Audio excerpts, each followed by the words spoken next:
Good morning, everybody.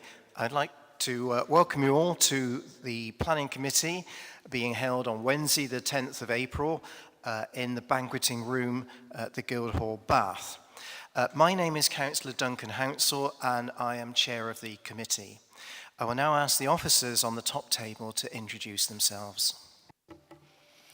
Hello, I'm Karina Haskins from Democratic Services.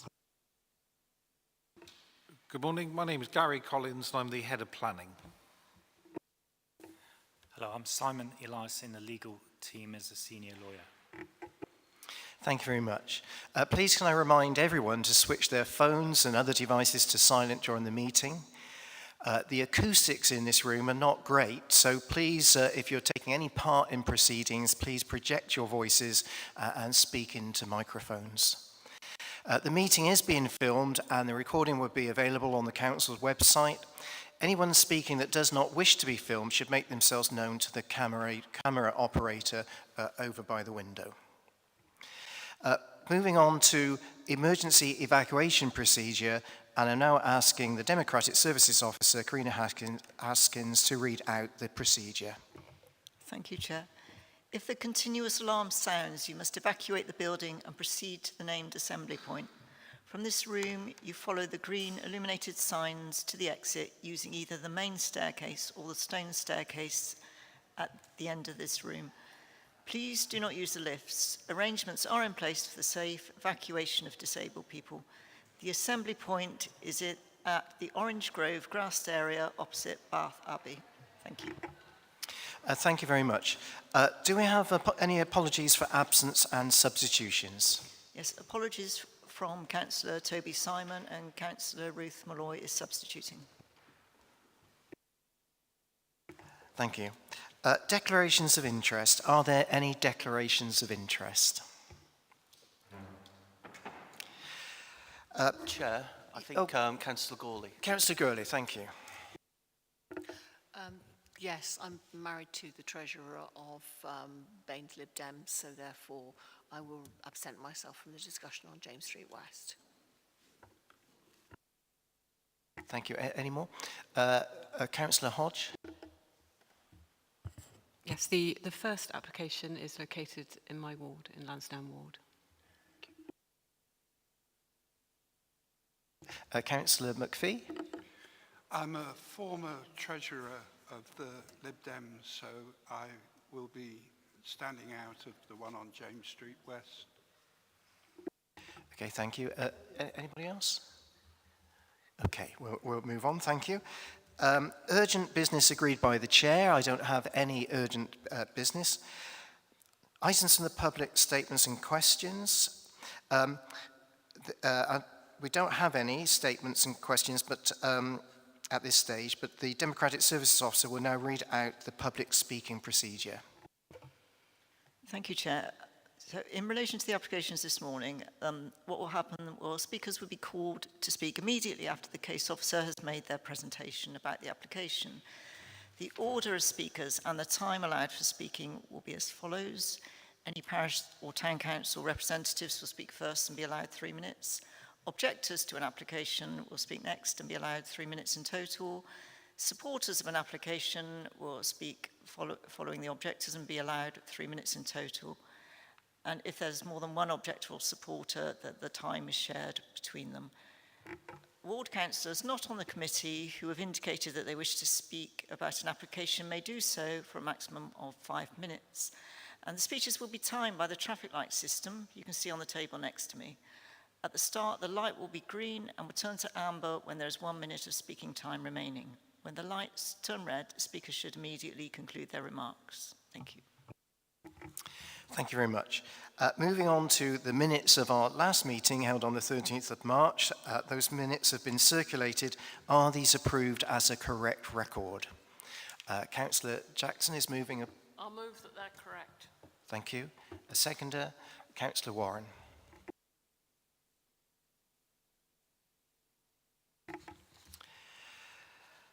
We do not have any applications following site visits today to consider, but so we're moving straight on to the mains plans list. The first one that we're dealing with is 23/03610/FUL 9 Van Diemen's Lane, Lansdowne, Bath. And I now invite the Planning Officer, Sam Grant, to present his report.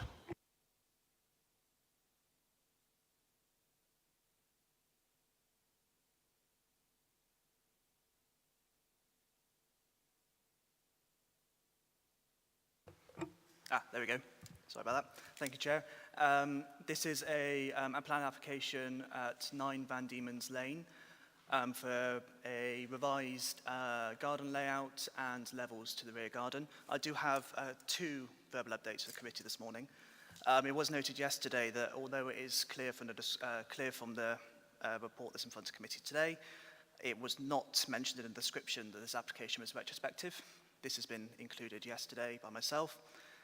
This hasn't changed the recommendation of the officer. And in the 5th paragraph of the residential amenity section of the committee report, it was included an error and has now been removed from the report, as the vegetation it mentions has since been removed. And this also does not affect the officer recommendation. Okay, so this is 9 Van Diemen's Lane in the Lansdowne ward. So you've got the main Lansdowne Road to the east, and then Chalcombe Lane to the north, and it to the south, sorry, and it goes around to the west. Oh, I've got my sorry, Lansdowne Road to the west, and Chalcombe Lane to the east and south. You'll notice from the delegated report that this application is slight oddity, that the part of the application site, and only part of the application site, is included within the green belt and the area of outstanding natural beauty. I'm not sure as to why this has occurred. Potentially, looking at historical aerial imagery, in the period of the 1990s, this section of land was amalgamated into the garden of 9 Van Diemen's Lane. This is well beyond the time limit for potentially enforcement action, and would now be considered immune from enforcement action and lawfully part of the garden. But obviously, as this application does include built form within the green belt and the Area B, those are considerations in the application. So this is the existing site plan. It's not particularly helpful because obviously there's very little built, there's quite minimal built form that can be seen on a plan form. But you can see on the southern end of the site going over towards the east, you have a cross hatchings, which is a gabion wall. And obviously the large building to the west is the actual 9 Van Diemen's Lane house, which has been significantly extended via plan application a couple of years ago. I will move on to the next one. So these are the existing elevations. As said, it's quite difficult to try and show these via elevations because of the, it's only a change in landforms as proposed essentially, and a gabion wall. But you can see from the elevation D, the one at the bottom of the slide, it does show the extent of the gabion wall and how far it extends up from the original landform. And these are some other elevations. This elevation B, elevation A is taken from the south, and elevation B is taken from the north. So part of this application is to propose to lower a section of the garden. So if you can see, there's sort of a S-shaped, vague S-shaped interior gabion wall that's been included towards on the southern half of the garden. This is to be dropped back down to original ground level, which is closest to the adjoining properties. It will be a tiny bit more clearer. There's a visual later on as well.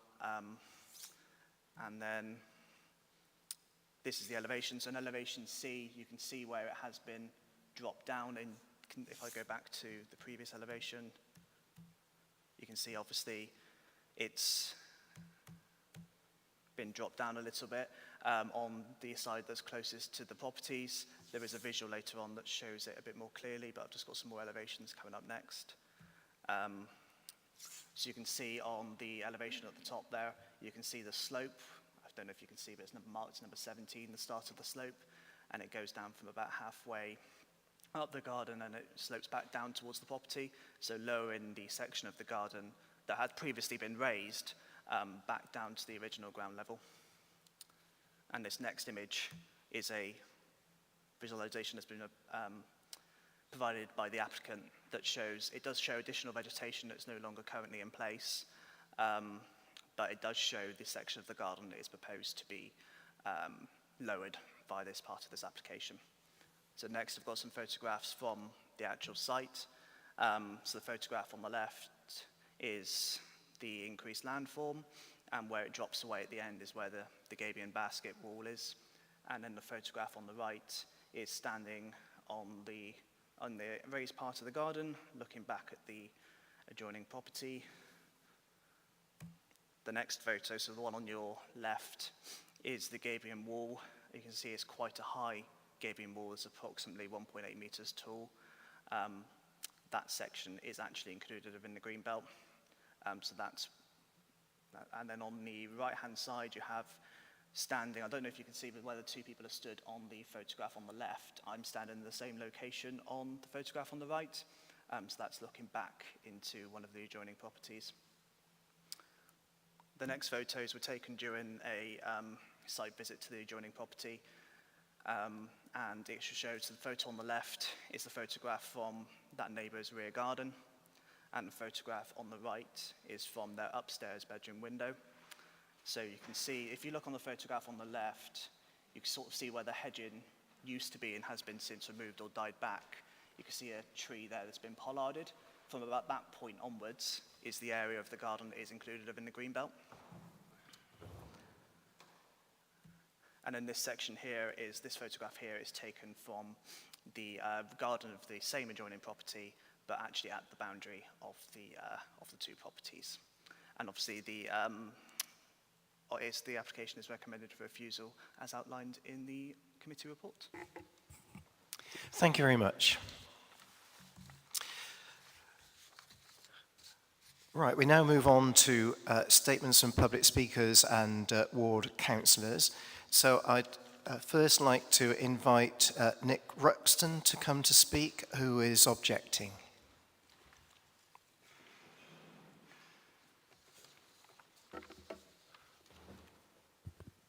Good morning. My wife and I live at number 10 next door, downhill to the east of number 9. We fully support the officer's recommendation to refuse this retrospective application. However, we believe it should also be rejected because of its significant impact on ecology and our residential amenity. The proposal retrospectively legitimizes the removal of over 45 meters of boundary hedge and trees, damaging wildlife habitat, bat flight routes and foraging opportunities. A survey carried out in September 2020 indicated a high level of activity by at least 7 species of bats. Conditions 3 and 4 of the previous approval for the extension of the property sought to prevent ecological harm and provide biodiversity gain. Since the unapproved development, we have not noticed any presence of bats. We believe that approval of the current application will accept the loss of the trees and hedge and make it impossible for the council to enforce condition 4, leading to permanent ecological damage. Bain's Ecology Officer has also recommended refusal of an application to discharge condition 3. Before this development, there was nowhere in number 9's garden that provided a view into our conservatory, kitchen, back bedroom or garden due to the land levels and substantial trees and hedging. Since the removal of the trees, hedging and the unapproved raising of the garden by nearly 2 meters, it is possible for people in the new garden to directly overlook us. Although the proposal makes some amendments to the illegally raised garden, much of it will remain at its present level with no boundary screening. Given the north-facing aspect of the garden, there will be every incentive for the residents to use the remaining raised rear areas of the garden to benefit from the evening sun. The proposal would perpetuate an intolerable impact on our residential amenity through overlooking into and over our property. While we support the officer's recommendation to refuse this application, We believe that the reasons for refusal should also include the impact on ecology and on our residential amenity. Each of these reasons would justify refusal on its own and support action to rectify the unauthorised development. Thank you very much, and thank you for keeping to time. Right, I now call Richard Hayes, the applicant, who is speaking in support.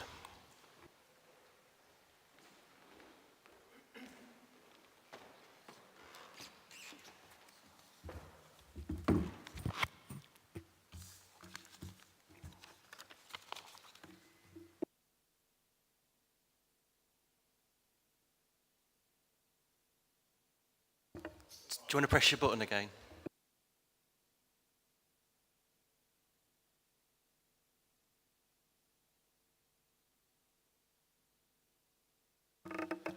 Okay, that's good. I've got what I wrote to talk about, but I've heard something said which I would like to comment on. One of the key, or perhaps a key issue here is Greenbelt. Now, we've been advised the council is incorrect. I have here, and I'm happy to pass around if you wish, copies of land registry from 2021 showing this section is not Greenbelt. So if that is a deal breaker, this is important information. The other thing I'd like to just say, Sam's presentation was correct in all but one point. When he showed the Gabion baskets from the farmer's field, they were, first of all, that is what has been done currently, and they're 1.80 metre high.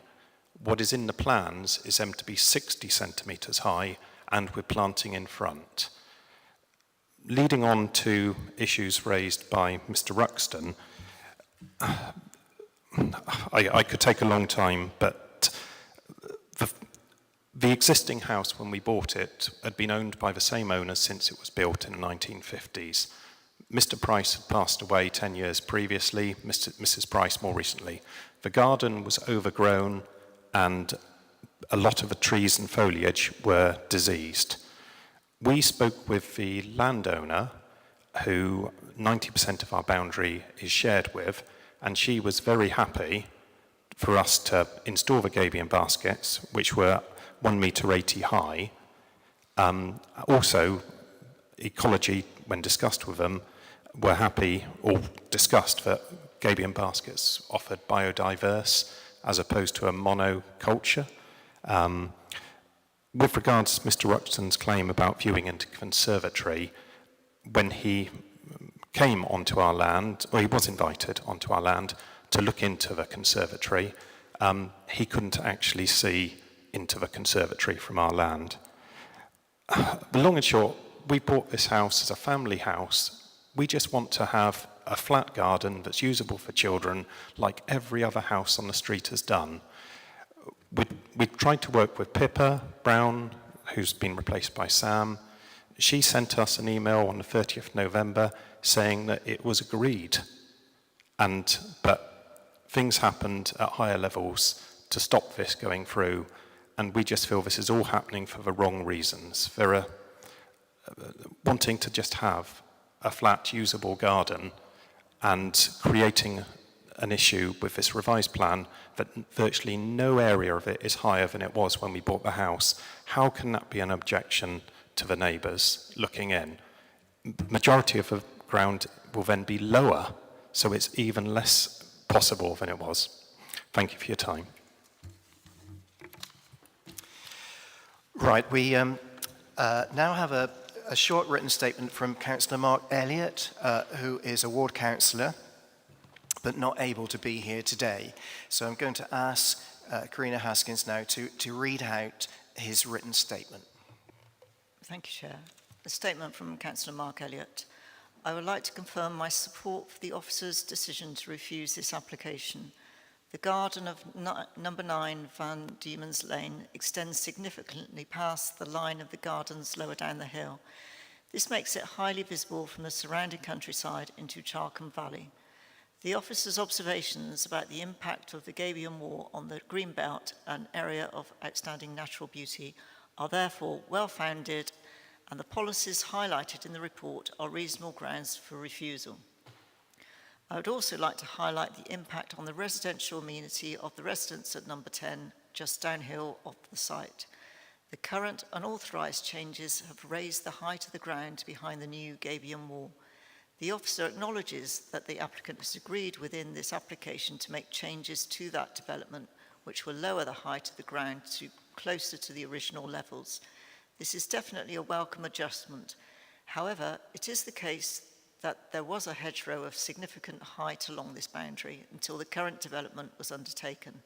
This meant that until the current development there was very little overlooking of number 10 at all, as the hedgerow provided a significant screen. It also screened the garden from the surrounding countryside. For these reasons, I support the officer's decision to refuse the application. Councillor Mark Elliott. Thank you. Right, we now move on to questions to the case officer. So who would like to go first? Councillor Warren. Yeah, thank you. Just the one thing that came up about Greenbelt. Is it or is it not in the Greenbelt? I think that makes we're saying it is and we're saying it's not.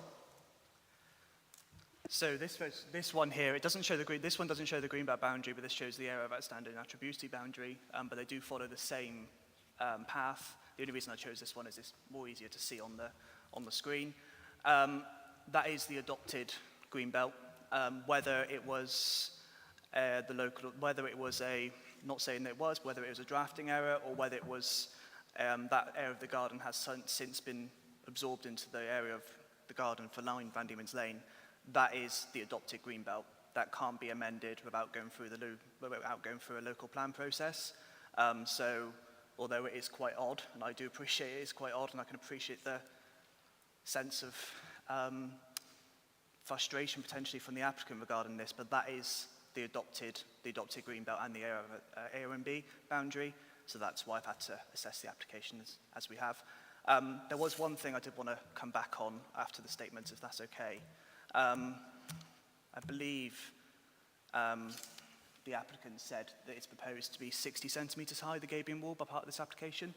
If you can see on the top image there, I'm not sure if it's quite clear, but it does have some measurements in red on the side, and that clearly shows the gabion basket being retained above 1.5 metres. Great. Further questions to the officer? Councillor Jackson. Well, we have the issue, don't we, with Greenbelt, as to whether there are any very exceptional circumstances that might justify an intrusion onto the Greenbelt. And I was wondering what whether any exceptional circumstances have been provided, other than the fact that this development will make the garden much more usable for a young family than it would be if it were in its previous state. But the other question is, do we have any record of any subsidence or, because in my book, if that slope were slipping, I mean, do we know that? That might provide exceptional circumstances. Thank you. Thank you, Councillor Jackson. No very special circumstances were put forward by the applicant. I wasn't able to identify any as part of the application, hence that's why it's recommended as it is. Regarding subsidence, I'm not aware and I haven't been provided of any information regarding that. That's all I can say on the matter, unfortunately. Councillor Halsall. Thank you. I'm just confused still about the height of the gabion. So at the moment, obviously given it's retrospective, it's 1.8 metres high. The applicant suggested that it's going to be reduced. I mean, he said 60 or 600 mil, and you're showing us on that plan that it's going to be 1.5. Can you please just clarify if this was to be granted that the current gabion is going to be reduced and confirm to which height, please? So the gabion at the very, if I go back to the site plan, so at the very left-hand side of this plan, because it's the wrong way around, but the very left-hand side, the very right-hand side of this plan is the highest point of the Gabion baskets, which is where the two people are stood on the left-hand photograph. As far as the plans show, the height of that gabion is the same on the existing plans and the proposed plans. So as part of this application, that section of gabion wall is not proposed to be reduced. Any more questions? Back to Councillor Jackson. Two questions. Would it be possible to have if we were to consider allowing this application, would a condition that there should be some planting or screening along the gabion wall be an appropriate condition? And secondly, I'm confused by what it says on page 24 of the officer's report, right at the end with the reasons for refusal. It says, despite this, the applicant chose not to withdraw the application, and having regard to the need to avoid unnecessary delay, the local planning authority moved forward and issued its decision. Have we issued a decision? Because if we have, we can't very well reverse it now, can we? Thank you, Councillor Jackson. I'll come to your first point. No, the council haven't issued their decision. That's why we're here today. I'm not entirely sure. I don't recall putting that bit in the report, but obviously it's the decision of the officer that that's my recommendation. Apologies if the words were slightly confusing. Regarding the planting, I have some doubts as to the land ownership and boundaries of the application site. So this shows here, this site plan shows the gabion baskets and planting that was present at the time that this was drawn. There's on the lower half beyond than the gabion baskets. I'm not sure that that parcel bit of land is within the ownership of the applicant. So I'm not, if a condition were to be added for proposed screening, it would have to be either inside the gabion baskets or top of them, because I'm not sure I'm not clear as the land ownership as to the other side of the gabion baskets on the lower end. And as mentioned in the report as well, if committee did feel it did approve the application with that condition attached, it'd have to be quite carefully designed to not impact the area of standard natural beauty more than it currently does, because that area is sort of defined by a large sweeping open valley, and the introduction of even higher interruption to that could be more detrimental than what's currently there. Well, I was thinking about the bats. So if I bring up the ecology, sort of the removal of the hedgerow and things like that as well, having looked into the previous application, that hedgerow was conditioned by that previous application, but I have looked into it, and as I said, because I believe that hedgerow is outside the ownership of the applicant, that condition would not be enforceable. Now, the removal of a hedgerow that forms a residential boundary, which this one would, does not require consent from the local planning authority. Whether there were bats in it or not, and they were disturbed when the hedgerow was removed, that would be a criminal matter and not a matter for the local authority. But the removal of the hedgerow themselves wouldn't require consent and didn't. Councillor Hodge? Thank you, Sam. I've got a few questions. I'd quite like to be clear on the original garden. The original planning permission didn't, to my knowledge, didn't have any changes to the original garden before this work. And I wondered if you could just outline for us where the hedges and trees were originally before the work took place. I've got a second question. With the works proposed that have been refused, the remaining height at the end of the garden, did you say was going to be still 1.85 or 1 point? I haven't got the scaled measurements, Okay. but from the lines on those plans, it would be just over 1.5 metres. I'm assuming it would be. The plans for existing and proposed are the same. So the very end, where you can see the big tree at the very end in the left-hand photograph, that height would remain the same. There's a slight confusion in that the existing is not the original, is it? The existing? No, is current? because this is a retrospective application, the existing is what's there currently, Okay, and then yeah. proposed is obviously what the applicant's intending, what the applicant wanted to do with the site. My second question is really to do with the character and distinctiveness of the area. I'm just because there's houses all the way down that hill that slope. How many others have raised their lawn in this way? Is there evidence of other houses doing that in terms of the character of the road? So further down the hill, when I visited the site, I wasn't aware of any that have done the same thing as this. Okay. But obviously none of the gardens lower down, as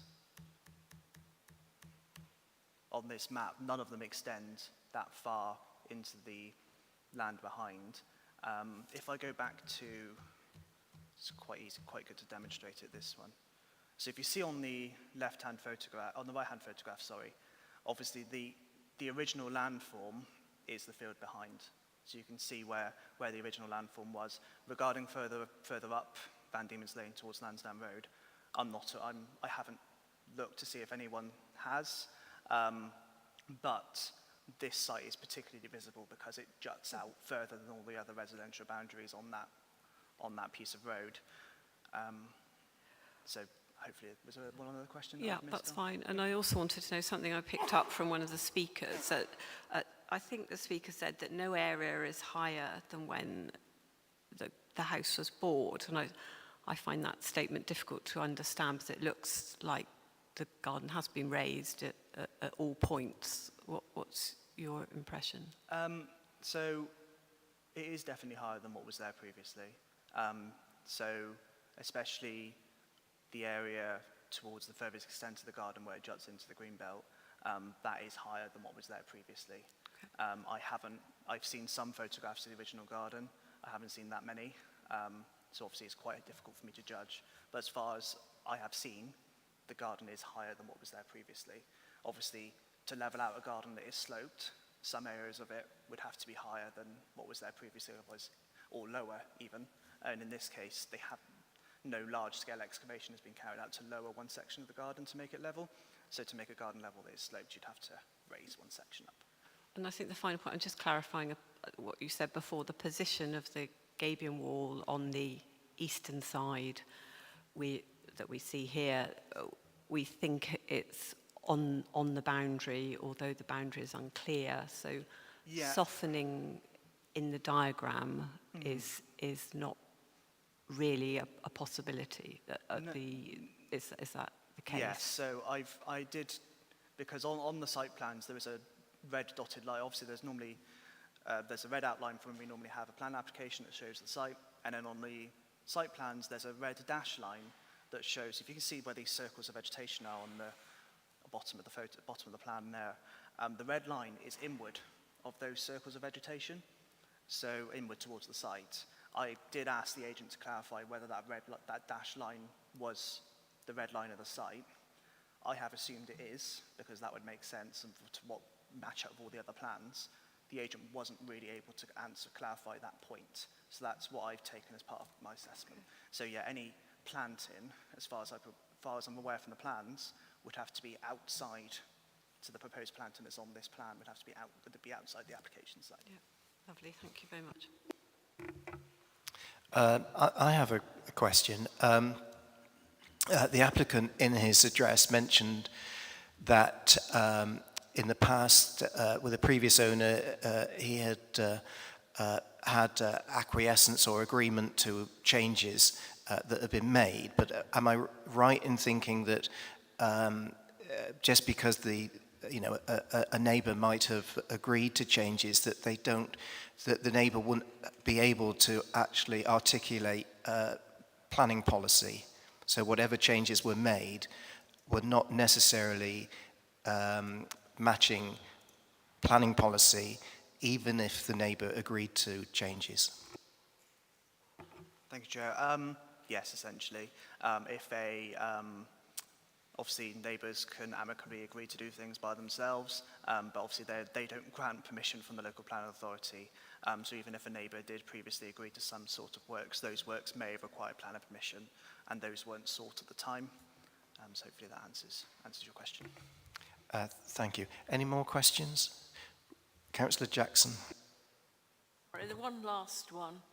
I'm trying to cast my mind back to a site visit that we did, certainly before the last election, but I can't remember how far back, where we had a layout that was very similar to this one, but the difference was that I think it was in Lansdowne, it was a pub, but it was on the edge of the green belt, and they were proposing a building so they could, like where that garden shed is, so that they could serve drinks and make the pub viable. But it was the same sort of arrangement, except there were steps down below the Gabion wall to an area where they were going to have an outside bar, cafe, and so on. And I was wondering, that of course is a commercial premises, but I was wondering if it was relevant that we had allowed this kind of development before in I think it was Lansdowne. Right, my memory was that actually it was refused, but we shouldn't be using another case to decide on this case. So I'm going to go to Councillor Gurley. Did you wish to speak? Yeah. Can I just ask, and forgive me if I've misunderstood this, why was the planning permission not sought for this in the first place? That's probably not a question to the case officer, because the case officer couldn't answer that. No. Right. Any more questions? Okay, we'll move to the debate, and as Councillor Hodge is a ward councillor, I'm asking Councillor Hodge to open the debate. Thank you, Chair. So, Van Diemen's Lane, it's difficult to tell from what's in front of us is a really steep road within Lansdowne Ward, and the north side of the road is characterised by detached properties. Most of the original properties are 1950s and 60s, and all their gardens border on the open countryside with views to the east towards the Chalcombe Valley, lovely views in that direction. So the original 2020 application to enlarge number 9 through a series of extensions, as far as I can see, didn't have any changes to the original 18-metre sloping garden. And the delegated report quoted said, and I quote, "established trees and hedgerows along the north, east and western boundaries, and the submitted plans display that the vegetation will remain undisturbed, and the existing boundary hedge to the neighbour downhill was labelled as to be retained." So this unauthorised wall of 1.85 metres high has been described by the officer as stark and incongruous, and I would say it's, from my experience of the site, is prominent and jarring, I would add to that.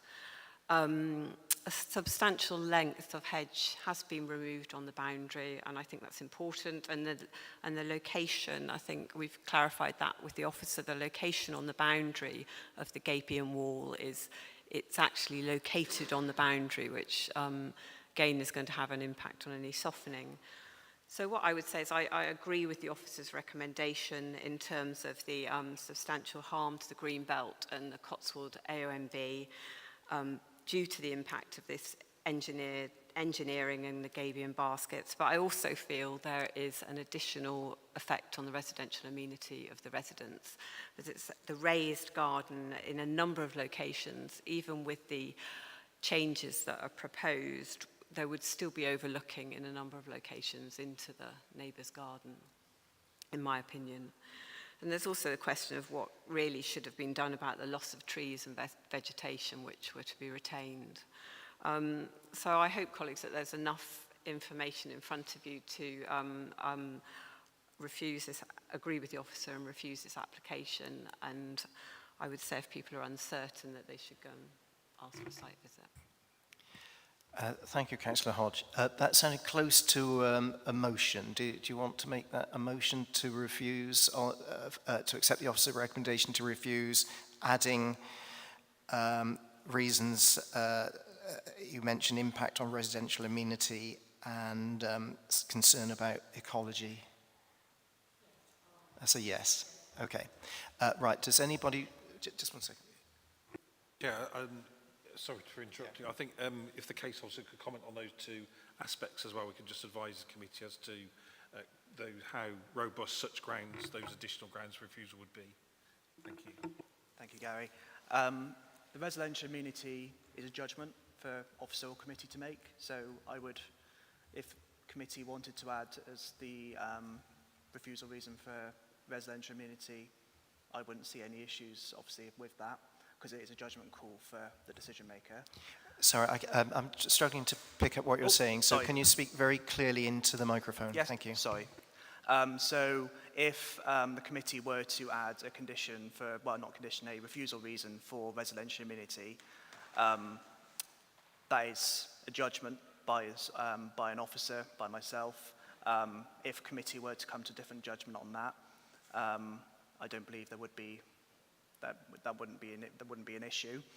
Regarding the ecology, I would be quite wary of that because, as I've said, the hedgerows, I've come to the conclusion, are outside of the red line boundary of the application and technically not in control of the applicant.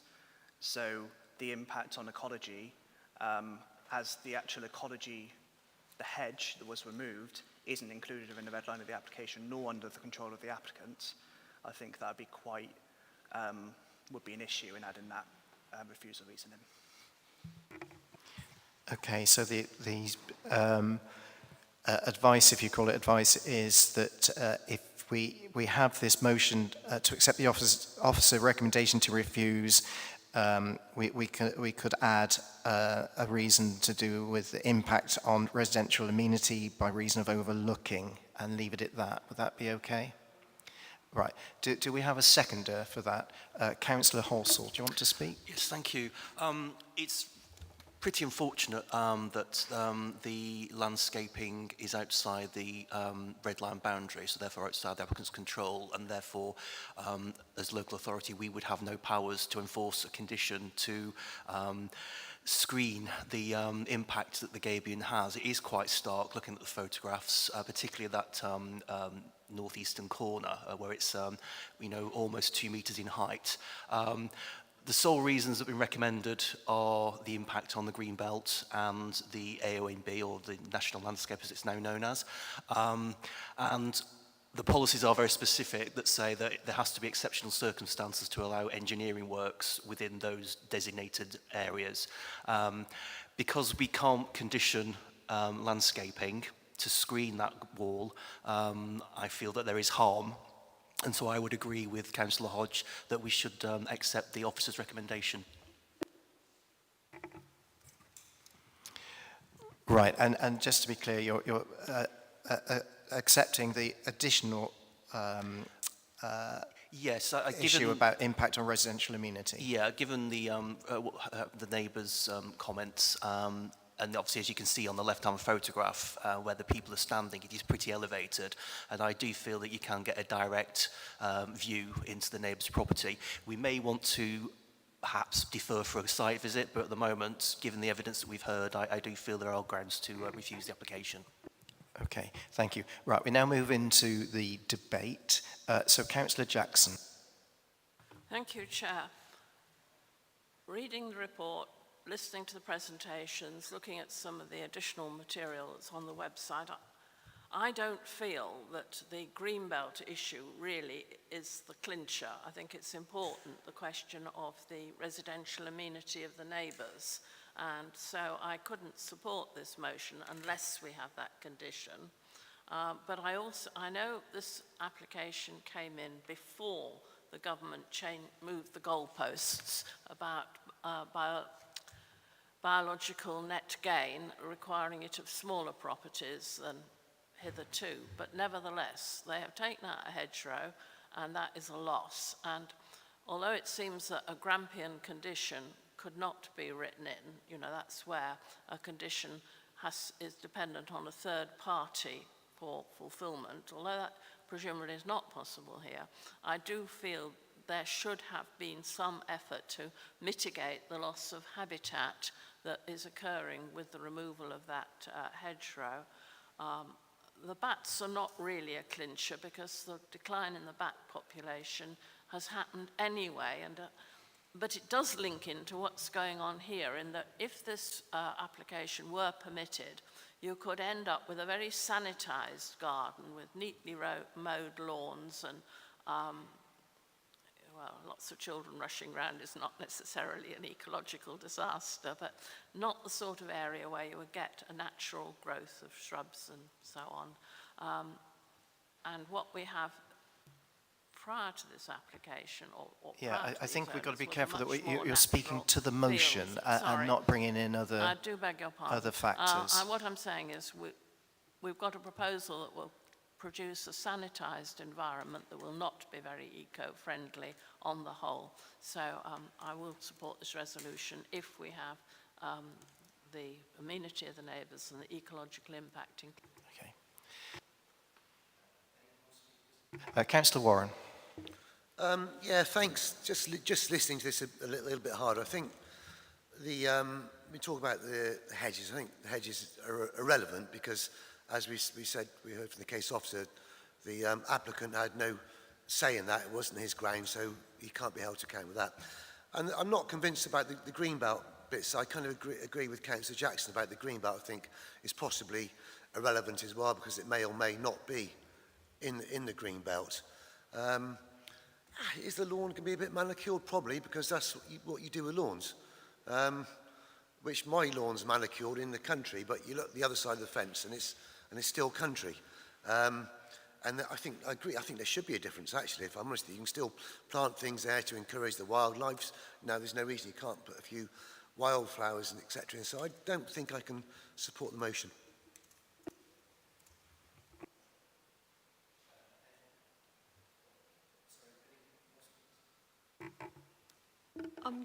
Councillor Hodge.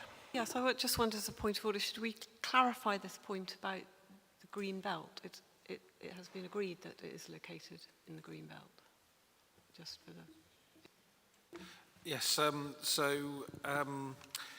the green belt is a curious one.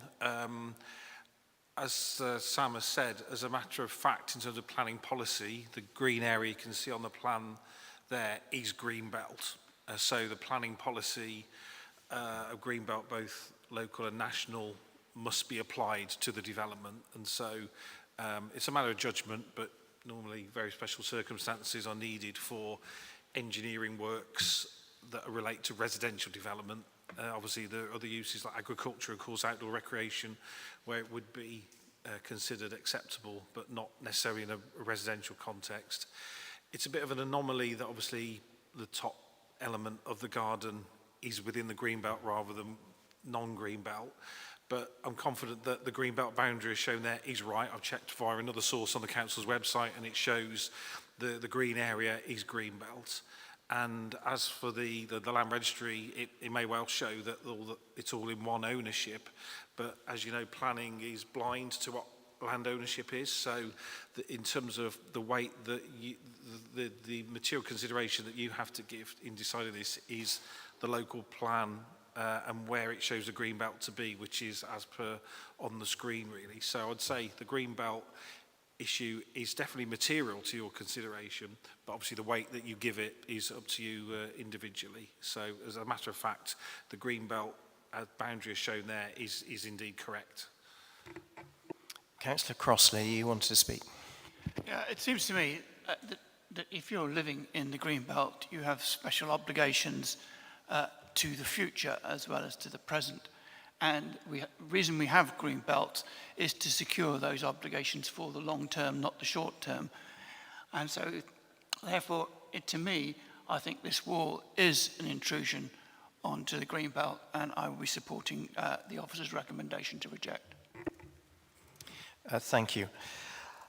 Just before I go to the vote, just make one comment, and that is that if the committee was minded to add, as proposed, impact on residential amenity by reason of overlooking, we have that asserted by the neighbour, but the applicant wasn't convinced.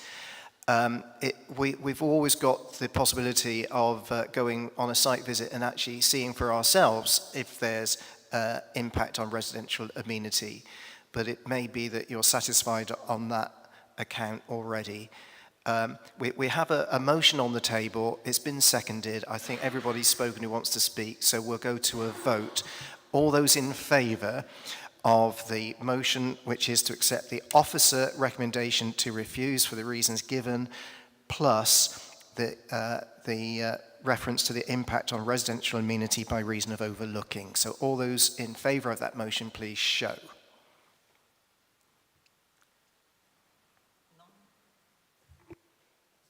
Nine. And any against? Any abstention? One abstention. Right, so the decision is that application is refused for the reasons given. Thank you. But we're just going to take a short break.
Thank you. Okay, I think we're ready to reconvene. So we move on to our second application this morning, 23/04499/FUL 88 Whiteway Road, Whiteway, Bath. So I now invite the case officer, David McFadden, to present his report.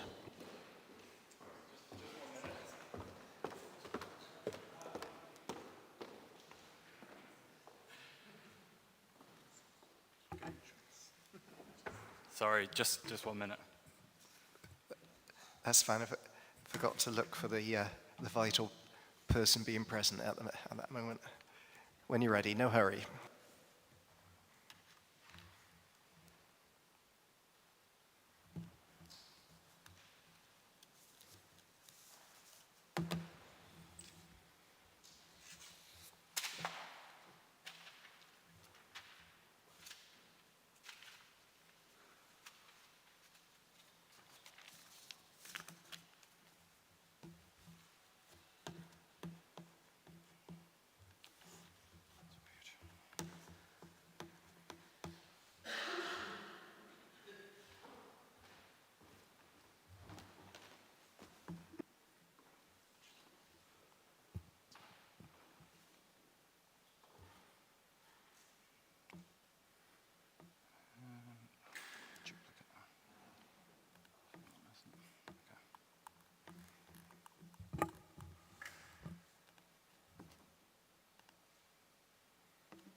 Okay, good morning. Ready to start now, sorry about that. Okay, so item number 2 on the agenda this morning relates to the site at number 8, 88 Whiteway Road in Southdown Ward in Bath. The application relates to development concerning demolition of an existing bungalow and development of 2 semi-detached houses. The application has been referred for decision by the Planning Committee at the request of Southdown Ward Councillor Paul Crosley.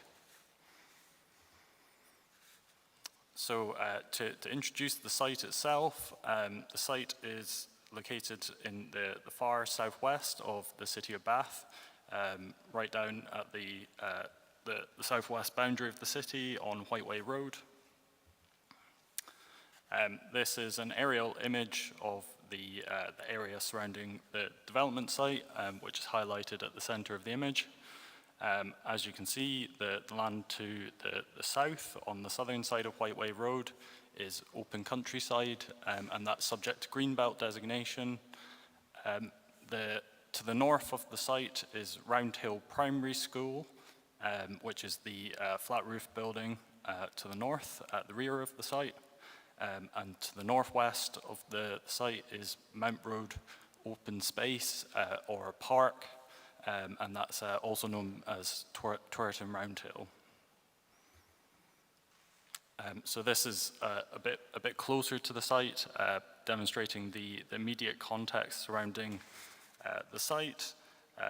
The site contains a single-story bungalow dating from the 1970s.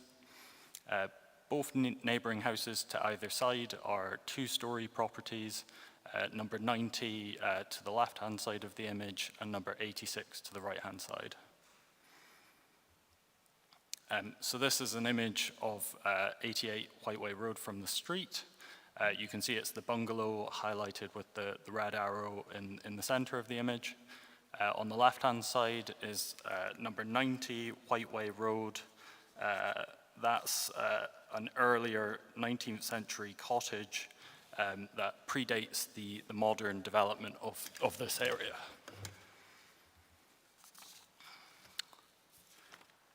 This is a further image of the site from the street. As you can see, there's a dense Leylandii hedge which separates the site and screens the site from the street. You can see that there's an existing vehicle access and driveway at the left-hand side of the site. This image is again from Whiteway Road, looking at the site from further east.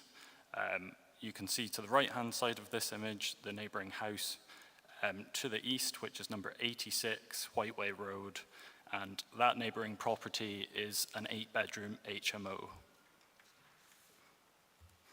So turning towards the development proposed by this current application, the development proposals are to demolish the existing bungalow, remove the hedgerow from the front of the site and construct a pair of semi-detached houses, a semi-detached pair of houses in place.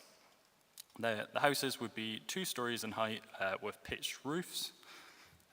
The front wall of the houses would be constructed with a combination of rubble stone and ashlar bathstone, whilst the side and rear walls would be finished with render. The roofs would be clad with slate tiles, and the wider site would include front and rear garden areas that would be hard and soft landscaped. The site layouts include 1 car parking space for each home, as well as cycle parking storage in the rear garden areas. The houses would be heated and powered by solar panels and a ground source heat pump system. So turning to the site layout that's proposed as part of the application, you can see that the semi-detached pair of houses would be split down the middle at the center of the site. The pair of houses would be staggered slightly with the left-hand house positioned closer to the street ahead of the right-hand house. So this reflects the layout of the adjacent properties to the east and west to provide a sort of smooth building line along the street. You can see at the front of the site there, the 1 car parking space is proposed for each house, and then the remainder of the garden area on the outer side would be separated by a low stone wall and then include tree planting and hedgerows. In total, the landscaping at the site is proposed to include a total of 6 trees across both sites. To provide a better idea of the external appearance, this is the front and side elevations that are proposed. The houses will have 3 bedrooms internally, with accommodation across 3 internal levels, including the roof space, and that's why you can see some windows in the roof there, as well as the solar panel systems. The eaves level of the roof would be below that of the neighbouring property at 90 Whiteway Road, whilst the maximum height of the ridge would be slightly taller, although as noted in the side elevation, the bottom image on the screen, both of these houses would be further back from the street than number 90 Whiteway Road. So this is a proposed visual of how the development will appear when it's complete.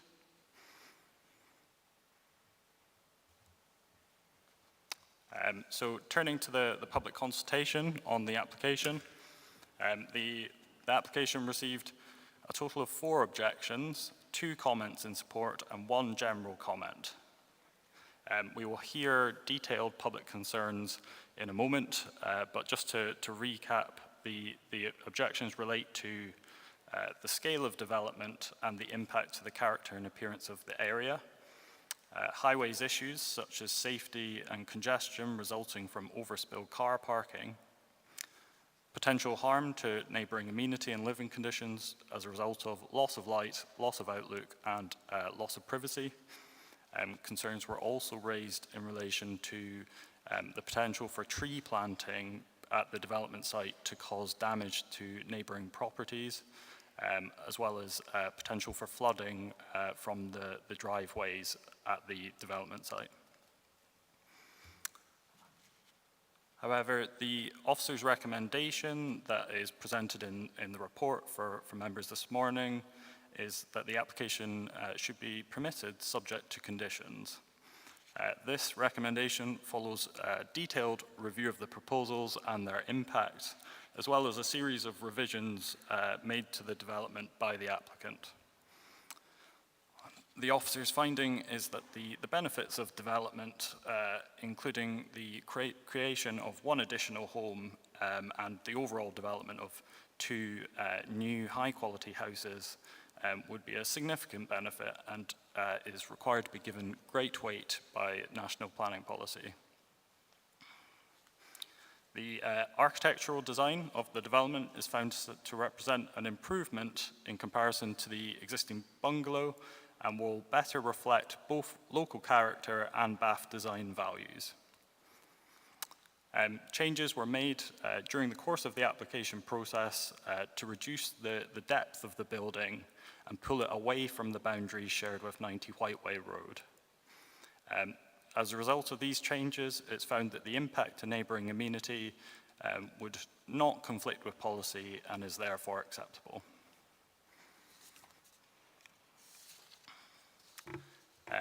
It's also found that the car and cycle parking provision for the development would be policy compliant, and the fears regarding highway safety would not justify refusal of planning permission. The development will achieve a biodiversity net gain through the planting of 6 trees, introduction of native hedgerows, mixed seed lawn, and integrated wildlife boxes in the houses.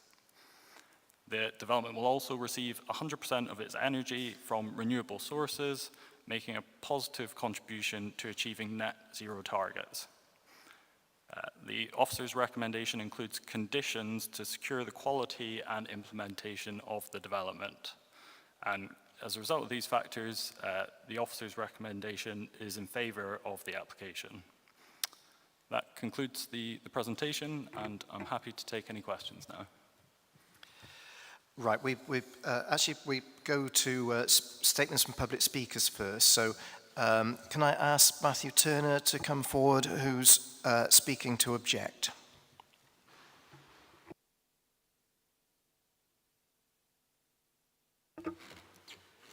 Hear me? Good, thanks.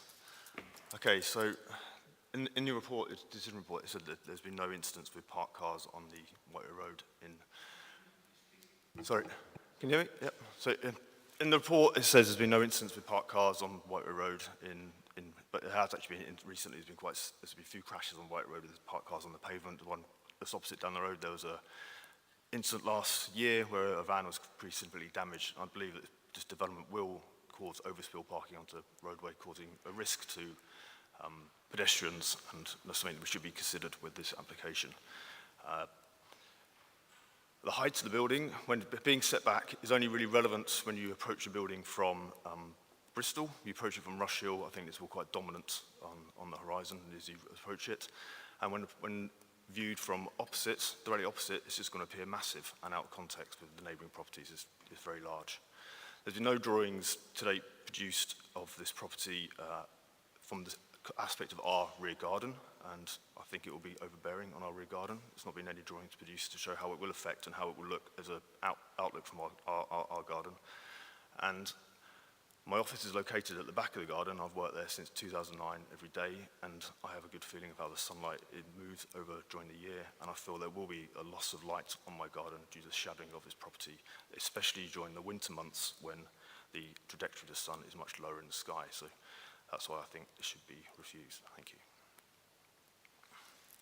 Okay, thank you very much, and for using your time very efficiently. Right, the next speaker is Holly Wilding, who's speaking as the applicant.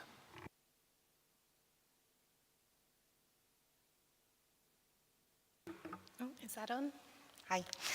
So my name's Holly Wilding. To clarify, the application and development is a personal project between myself and my husband, Oliver. Although he does own the design and build company, Mark Tree Design and Build, this will no doubt help us, but this is very much a personal enterprise between ourselves. We are a young family. We have 2 young children, 3 and 10 months, and we are looking to hopefully make a positive investment here, but also a family home for ourselves. But with Oliver's background, he will build these properties, I believe, to a high standard, which in our view will positively contribute to the area. Our design borrows many material elements and design features from its surroundings, repackaging them into a form which is modern yet contextually cohesive. And as you've just seen, we've embraced an eco-friendly approach across multiple fronts, prioritizing on-site sustainability, net zero carbon emissions, increased biodiversity, and doubling net density. We do believe that it would be a detriment to the area not to go ahead with the development, this rich in climate-conscious measures. Although we do hear some of the reservations expressed by neighbouring occupants, we do believe it will be, it will have sympathetic to the surroundings and made the most of the plot that is currently an eyesore and certainly not living up to its full potential as it stands. We very much hope you decide in the favour of our application, and thank you. Thank you, and again, thank you for keeping to time. Right, those are the 2 public speakers for that item. So we now move on to questions to the case officer. So who would like to go first? Councillor Jackson. Thank you, Chair. I take it that there's going to be no replacement for what looks like a historic cock and hen wall across the front of the property below the conifers. I don't think the conifers are any loss, but I am concerned, is there going to be anything done to re-establish the historic character of the boundary of the site? Yes, so it's been recognised that the wall is an important feature of the street scene, and that was a change that was made during the application process. The proposals were revised to introduce a small low boundary wall continued in the front garden of the houses. I'll just turn to the plans now. You can see that the wall there wraps around the boundary of the street, and divides the front garden area from the car parking spaces at the centre of the site. So the proposals are to rebuild the stone wall within the front garden area. Councillor Jackson again. Well, presumably they'll also need a dropped curb because they would not legally be able to drive out of that area without one.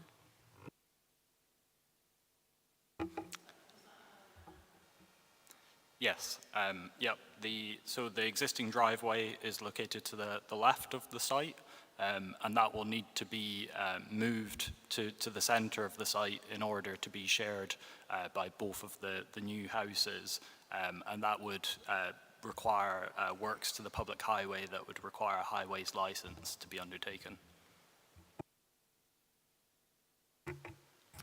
Councillor Halsall and then Councillor Gurley. Thank you. If we can just keep that visual up for the time being, because that really helps. The parking standards, 2 dwellings would generate 1.5 spaces per dwelling. Obviously, you can't have half a parking space, so that is naturally rounded down to 1 per dwelling. Obviously, we've got the landscaping that's going in there, and I've noticed on condition 7 there is the 10-year rule about removing any landscaping. Will that provide reassurance that in 10 years' time permitted development rights wouldn't be exercised to remove those 2 front gardens and provide an additional parking space next to the 2 single spaces?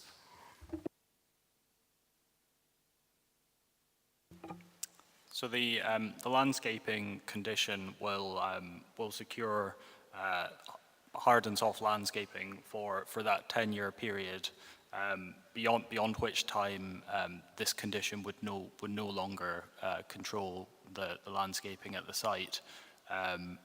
Due to the Article 4 direction in Bath, any removal of boundary walls does require full planning permission, and therefore any development involving removal of a boundary wall would need planning permission from the council, and the onus would be on the householder at that point in time to apply for planning permission if they wish to make such a change.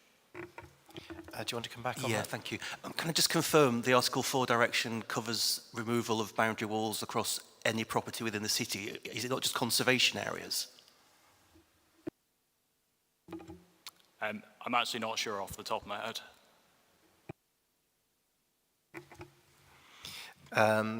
Councillor Gurley.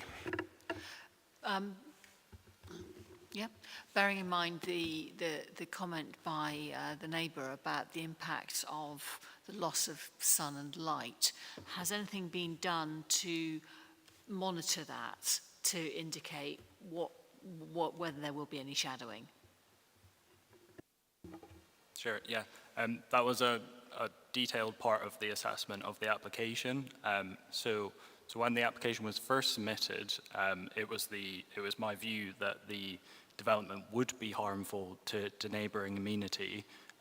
Therefore, I raised this with the applicant, and a series of changes were made to the design to reduce the depth of the building and pull it away from the boundary that's shared with the neighbouring property. The test that we use is the 45 degree test. So that test has been applied to the position of neighbouring windows, and the 45 degree angle is maintained from all neighbouring windows, and that tends to be a good indicator that acceptable levels of daylight and outlook would be retained from those adjacent windows. There will be some overshadowing of the garden area as a result of the development, but that will change throughout the day depending on the location of the sun as it moves around. The overshadowing will not go so far as to impact the home office that's at the bottom of the neighbouring garden. Overall, it was found that the impact to neighbouring amenity would be acceptable following the changes made by the applicants. Sorry, can I just follow up? Can you repeat what you just said about the Home Office? I didn't catch that. Sure, yeah. The Home Office is at the bottom of the neighbouring garden, so the far north end, and overshadowing from this development will not reach as far as that Home Office. The building would need to be a lot taller in order for overshadowing to extend the full length of the neighbouring garden. You mentioned in the presentation that the heights of these dwellings would be lower than adjacent properties, but in the comments from objectors, it was claimed that it would be the other way round. Are in fact sort of both true, and it's all to do with the slope of the ground? So the maximum height of the building is taller than adjacent buildings. So the center point of the roof, the ridge, is taller than adjacent buildings. It's about 70 centimeters taller, 700 mil. The eaves are lower than the neighboring house, number 90, and they're about the same height as the eaves to 86 to the other side. So, and then if you look at the wider area, the proposed houses are within a similar range to surrounding two-storey houses. Thank you. Any more questions? Councillor Hodge. Yes, just again on this aspect of the light and the orientation. So am I right in thinking the sun coming around from the east, it's mostly in the morning that there's a potential as it comes around from the east round the front. I'm just estimating, looking at it now, that there might be loss of sunlight in the garden in the morning, but possibly as it comes round to the neighbour's property, there wouldn't be so much change. There wouldn't be an impact as it comes round beyond midday. Is that correct? Yeah.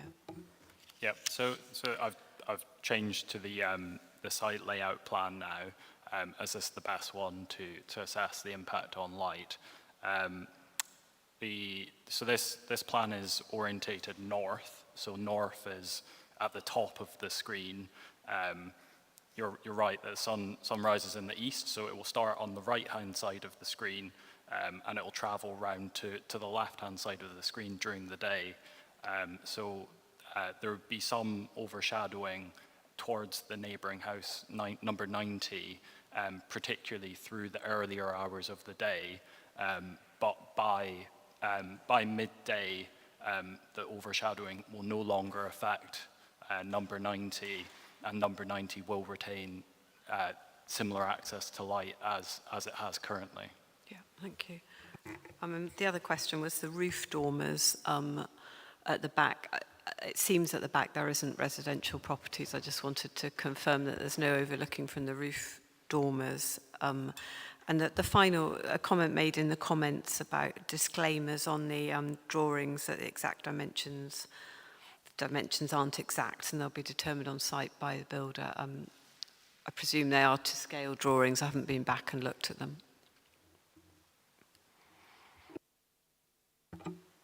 Yeah, so this the best plan that I have that would show the dormers on the rear roof. The bottom image there, the side elevation, you can see that there are dormers proposed in the rear roof face. There would be some views possible from those windows towards neighbouring gardens, and particularly given that the existing house there is a bungalow, the overlooking towards neighbouring houses would be higher than it currently is, but the level of overlooking would be no higher than can be obtained from neighbouring houses towards this site at the present time, and is generally routine between neighbouring houses that sit alongside each other. So it was found that the level of overlooking wouldn't be severe or cause unacceptable harm to amenity. The property at the very back of the site is the school, but the school have a very high hedge which is on their land, so outside this development site, and would be retained. So there's no views possible towards the school. And the point on the drawing accuracy, Yet we're satisfied that the plans are drawn to appropriate scale, can be measured accurately.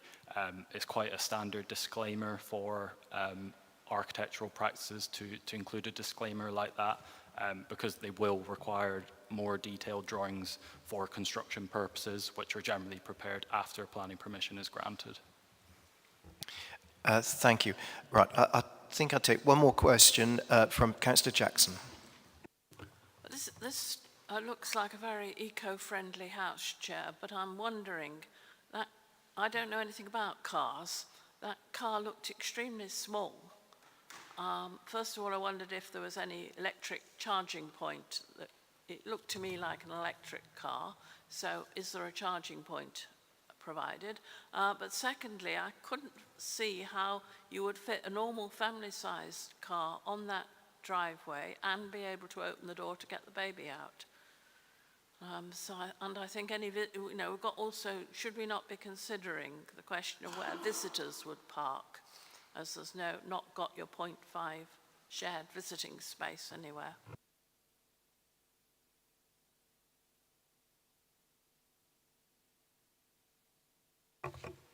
Sorry. Just in terms of the size of the car parking spaces, they're standard dimensions, so I don't have any concerns regarding that from a highway point of view. Electric car charging provision, that will be secured under building regulations. That's a standard requirement under building regulations these days, and there's no need. In fact, it's been to appeal on this very issue, and there's case law in terms of there's no need to secure it as part of planning consent. And visitors, for larger developments, there would be a requirement for visitor spaces to be provided, but given the scale of this development, it wouldn't meet the threshold for that. So in terms of our adopted policy, there would be no requirement for visitor spaces for this scale of development. Okay, thank you. Right, we'll go to the debate, and Councillor Paul Crossley, Ward Councillor, is going to speak first. Thank you very much, Chair. So what you've got here is absolutely, we can have a building here. There's from planning point of view, that isn't in debate. There is a bungalow here, and if the bungalow's changed, we can have a new building replacing it. So the question we've got here is this a suitable replacement? And my point that I would like to make is that this is not a suitable replacement. It is massive overdevelopment of a small site on what is an extremely busy road. Now, the road that you've got here is the main link from Keynsham, Salford, and Twerton up and down towards Radstock and the south, or the right vice versa if you're coming the other way. So it is a busy road, and over the 30 years that I've been a councillor here, it's got more and more busy, particularly as freight routes have taken up using this road. So it is a very busy road, and what you've got here is an increase of one entrance onto the road to two entrances onto the road, and the supposition that the house there is not fit for purpose. Well, it's old, that's for sure, but as a bungalow, it could certainly be modernised and replaced. But my view is that replacing it with two houses, which would then require not just the 1.5 cars, which is already not enough, but you have visitors. And when we have cars parking on this road, it already causes difficulties for everyone, not just the neighbours and the residents along this road. So I would say that the officer has done a really good report, and I congratulate him on that. But in my perspective, I reach a different conclusion to him. And my conclusion is that this is overdevelopment of the site, and therefore it should be refused on those grounds. Right, again, that is close to being a motion. Do you want to turn that into a motion, or do you want to wait to hear what other people have got to say? I'm quite happy to turn it into a motion whenever you want it turned into a motion. Right, you decide. I'd like to recommend that we overturn the officer's decision to support this recommendation with a recommendation to refuse on grounds of overdevelopment and highway safety. Is there a Sorry, second? not highway safety, because I haven't got any figures to prove that. Just overdevelopment of the site. Is there a seconder for that motion? Councillor Jackson, do you want to speak? Yes, I think Councillor Crossley has admirably summed up the issues. It is overdevelopment of the site.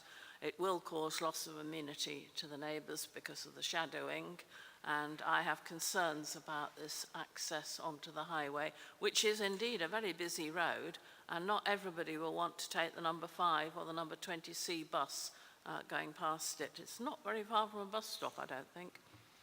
It is a busy road, and having all the exit and egress is going to be quite difficult. So, overdevelopment of the site, I support Councillor Crossley. Okay, we've got a motion which has been seconded. So we're now debating that. And who would like to speak first? Councillor Halsall. Thank you. I won't be supporting the motion. I don't feel it's an overdevelopment. I think it's an efficient use of land. It will give us a net gain of one dwelling, which obviously helps towards our housing figures. The existing bungalow has quite a long driveway, I seem to recall from the photographs. You could probably get about 3 vehicles in there. So actually what you're going to be seeing with this is actually yeah, exactly. So you actually are going to be seeing fewer vehicles using that access and egress. The visibility as well actually would be more improved than it is at the moment with the status quo.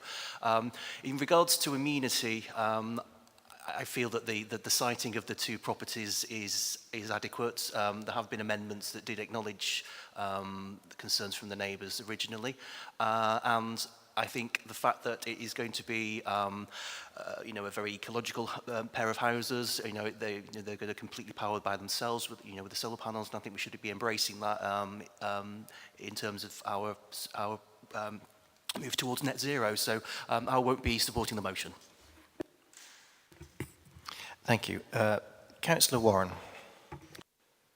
Yeah, I agree with Councillor Halsall here, actually. I'm looking at, ideally, you might, the 3 stories, I think I possibly prefer 2.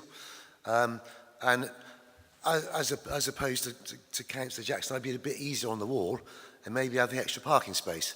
However, I think it's down to us to kind of work out, you sum it up. And I think what here is proposed is an improvement to what's already there in quite a few ways. The fact it's going to be eco-friendly, you've got an extra house, so I won't be supporting the motion.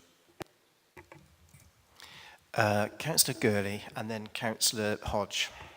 I think just opposite here, there is a really admirable terrace of houses, which I've long admired, and I think that this in some ways reflects those, that it, as Councillor Halsall said, it's a very efficient use of space. There is a bus service, so 1 car should be sufficient, one would have thought, and there's also a garden centre just opposite, so they could always park there. So I think it is a good development for a replacement of what is obviously a very tired old bungalow that no longer is fit for purpose. So I would, I'm always in favour of small runs of affordable homes, so I think that this could represent that. Thank you. Councillor Hodge, were you next? Yes, I'm conflicted on this. I on paper, and I would support the officer's recommendations, all the positives that have been mentioned by others. I kind of veering towards a site visit for a final view, but I don't hear anyone else feeling that way. I again was thinking about the terrace at 75 to 91 that is recently built, I think, and I wouldn't mind to see how it sat with that as another new building to see it in the space. So I'm undecided at this minute. Councillor Hughes. Thank you.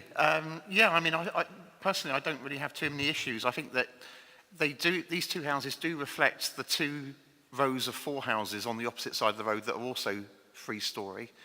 I would only hope that if they do go ahead with this development, that they do as they've done opposite, which is they reflect sympathetically the replacement walls to the front which they've done on the properties opposite.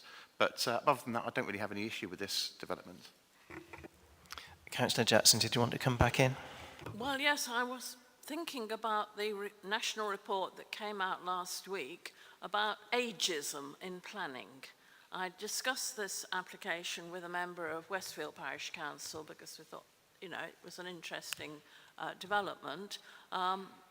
And she made the point that it is so extremely difficult to find bungalows, and older people with mobility problems like me are losing out. And that I would have no objection to one house on this site, but I do feel we should not allow ourselves to be influenced by the fact that it is stated that it will be a young family house, because old people need accommodation too. Right, just a couple of quick comments there. You're quite right that personal circumstances actually are irrelevant in planning most of the time. The council does not have a policy for preserving bungalows. So, you know, that's an opinion. People can be for them or against them, but the council has no policy in favour of bungalows. Who would like to speak? Councillor Crossley. Yeah, can I just say, in terms of buses, it depends on how far you think you should be able to walk for a bus. Certainly, if you go up the road, you've got a good bus service, but it's at least, I don't know, 400 metres. And if you go the other way down towards Haycombe Cemetery, you've got the number 12, but that's again getting on for half a kilometre away. So the bus routes are there, but they're not outside the house, and they're both ways. They're about over half a kilometre, I would say.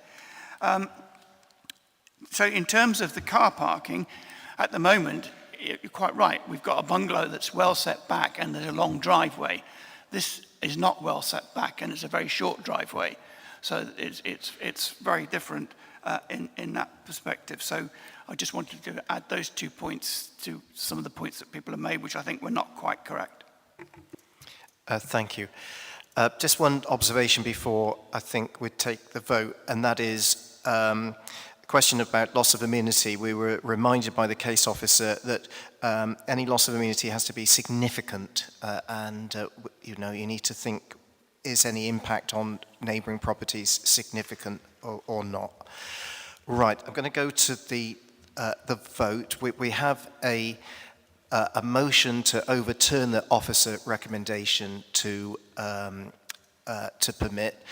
And that's been seconded. So all those in favour of that motion to overturn the officer recommendation? All those against? Okay, that's 8. So that motion fell. So do we have another motion to be proposed? Right. Councillor Hodge took my eye. I'm making a comment. I wondered if anyone, what people would think about delegate to permit with something to address the wall so that it retains the style that's been retained with the other new developments. I don't know what people would think about that. Yeah, I'm not, yes, how best to proceed with that. So the cock and hen style that has been put in front of the other new terrace across the road. Just so I'm clear, are you proposing a motion to accept the officer recommendation to permit, but have it as delegate to permit? Yes, then. Yes, yeah. I will. Yes, I'll propose that motion. Delegate to permit with a condition on the style of the wall that is put in to have the cock and hen type style that fits in that environment. Yes, Chair. So, so following the earlier question around the retention of the walls, check the Article 4 direction in the city does relate to the conservation area, so not this site. So I think if members wanted to obviously ensure the quality of the walls that were being put in and their retention thereafter, I think that would need an additional condition, which is quite easy to add in terms of details of the proposed walls in the front boundary and their retention thereafter. So that can be added. Right, so we've got a proposal to accept the officer recommendation to permit with an added condition relating to the walls. Do we have a seconder for that? Councillor Halsall. Yeah, I think Councillor Warren was happy to second it as well, but okay. Yeah, I'm happy to second that, and I do agree that we should ensure that the boundary walls at the front are in keeping and of high quality. So an additional condition that retains those walls as well and prevents, after the 10 years, the landscaping and the walls being removed and adding additional parking spaces. So I would support that. Can I just check that if we have the condition, that that condition stays in perpetuity, or does it fall after a certain length of time? Can somebody advise? Yeah, I think in perpetuity condition would be absolutely fine. No issues with that. I think we can draft something based on the discussion that's taken place, and we understand what committee wants.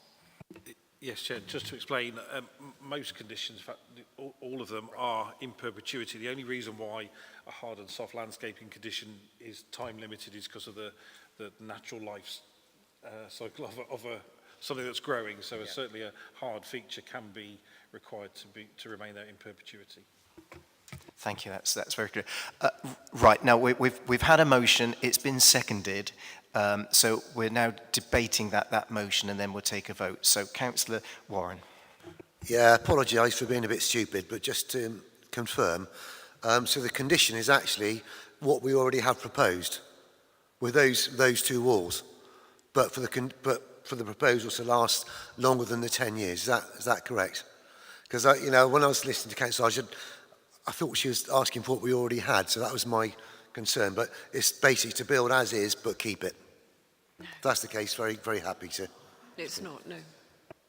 Yes, Chair, happy to clarify.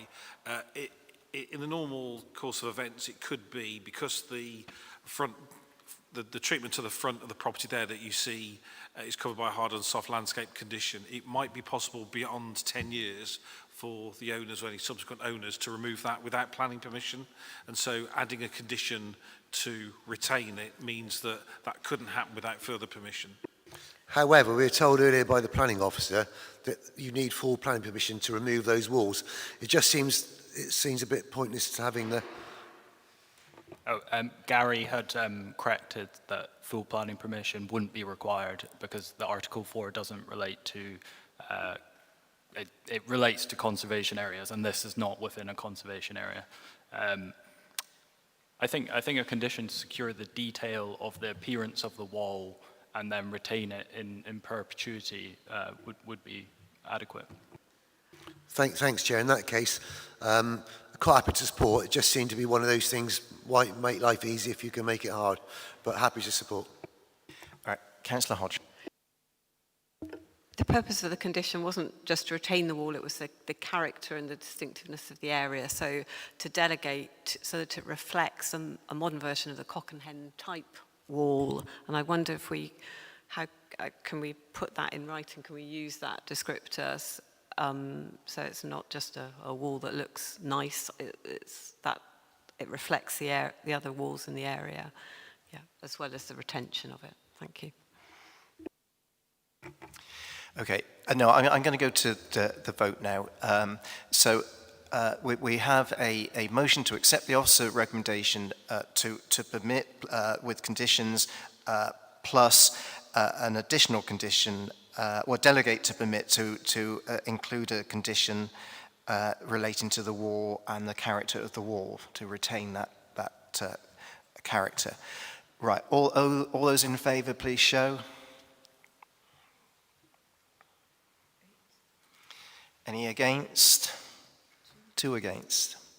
Right, so that motion is carried, so this application is permitted as you've heard. Thank you. We're going to take a break now for 5 minutes.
Right, we're all back, so we'll reconvene, and we're moving on to our third application this morning, 23/03554/FUL, Greenways, Stone Age Lane, Tunley. I now ask the case officer, Angus Harris, to present his report. Thank you, Chair. So, yes, we are looking at Greenways on Stone Age Lane here for the erection of a one two-storey dwelling to replace the existing bungalow. I'll just provide a very quick verbal update to start with, just to address a formatting error in the report. Under the very special circumstances paragraph within the report, I've just highlighted in bold a few spelling corrections. I just wanted to raise particular attention to the very last line here. This paragraph specifically refers to the sustainability features proposed as a very special circumstance, but I just wanted to make it clear where the word "not" was missing in my report. This is a grave error. Because the measures proposed do not represent very special circumstances, because there's nothing that requires the enlargement of the dwelling for such measures to come forwards. I would also provide another update which isn't written into this presentation, just for the timescales during the call-in period. It was in January, I believe, the original report was put forward to Chair and Vice Chair to be called in for committee. This included two reasons for refusal, which was greenbelt and protected species. Since the decision to bring this forward to committee was issued, the applicant has provided the necessary information for the protected species. This has been reviewed by our ecology team and removed as a reason for refusal. During that interim period, however, two extra supporting comments were received from Dunkerton Tunley Parish Council councillors. Although received quite late into the process, they were given consideration. They are available to read on the application file. Onto the application itself. Greenways is a residential bungalow fronting the main road in Tunley and also Stone Age Lane down to the side here. Site location plan highlighting the property and its garden in red. Some site photographs showing the north elevation. The north elevation is the one most commonly seen from the main road, and the east elevation is currently the front or the main principal elevation, which is mostly seen from Stone Age Lane, and then from the rear and the sides respectively. The existing block plan shows pretty much what we could see on the aerial imagery. So we've got the hipped roof bungalow in the center. We've got some small additions which have been developed attached to the side and the rear. We've got the single-story garage, and there is now erected a garden room at the very end of the garden here. I've included some volume calculations up on screen, as we'll be using the volumes as part of the Greenbelt assessment, where the original dwelling has been calculated or estimated as 440 metres cubed, and it has since been developed up to a 681 metre cubed. The proposal seeks to replace the building. So what we can see now is the proposed dwelling, which is a 1.5 or a 2-storey building with a dual pitch roof and gable ends to the sides. It has a front and a rear projection and a series of dormer windows on the roof to enable the first floor accommodation. The garage has also been rotated 90 degrees without an increase in size. So if I flick back to the existing, you can see its orientation east-west. It's flipped north to south. And also the garden room is having some additional solar panels proposed on top. The existing floor plan of the bungalow shows the bedrooms at the bottom, some living, some utility spaces in the middle of the building, and then the kitchen up at the top. The existing elevations, as seen in the photographs already, show the hipped roof of the bungalow. This is the kitchen extension and the garage, and then the east view from Stone Age Lane, showing again the hipped roof, the two smaller additions, and then the garage again. Same views from the rear and the side. And then the proposed floor plans seeks to firstly put some bedroom accommodation up on the first floor with a master bedroom ensuite, hallway landing with 2 bedrooms. This will enable a reconfiguration of the ground floor for a rework of the kitchen, dining, and living spaces, as well as a 4th bedroom and potentially a 5th bedroom to be used as office space, I guess as a guest bedroom with additional bathroom and utility spaces. As an elevational view, you can see the north elevation as commonly seen from the main road. The dotted line represents the outline of the existing building and its existing additions, and you can see how the garage has been flipped on its axis. The side view shows the conversion of the original hipped bungalow into the gable end on here. You can see the side profile of the front and the rear dormers and the side profile of the front and rear projections, and same again with the garage. Same respective views from the rear and the side. Solar panels up on the top facing south, dormer windows to enable the first floor accommodation, and then the very same side profile just from the other side. And then the garden room as well. So square in footprint, garden room, timber cladding to the sides, some glazing on the west elevation, and then the solar panels up on the roof. Now, a lot of the report hinges on the comparison with a fallback scheme. So I've included the details of the fallback scheme in this report. So in 2021, a certificate of lawfulness was granted on site for extensions to the building. The extensions to the building mostly of most relevance is the conversion of one of the hipped sides of the existing bungalow into a gable, the addition of a dormer window on then the rear roof slope, a side extension at a single-storey height, and a rear extension for a single-storey height as well. And there was a larger outbuilding also proposed in the rear garden. The elevation views of the certificate of lawfulness. So this is the north elevation as seen from the main road. So you can see half of the hip has become a gable. You can see the side extension and then the rear extension on the side profile, as well as the side profile of the dormer window. And then the same views from the other side in the rear. So you've got the side view of the dormer, the single-storey side extension here, the single-storey rear extension, and then the dormer window. I have overlaid I've done my best to overlay the fallback versus the proposed scheme. So the black and white image is the proposed block plan. So if you ignore the red lines for just a moment, you can see the same 2-storey building that we saw just earlier in this presentation. The dual pitch roof and the gable ends to the sides. You can see the dormer windows for that first floor accommodation, the front and the rear projections.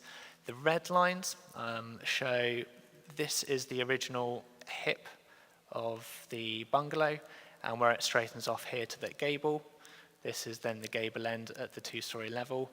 This square or this rectangular footprint over here is the side extension at the single-storey level, and the same at the rear of the dwelling. This is the single-storey rear extension, showing quite a difference in the footprint. On the elevational views, I've done the same. So from the main road, you can see how the proposed dwelling has a greater amount of development up at the 2-storey, although it has a smaller footprint, where the existing dwelling and the certificate lawfulness scheme would retain the hip on this elevation. This would become a gable, and then the matching gable end on this side with the first floor accommodation. You can see the difference in scale up at the height, but also the footprint with the side extension coming out further. This is similar to the rear. The rear extension comes out much further than elements of the proposed scheme, but this side profile shows the difference mainly with the dormer accommodation up on the first floor and the front and rear projections that come out to the front and rear. No particular changes to note with the garage. And yeah, for the reasons outlined in the report, this one is recommended for refusal. Thank you. Right, we move on to speakers, and is Alex Manning, just checking, is here. Yes, if you'd like to come forward, and when you're ready, just get started.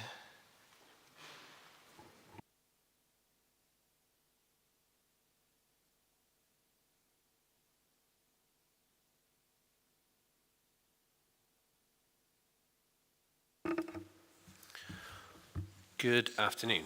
I would like to make 4 points on the consideration of our application. The test, as set out in paragraph 154D of the NPPF and the officer's advice, requires a replacement building to be in the same use and not materially larger than the one it replaces, i.e. that which exists on the site currently.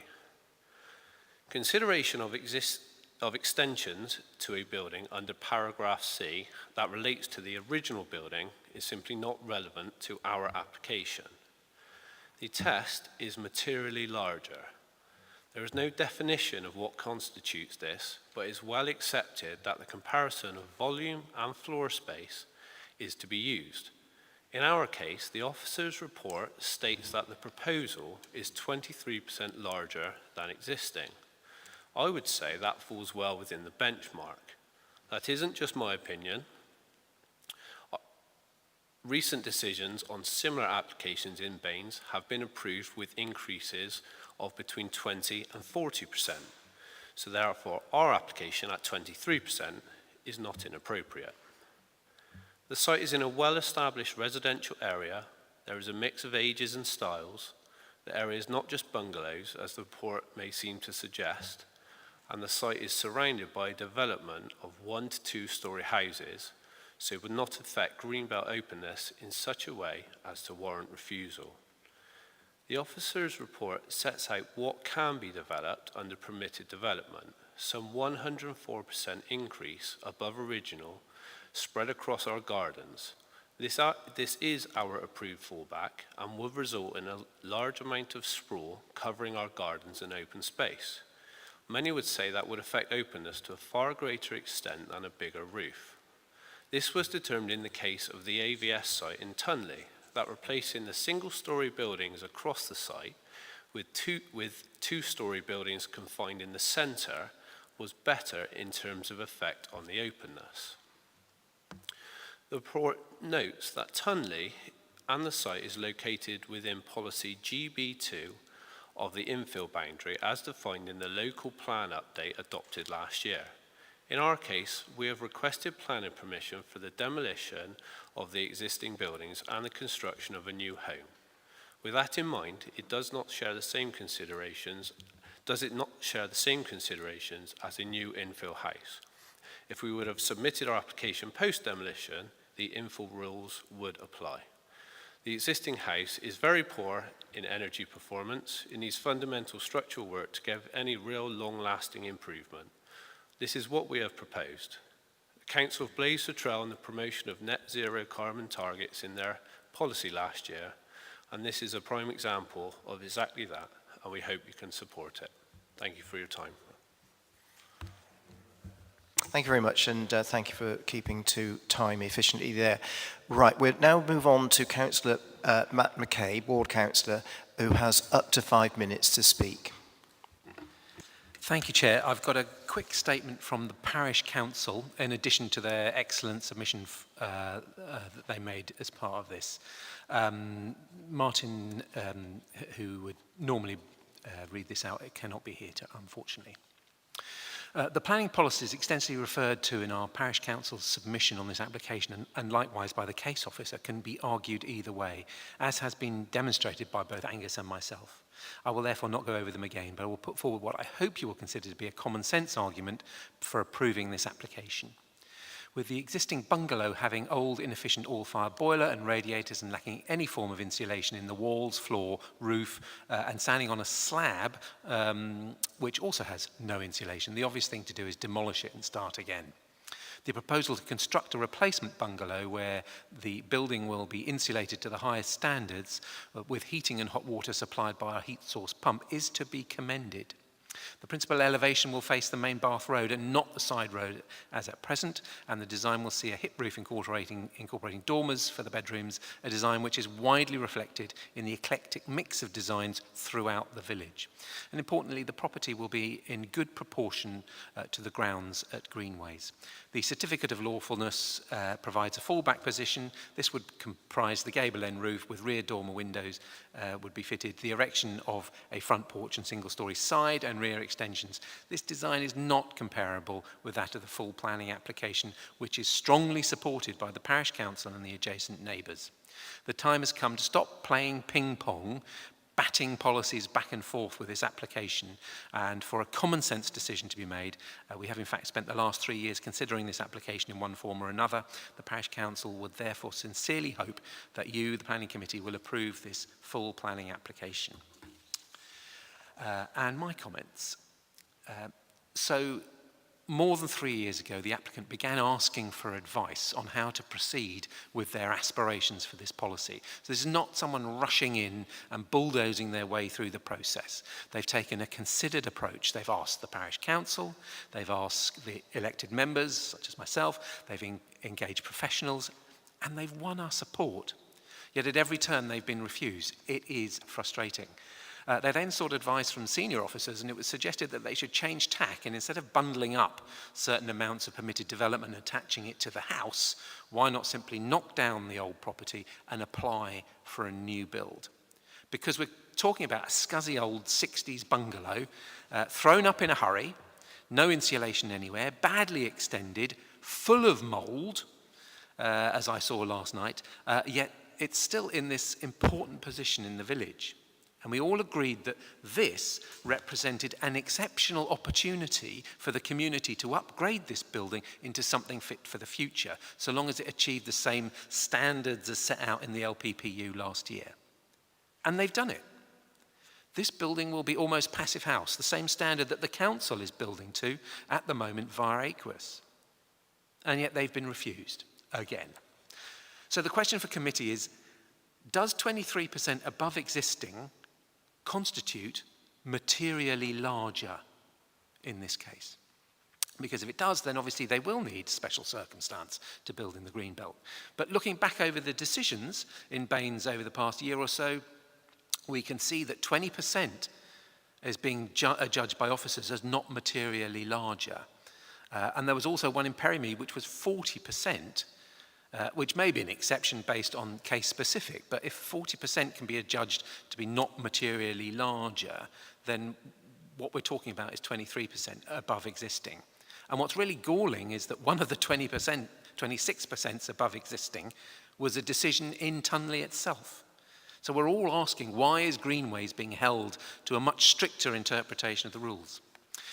It is the parish council's position and mine that in this case 23% above original does not represent materially larger, and that any harm to the greenbelt openness is therefore minimal, particularly as this property is surrounded by development on all four sides. It is also the parish council's position and mine that what the applicant is asking for is really very modest, especially in comparison to their permitted development rights, and represents an exceptional opportunity for the community to improve its housing stock in the face of the changing climate.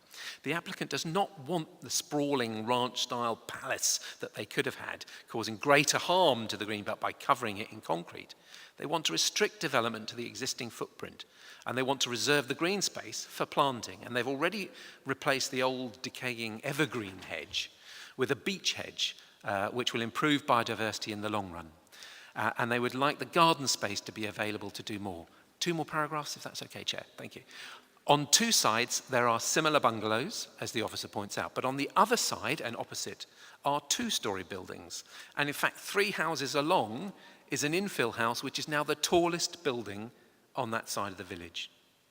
The applicant is actually stepping down the height to blend the property into the surrounding houses, and quite extraordinarily has letters of support from his neighbours. So please accept our assessment of this application, that it is not materially larger than the property it replaces, and that it represents less harm to the greenbelt than the permitted development proposition, and that in permitting this application, you do something that the local community believes will be a great improvement. Thank you, and thank you, Chair, for the extra bit of time. Thank you, Councillor McCabe. Right. We now move on to questions to the case officer. I imagine there'll be a number of questions. So who would like to start first? Councillor Hughes. Thank you. So I'm just trying to understand the situation with the fallback position. So if I understand the report correctly, the current design that's been put forward is more desirable than either the existing or the fallback position. Would that be correct? Sorry, could you repeat the question where you mentioned more desirable specifically? Could you repeat the question, sorry, where you referenced more desirable? Certainly the design that's been put forward in this, you would consider to be more desirable than the fallback position. Is that correct? That would be the test when considering a fallback position, yes. In this case, the conclusion of the report was that what was proposed has a greater visual impact on the greenbelt. So I can't agree that it's more desirable than the fallback position, but that would be part of the test when assessing a fallback position, which is more desirable. Okay, thank you. Just looking around. Councillor Hodge. Thank you, Officer. I've just got a question about which percentage is the important one for us to be thinking about. So is it the 23% materially larger, or is it the 91% over the original property in the Greenbelt? The short answer to your question is the 23% is the correct one to be using for this application. Both have been referred to for the purpose of being thorough, as the application has been assessed as an extension in the past for a very similar outcome. So both routes of application through the MPPF have been given consideration, but really we want to be sticking with the 23% as a replacement dwelling for this application. So the basis for refusing, so we're not worrying about a 30% increase over the original, so your basis for refusing was with the 23%? That's right. The 30% quoted is for an extension to a property. Other matters aside, a property that hasn't previously been extended can go up to about a third of its original size in the Greenbelt as an extension. That's quite different to a replacement dwelling. A replacement building can't be materially larger. So there's no 30% provision for replacements. So you're happy with the 23% materially larger? Not happy with the 23%. The 23% is materially larger. Okay, I understand. Thank you. Yeah, okay, thanks. Question from me. There's this fallback position with this certificate of lawfulness.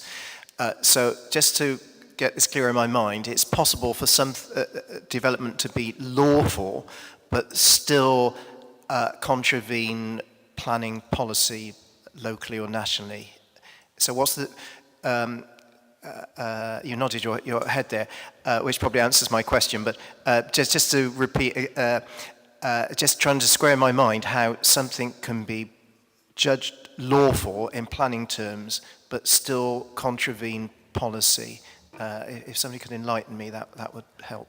Yeah, absolutely fine. The certificate of lawfulness, as with any scheme that is permitted development, it's not a test of acceptability in planning. It's simply granted lawful status by the government's general permitted development order. It just simply is lawful and doesn't require further planning control. That doesn't mean it's acceptable, as in this case the certificate of lawfulness scheme does represent quite a large volume and footprint increase, which if there were no permitted development rights and that scheme was being put forward as a fresh application, it would likely be contrary to Greenbelt policy. But due to the provisions of the GDPO, it's lawful, and that's that really. Right, there are 5 purposes of the Greenbelt, as we know. So is it the case that the only objective that would be applicable here is openness of the Greenbelt, that none of the others would apply in this situation? Openness is correct, yes, that's the one that we're working with. The test of inappropriate development is, in my understanding, almost a little bit separate from the purposes of the Greenbelt, where it sets out, where the NPPF sets out that inappropriate development is, by definition, harmful. A follow-up question, but could you show, if possible, a diagram showing the relationship of this property to other properties in Tunley?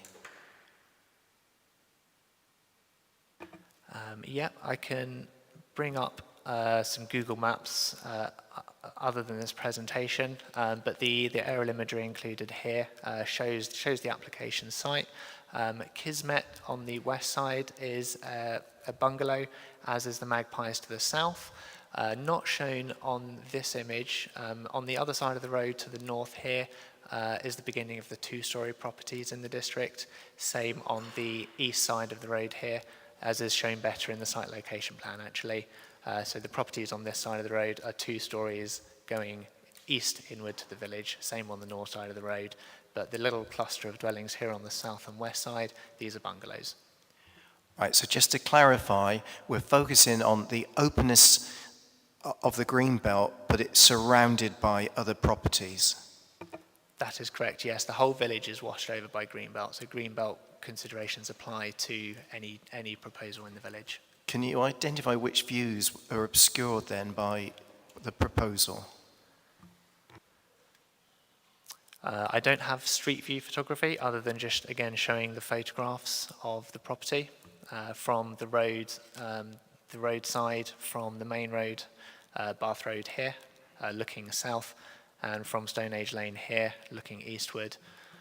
But I won't be able to provide an overlay of the application site on top of the photographs for you. And one last question.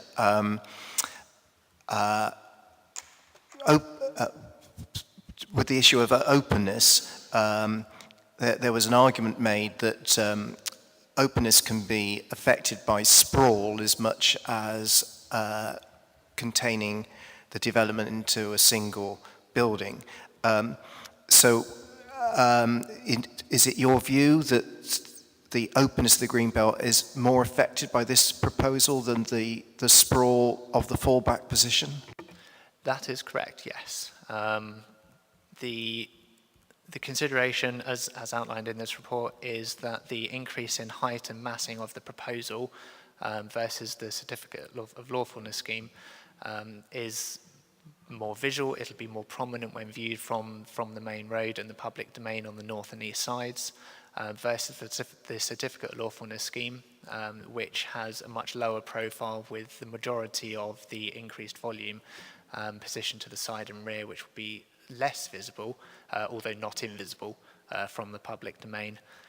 But there certainly is a bit of give and take with that consideration. You know, there is more sprawl with the certificate of lawfulness scheme, but there's more height, massing, and what we consider to be the visual impact as a result of the proposal. Any more questions? Right, let's move on then to the debate and invite Councillor Fiona Gurley to open the debate as the local member. I'm not sure that I can add more than what Matt said, but I know this. It's a sprawling, tired old building that needs to be replaced. And the fact that the parish council, who are extremely hot on planning issues, have supported it, and the neighbours have supported it, I think is a really good sign. I would also say that the most recent thing, the scheme that we have in front of us, is neater, tidier, and makes better use of space than the sprawling previous scheme suggested. And therefore, I would absolutely support this, because I don't think it has an impact on the green belt when there are houses all around it. And I think it's slightly ironic that we're talking about that in one issue this morning, and we have a much bigger issue about impact on green space this afternoon. So I would thoroughly support this application. That sounded close to a motion again. Do you want to put forward a motion to overturn the officer recommendation to permit? Okay. I guess that's a yes. Thank you. Is there a seconder for that motion? Councillor Hughes. Thank you. Yes, I'm more than happy to support that. I think when we come up against this so often, this issue of volume in the green belt, where we're trying to take, in this case, a very bland old 60s building with no features or merits to it, and bring it up to modern standards of living, capable of coping with a modern family and things like home working. So I think the volume issue isn't really an issue. And certainly at recent committees here, we've permitted new builds in the green belt outside of the housing boundaries. This is within the housing boundary, and it's just modernising a derelict old building. I think the option that's been put forward is more desirable than what's already there. It's certainly more desirable than the fallback position. It certainly makes it a very sustainable development, and it's not overdevelopment. I mean, it's utilising the sites effectively. It's got the support of the parish council, the ward councillors, even the neighbours are fully supportive of this. So, yeah, I've got no hesitation in supporting this motion. Councillor Halsall next. I've always struggled with the this green belt policy, particularly where it relates to domestic properties and the volume increase or cap.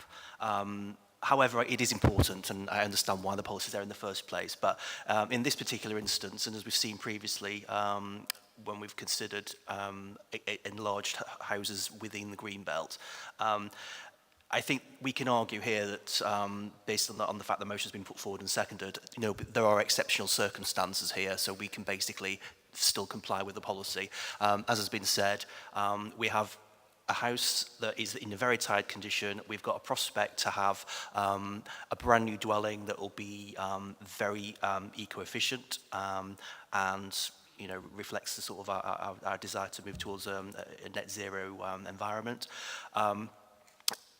The house in its own right, the design of it, two-storey, has not been raised as a reason for refusal in design terms. If it wasn't in the green belt, I think it would be implied, excuse me, that it could be approved. It is just by virtue of the fact it's in the green belt that the recommendation that's been put forward is to refuse it. But as has been said, this property is surrounded entirely by other dwellings. It is in proportion, and what we're looking at here is a single compact building that's slightly higher than the existing, or, and this is a material consideration as well, the fallback position for sprawl within the plot. So are we going to cut our noses off to spite our face by allowing an ugly, sprawling additional extensions to that property, or a tidy, attractive, eco-efficient house? Again, as it has the support from the local community, and I think that's something that we should take on board. So yeah, I'll be supporting the motion. Thank you. If the committee does overturn the officer recommendation, we have to be really clear the reasons why. And what I'm picking up is that this property is surrounded by other properties. It's within the housing development boundary, and an argument that the openness is less affected by this proposal than the fallback position. Would that be fair? And just to guide the committee further, I think the key thing, if it's a matter of judgment, if members are supportive of the proposal, I think the key thing in there is that you feel that it's appropriate development in the green belt for all the reasons that have been explained. That needs to be part of the motion in order to make the decision watertight. So we're saying overturn the officer recommendation. We think it's appropriate development in the green belt for the reasons that I've just given. Right, so that's been proposed and we had a seconded. So all those in favour, please show. Oh. Just conscious of the time, that's all. Councillor Crossley. Yeah, it does seem to me that we've got here the second change of bungalow to housing, and every time we get an application to change a bungalow to housing, this committee seems to support it. And it seems to me, as Councillor Jackson said, that there is a place and a need for this type of property and housing. So the question I would like to put to Head of Planning and the planning member for the committee is, for the Cabinet, is can they consider whether we should have actually in this council, or do other councils have policies about the retention or the desirability of bungalows as part of the housing mix? Because if we don't have a specific policy that says bungalows are protected, then on every occasion we have no reason to defend them, because we lose them, because it's not taking up extra space, it's within the housing boundary, and so that you can come up with any sort of agreement, any sort of argument you like, whether it's this application or the previous application, if you don't have something that specifically highlights the needs of bungalow housing. So in respect to this, I think it's subjective that people say, oh, it's scrappy tiring, it's deliberate, it's you know, you can say that about virtually any house built since the 1960s, which have been mass built. They're all of their time, and they're not particularly well designed. We got them all over the authority area where estates are thrown up very quickly, and this is a bungalow that was thrown up. Whether it's thrown up quickly or not, it's of its time, and it is a bungalow, and we do need bungalows. So I shall be voting with the rest of the committee, I think, in overturning the officer's decision, but I do think we need a policy on bungalows so that we've got some reason for overturning them on bungalow policy, because otherwise we'll lose them all one by one, particularly the three that surround this. They're all going to come back in the next 3 years with applications to turn into houses. Right, that sounds like something for the local plan consultation. I think that's everyone. I'm conscious of the time, right, Councillor Jackson, make it brief, please. Very quick point. Could we, at some future date, have some training about the significance of certificates of lawful use, please? Okay, that's a point noted. Right, so we have a proposal on the table, motion on the table to overturn the officer recommendation for the reasons given, which I won't repeat. That's been seconded. So all those in favour, please show.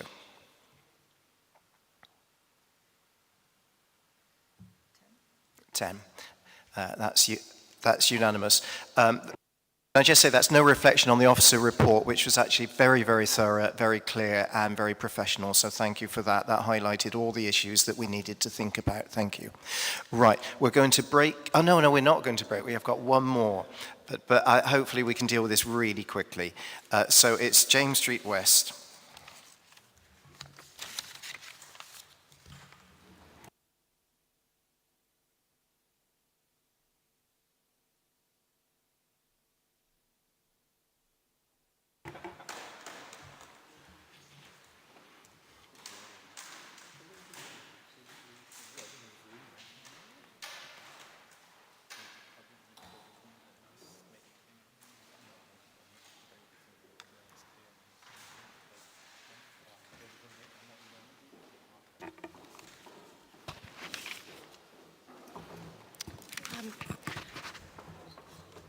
Okay, this is listed building application at 31 James Street West. Red line around the application site there. It's a grade 2 listed building dating from around about 1850. The building is currently in use as the offices for the Bath and North East Somerset Liberal Democrats, hence the reason why it's been reported to committee. So the works are to the front roof slope only. There's a high parapet, so a lot of it is concealed from view, as you'll see by the photograph.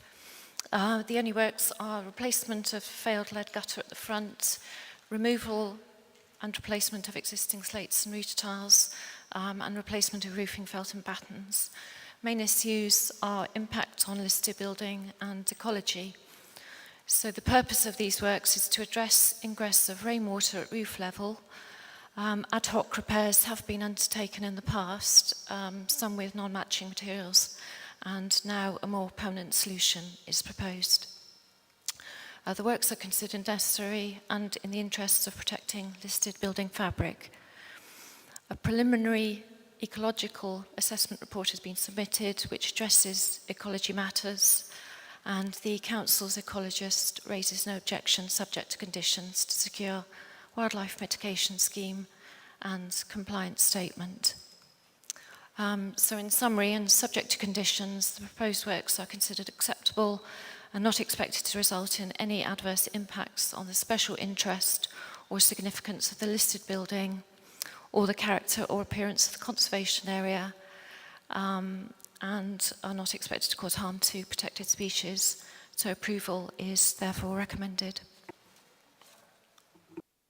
Thank you very much. Right, we have no public speakers. Any questions to the case officer? None. We move to the debate. Would somebody like to propose a motion? Councillor Warren. Happy to move the officer's recommendation. We got a seconder? Yes, we have. Anybody want to debate it? Okay, we'll go for a vote. I just recommend that the Liberal Democrat members don't take part in the vote and abstain. So all those in favour? 1 second, I don't accept that. I'm here at this meeting and I've not declared an interest that... Oh, you want to... Okay, that's so right. I shall vote. Fine, it was just a suggestion. In the past, that's often happened. Right, so all those in favour, please show. All those against, please show. Any abstentions? Okay. So that's carried. Thank you very much to the case officer. Thank you to you all for a busy morning. Let's try and get a bit of a break now before 2 o'clock. Thank you.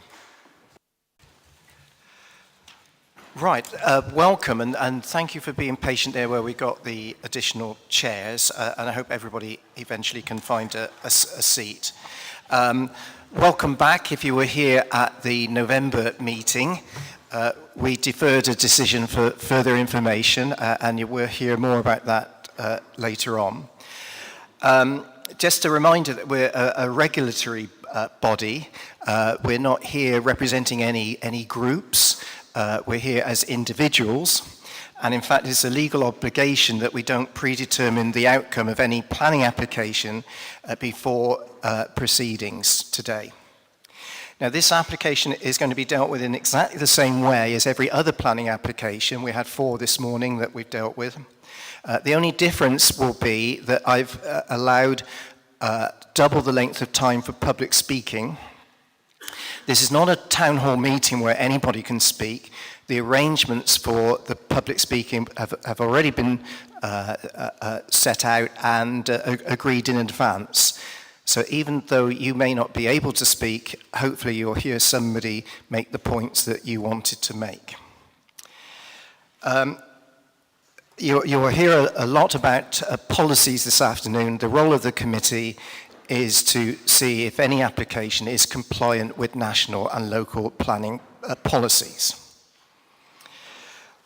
Right, we're going to take a break every hour or so. I'll remind you at the time, but when we do take a break, please do not approach members of the committee to discuss what we're talking about this afternoon. That would be very inappropriate. So if we have a break at any time, just let the committee take that 5-minute break in peace. Right. My name is Councillor Duncan Hounsell. I'm the chair of the committee, and I'm now going to ask the officers on the top table to introduce themselves. Hello, I'm Karina Haskins from Democratic Services. I'm here to take the minutes of the meeting. Good afternoon. My name is Gary Collins and I'm the head of planning. Hello, my name is Simon Elias. I'm in the legal team as a senior lawyer. Thank you. Please can I remind everyone to switch their phones and other devices to silent during the meeting. The acoustics in this room are poor, so please, if you're taking any part in the meeting, can you please make sure that you project your voice and you speak directly into microphones. The meeting is being filmed and the recording will be available on the Council's website. Anybody speaking that does not wish to be filmed should make themselves known to the camera operator on the far side of the room where I'm pointing. We're now going to hear the emergency evacuation procedure. Thank you, Chair.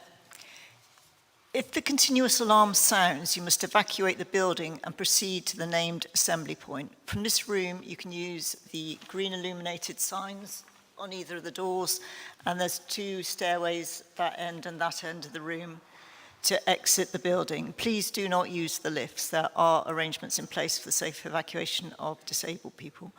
And the assembly point for this building is at the Orange Grove grassed area opposite Bath Abbey. Thank you. Do we have any apologies for absence and substitutions? Yes, Councillor Ruth Malloy is substituting for Councillor Toby Simon.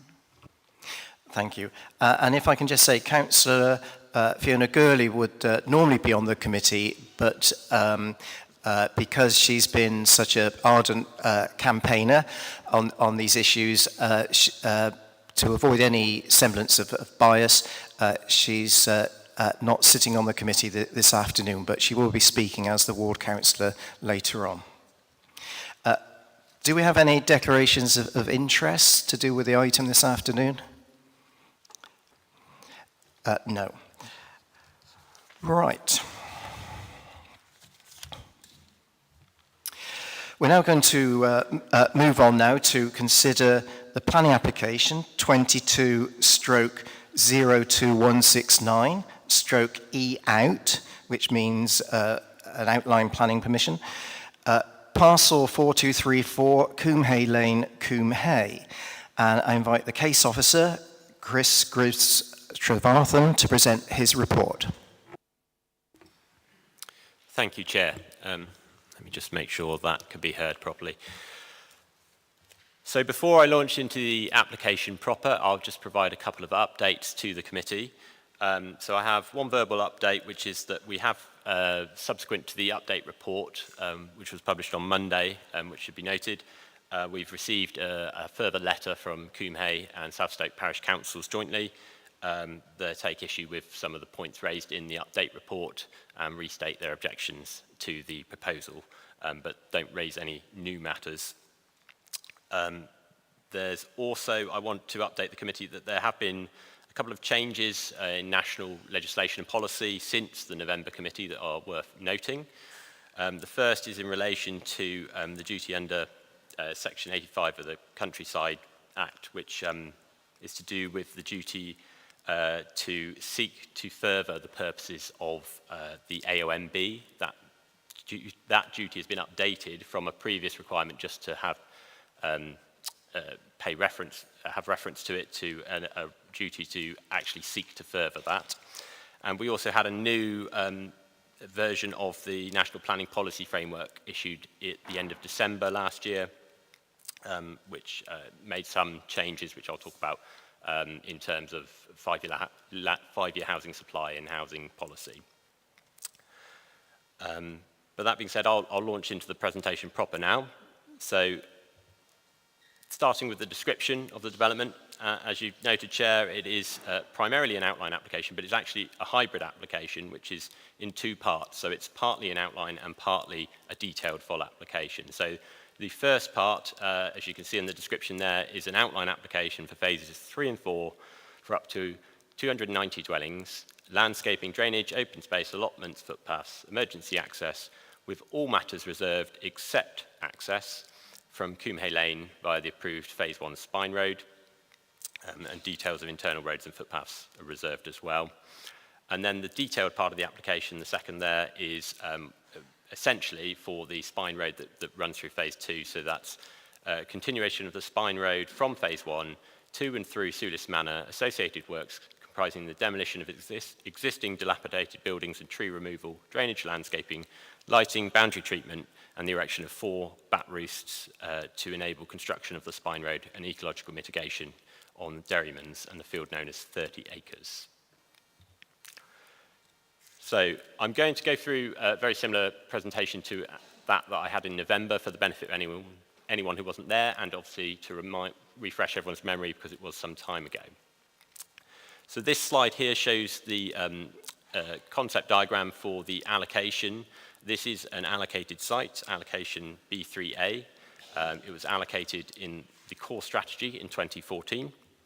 You can see the allocation is shaded brown here. And then there's a few points to note on here in terms of designation. So the whole of the site, with the exception of the Soulis Down Business Park, which is here, was removed from the Greenbelt when it was allocated, but all of the land around the site is in the Greenbelt. The site is also within the area of outstanding natural beauty, the Cotswolds AONB. It incorporates Soulis Manor, which is considered to be a non-designated heritage asset, and also this falls within the boundary of the 2 Bath World Heritage Sites. The rest of the site falls outside of the boundary, but is clearly within the indicative setting of both World Heritage Sites.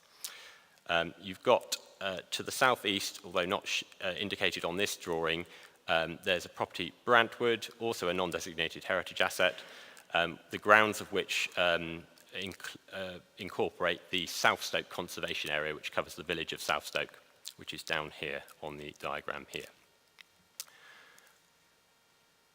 And also importantly, running east-west along the north side of the allocated site, and we'll talk about this more in a moment, is the Wansdyke Scheduled Ancient Monument. So just moving on to an aerial view, you can see the allocation there. You can see phase 1 of the development, which was granted approval in 2017 to 2019 for around 170 homes. That is under construction. It's approximately 50% complete.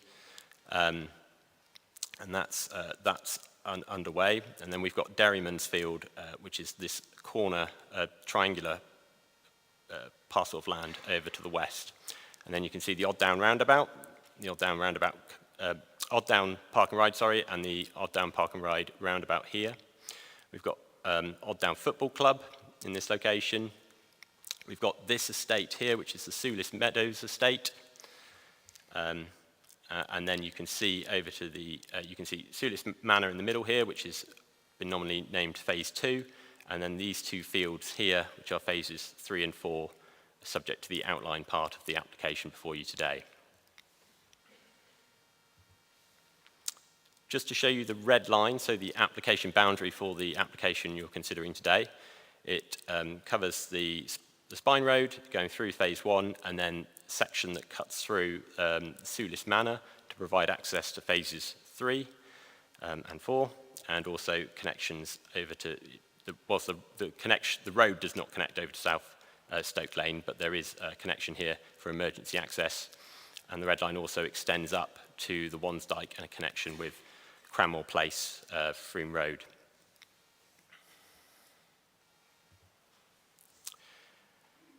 So, turning to the plan submitted with the application and those before you today, this is the comprehensive master plan that's been submitted with the application. It shows the physical extent. It's a requirement of the allocation that there is a comprehensive master plan which shows how the allocation would come forward as a whole. This shows the entire physical extent of the allocation. It shows the connections through phases 1, 2, 3 to 4. It shows emergency access onto South Stoke Lane. It shows a network of pedestrian paths and cycle paths through the development. It doesn't show any development on phase 2, but it does include a note that given that that land is outside of the control of the applicant, that there may be some future development coming forward there. It also shows Odd Down Football Club retained in situ, which is something that the policy does permit. And then moving on, we've got the land use parameter plan. So the scheme is, as I said, in outline, but it's accompanied by a series of parameter plans which will set to the parameters for any future reserve matters applications that come forward. This is the land use parameter plan. It shows the areas in pink here as being the sort of developable areas for residential development. It shows this area in orange here as an area for allotments, which would accommodate the allotments required as a result of phase 1, 2, 3, and 4. It shows a central heart space in the middle here, which is where some of the open space, play equipment, and other community features would be located. And it shows the retention of the southern tree belt and its slight expansion here as well, which we'll talk about more in a moment. It does include a range of annotations for the different areas. So you can see some of these are a little bit sort of parceled off areas, and that includes a number of detailed notes, again linking back to the design and access statement, set detailed parameters around what should come forward in the reserve matters. So, for example, these sections to the north side of these phases talk about the retention of trees that are along the northern boundary of those phases currently.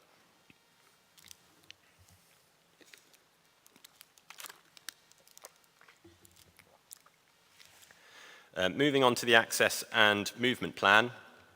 So this, again, just shows you how the network of pedestrian paths, shared use paths, and roads would operate throughout the scheme. So continuation of the spine road through Sulis Manor into the development site and around to the south side of phase 4. There would be no vehicular access onto South Stoke Lane. That was ruled out when the site was allocated in 2014. The core strategy inspector felt that any access onto South Stoke Lane would require the upgrade of that lane because it's currently very narrow, and that would be to the detriment of the conservation area, setting of the South Stoke Conservation Area. So that was ruled out. The proposals do also include a shared use pedestrian and cycle path heading north over the Wansdyke Monument, connecting into Cranmore Place and towards Three-Way School and the Sainsbury's supermarket, which is located just up here. I'll say some more on that in a moment. Also shows some potential future crossings, pedestrian crossing points into Sulis Manor should development come forward on phase 2. These are not proposed to be actually delivered as part of this application. They're simply safeguarded those areas of land should they become necessary in the future. But this essentially shows a network of spaces and how access would come forward as part of any reserve matters application. So this parameter is a lighting parameters plan. The site is, as we've already said, in an area of outstanding natural beauty and is environmentally sensitive in terms of lighting and light spill. And so this plan shows a number of features that would be, again, parameters for the reserve matters, such as the inclusion of 14-metre buffer zones from the south and the west boundaries to ensure there's no excessive light spill onto those important wildlife corridors to the south and to the west. There would be the lighting category would be classified as E1, which is the most sort of sensitive category because of the AONB designation, and that would mean that the lighting design is designed to be minimal and limiting light spill. Again, the detail of that would need to come through in a conditional reserve matters application. There's also detailed controls for the lighting regime of the spine road as this goes through Sulis Manor, where there is some sensitive ecology and bats, and that includes dimming overnight so that again it's minimal light spill through that area. Moving on to the important building height parameters plan. So this plan here shows a couple of things. So the sort of lighter peach-coloured area is buildings in that area are limited to 2 or 2.5 stories, where only up to a third of the buildings within that area can be up to 2.5 stories. So there's a sort of limit there. And then within the darker area along the centre part of the scheme and around the central heart, that's a maximum height of up to 3 stories. But again, only 1/3 of the buildings within that darker area would be permitted to be up to 3 stories. So some limitations on the heights there. The exact detail of that would have to come through the reserved matters. There are also height limits on both of those as well. And there's further detail again around the areas to the north side where the scheme would be visible from the Wansdyke Scheduled Monument. Moving on to the Ecological Mitigation Enhancement Plan, there's a number of features here, and obviously all the detail is in the committee report, but just some to note. There is already a black barn that's been erected in respect of phase 1 in this location to the west here, and another one to the east here, so the east and west back barns. The proposals would include the enhancement of dairylands to include calcareous grassland to offset the loss of some grassland within the Sulis Manor estate as a result of the spine road being implemented, and reptile translocation zones as well. The site at Sulis Down is also home to some pairs of skylarks, and there's mitigation proposals for provide alternative habitat for those on land, I think it's called great tining or broad tining, which is land to the south that would be secured as part of a legal agreement. There's also tree replacement proposals, which I'll come on to in a second. Turning to the drainage parameters, so there is known slope stability issues near the escarpment on the south side of the site, and it's proposed that there's a 50-metre slope stability zone in which there will be no infiltration from the development in that area. Again, we don't have the detailed design of drainage at this stage because it is in outline, but the proposal is to have on-plot or close to source attenuation and infiltration within the scheme, and that would have to be looked at carefully as part of any reserved matters application. Moving on to the green infrastructure parameter plan. So again, this specifies the position of the allotments. It does also indicate the retention and expansion slightly in this area. You see the slightly turquoisey colour there of the southern tree belt. Also talks about the central heart space and some of the spaces coming forward there, including green space, play areas, amenity green space. And there is also this area here, which is dashed, which we'll show in more detail in a second, but that is over 300 plus replacement trees that are in line with the council's tree replacement policy as a result of the loss of trees that would have to be removed as a result of the spine road going through phase 2.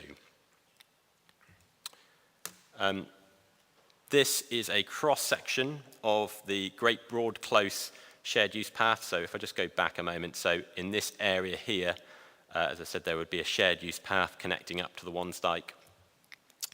The idea would be that this would be low impact in terms of it would be a self-binding gravel or a hog-in design with no fencing and natural edging. It would also be unlit. Now, whilst that's not ideal in terms of accessibility, there is a balance to be struck here in terms of accessibility and respecting the natural environment and the AONB status, and it was felt that that was the best approach. Coming on to the tree replacement, so this would be in this field to the east, which is just outside the application site, but within the control of the applicant, and therefore would be secured via a legal agreement for replanting of 300 plus trees in a native woodland mix, as a replacement for those trees that are lost in through the Sulis Manor. So just to talk about Sulis Manor again, so this is the detailed geometry of the proposed spine road that goes through. It's tried to be located in a manner which minimises the impacts upon retained trees. The trees around the boundary of Sulis Manor, and there are a lot, are subject to a group TPO. And there would be a approximately, I think it's 89 tree losses as a result of the spine road going through that location. But it's considered by the council's arboriculturalists that the approach taken has been to minimise those, and given there isn't an alternative route to accessing phase 3 after the inspector ruled out access from South Stoke Lane, it's felt that that was the most suitable approach to take to achieve vehicular access. It does also include a shared use pedestrian cycle path that would run directly through from phase 3 through phase 2 and phase 1, and then connect into the Odd Down Park and Ride as well. Just to show tree removal plans, so you can see those outlined in red here would be removed as a result of the spine road. So these big groups in the middle here and through the centre, along with some of the outbuildings that currently do host, there's a bat roost that's been identified in these outbuildings, and that's why there's proposed night roosts within the phase 3 development to mitigate for that. I'm just going to go through some visuals, some visual montages. And just to be clear with these are wireframes, and so what they've done is taken the sort of maximum height and drawn a line across. So that's not exactly reflective of what the final design would look like at reserve matter stage. You would obviously have pitched roofs and up and down and different heights that would potentially be lower than that as well. But this is for sort of worst case scenario impacts. This is a view from the sort of northwest corner of the field called Great Broad Close, which is just in the corner of Sulis Meadows, looking from the Wansdyke monument to the southeast. And then we move along the Wansdyke and we're looking directly south, well, not quite directly south, actually a bit more southwest. So you can see these trees along here are the sort of northern boundary tree line of the development. And then we're moving further along, so this is up the corner where, again, from the Wansdyke, looking to the southwest, across 30 acres field towards the development. And then we're stepping back onto sort of Midford Road, and it's the Cross Keys pub, which is grade 2 listed. This is the view from there. And then we're flipping round down to the south, so this is by the Sulis Down Business Park, or the Manor Farm Business Park, looking north. So you can see there's some of the business park buildings on the right-hand side of the image there. And again, the outlines of the wireframes, largely obscured by a lot of the trees in the landscape there. And then we're moving across to Coombe Lane, and where the public right-of-way accesses to the lower part of Derrimans. Again, looking across from there. And then slightly further out, we're heading to the south. So this is the view northwest from a public footpath near Hodshill. Looking to the northwest, again, you can see South Stoke in the foreground here, and the dotted outline of where the development would sit, obviously in this view, not visible. And then moving another view from Hodshill, looking northeast. Again, South Stoke on the right here. And then we've got a view again from Coombe Lane, looking east across phase 1.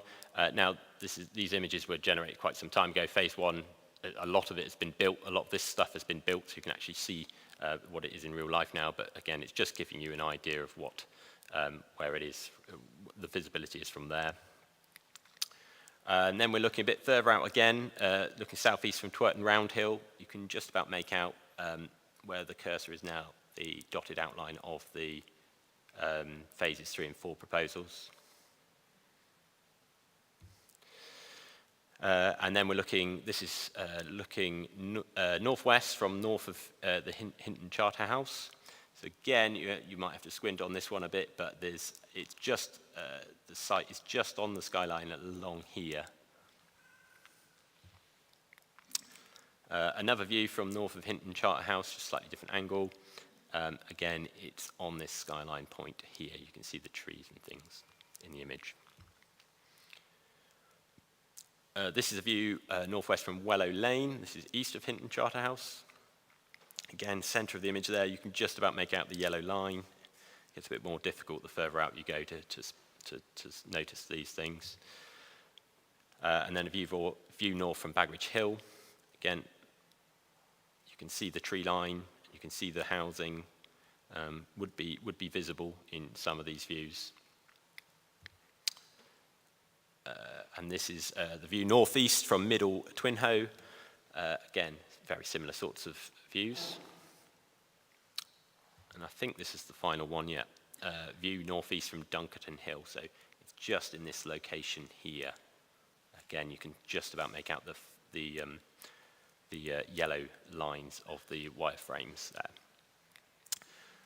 So this plan is an illustrative layout, which was submitted within one of the design and access statements. So it is not a plan that would be approved as part of the application, but just to give you a flavour or an idea of the sort of scheme that could come forward within the parameters set out. Obviously, officers are making no comment on the merits of this scheme, but again, it's an aid memoir. So part of the recommendation is that it be delegate to permit subject to a Section 106 agreement. And I want to run briefly through the heads of terms that have been agreed with the applicant, because I think they're important in terms of a variety of matters. So firstly, there's a primary healthcare contribution of £120,590 and 10p. That would be prorated depending on the number of houses that actually came forward at the reserve matters stage. It should be noted it's an application for up to 290 dwellings, and so there is always the possibility, therefore, that should the number need to reduce slightly to meet all of these parameters, that is entirely possible. But that contribution would be towards the expansion or remodelling of a local GP surgery to increase capacity to mitigate the impacts of the development. There would be obligations to secure the delivery of the Spine Road and its adoption. There would be highways contributions towards the Summer Valley Links project of £420,076.60, again prorated. That is a project to improve the links from the Summer Valley and through to Bath and Bath City Centre.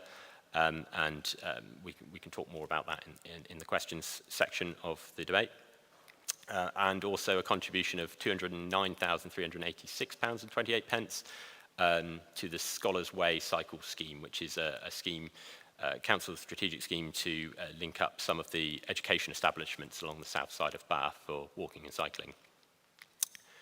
Also, really importantly, the scheme does provide 40% affordable housing.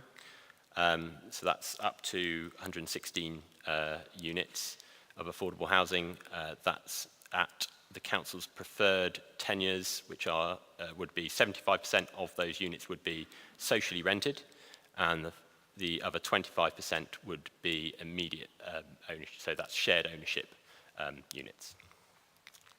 There would be obligations to secure on and off-site BNG through local biodiversity gain plan. There would be a landscape and ecological management plan for on and off-site green infrastructure, covering a number of matters there, as you can see. There would be obligations to secure the skylark compensation measures, the horseshoe bats mitigation, reptile strategy, delivery of the minimum amounts of green infrastructure listed there. And then in terms of trees, there's an obligation that would be placed upon the applicant not to fell any further trees along the northern boundary. There is currently, the applicant did seek and will receive a forestry commission license to fell the trees along the northern boundary of the site, and part of that had been done further to the east. But they've agreed to not to sign up to a legal agreement to not do the rest of that felling, so that those can be incorporated into the scheme. Also, there'd be an obligation for the tree replacements within the 30 acres field.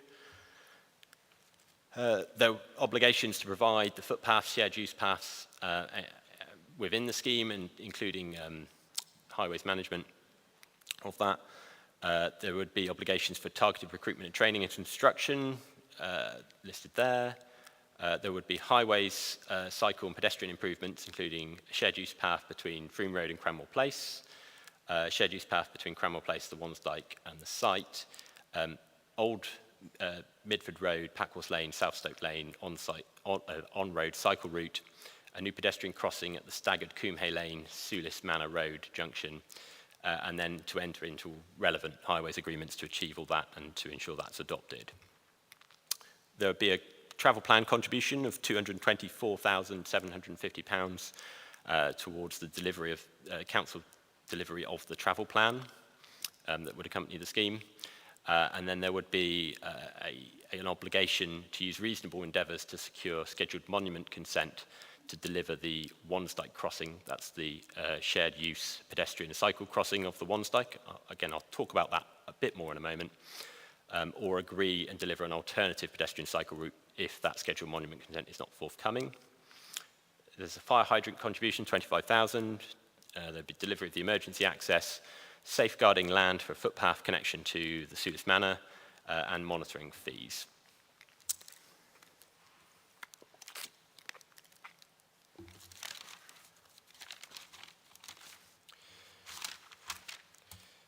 So that's a run through of the application that's in front of you. There are a number of issues that have been brought up that need to be, I think, tackled, and I think it'd be useful for me to provide some commentary on. The first of those is around the number of dwellings proposed. So this scheme, as I've said, proposes up to 290 dwellings, which when taken in combination with the phase 1 development that's under construction now, would take it up to over 470 dwellings, I believe. And the allocation says that the site is allocated for around 300. And people have said, oh, that's obviously not around 300, it's more than that, and it is more than that. But the policy does also say that the around 300 figure is not a cap if the placemaking principles within the allocation can be met. Obviously, it's officers' assessment that those placemaking principles have been met within the scheme that's put in front of you. And it's also important for members to remember that more homes is in and of itself is a positive thing. We do have housing need in this country and in this district, and so it's important that there are housing is delivered on site sufficiently. The allocation also includes a density range requirement, and this scheme would fall within that density range that's specified, and still achieve that number. So that's what I'd say on that point, and obviously happy to take any further questions on that. The second point is around comprehensive master plan. There's been a number of comments suggesting that the master plan that's been submitted doesn't meet the requirements of a master plan and shouldn't be accepted. However, the allocation policy doesn't provide any further detail than what's listed in the policy text itself about what should be in the master plan. As I've set out earlier, the comprehensive master plan does include the whole physical extent of the allocation. It does show a level of detail that sets out the overall direction of travel for the allocation. It doesn't show what might happen in the future on Sulis Manor or what might happen with Odd Down Football Club. However, there's no requirement in the policy that those sites do come forward. And so there's no inconsistency there with the comprehensive master plan submitted and the placemaking principles.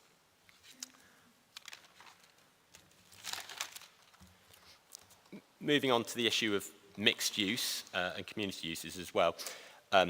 Another comment that's been received is that the allocation does talk about a mixed-use residential development in setting out the requirement for around 300 dwellings. However, the policy doesn't then go on to say precisely what mixed use is required, and a suggestion has been put forward that this scheme should have some other uses within it, and that by focusing purely on residential dwellings, it does not meet that policy requirement. However, the requirement for mixed use applies to the whole of the allocation, not just this application site. The whole of the allocation does include a mix of uses. Manor Farm or Sulis Down Business Estate is an employment and business uses. You have the Odd Down Football Club, You also have the allotments that are proposed within this, and Sulis Manor has been a language school in the past as well. So there are a mix of uses within the allocation, and if the allocation was drafted differently to just say residential development, then those uses wouldn't be able to persist or change or evolve, and so that is why there's a reference in there to mixed use. So there's no inconsistency again with having phases 3 and 4 not containing any significant mixed use. That being said, they do include the community spaces within the centre of the scheme and the allotment spaces, which are not purely residential. Moving on then to highways impact. So this was one of the matters for which the committee deferred the item at the November committee to seek further information from the applicant. So what's happened since then is the applicant has provided additional traffic surveys that were undertaken in January. And I don't intend to set out all the detail of those now, and we can pick up some of those matters through the questions perhaps as well. But we also received further survey evidence from third parties, including drone footage and survey work and modelling work from third parties. In essence, what all of this work showed was that, the applicant's additional traffic survey showed that there wasn't that much of a difference between the earlier work they'd done and this work. So there wasn't a significant change in the amount of traffic. But the third-party work did show that there was queuing on the northbound arm of the Park and Ride roundabout, which is, that's the experience most people would expect during the AM peak. What that has, the cause for that queuing has been identified not as a result of the capacity of the roundabout itself, but because, in fact, if I go on to here, so this is the northbound arm here. Southbound, sorry. No, northbound, yes, sorry. And just up here is a pedestrian crossing point. And this is heavily used in the AM peak for the schools and St. Gregory's and the sixth form.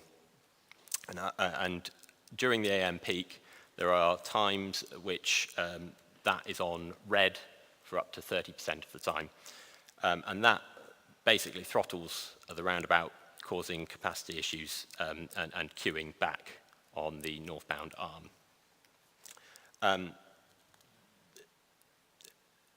What's also been derived from the evidence that's been put in front of the Highways Authority is that the impact of the development would essentially be to add a 2-minute delay, up to a 2-minute delay on the northbound arm to the queues there.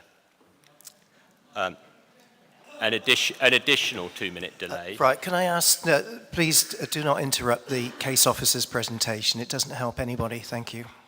And that is the evidence that objectors have put forward, so I'm not saying anything that anyone else in this room has not suggested. The evidence from the surveys and the drone footage has also been analysed to look at the impact that queuing has on traffic using Coombe Lane and rat running through the villages. And all of the evidence reviewed does not suggest that there is any significant issue of rat running when there's queuing arising on that northbound arm. The evidence submitted also shows, interestingly, that the trips made from the phase 1 development, which at the time of the second set of surveys was 55% complete, that the trips from phase 1 were 23% lower than were modelled at the time of the original traffic survey for phase 1. So obviously the trips being generated by that were overestimated at the time. Now, importantly, the policy test that we have to apply in considering whether or not there's a issue with highways impact is set out in paragraph 115 of the NPPF. This states that you should only refuse a development on highways grounds if the residual cumulative impacts are severe. It provides no further guidance as to what constitutes severe. However, there are appeal decisions and decisions made by the Secretary of State which do provide some guidance on these matters. And one thing that comes clearly through those is that additional queuing or driver inconvenience in and of itself is not a severe impact. There has to be a consequence of that in terms of risk or driver behaviour or safety. In this instance, because the queuing only really occurs on the northbound arm and then dissipates very quickly after the AM peak, and because there is a bus lane on that site, there's very little impact on the operation of the park and ride. Equally, there is little impact on emergency services. And as I've said before, the evidence that's been presented does not show that there's significant impact in terms of rat running as well. And so officers are of the view that the impacts are merely an additional 2 minutes, as has been suggested by third parties as well, of queuing and therefore driver inconvenience on the northbound arm of the park and ride roundabout during the AM peak. Officers are of the view that that is not sufficient to constitute a severe impact on the highway network. Another matter that had been brought up in the deferral was about the Spine Road. Oh no, sorry, I'll come on to that one next. There's also the matter of the Spine Road and the tree losses that has been picked up by many.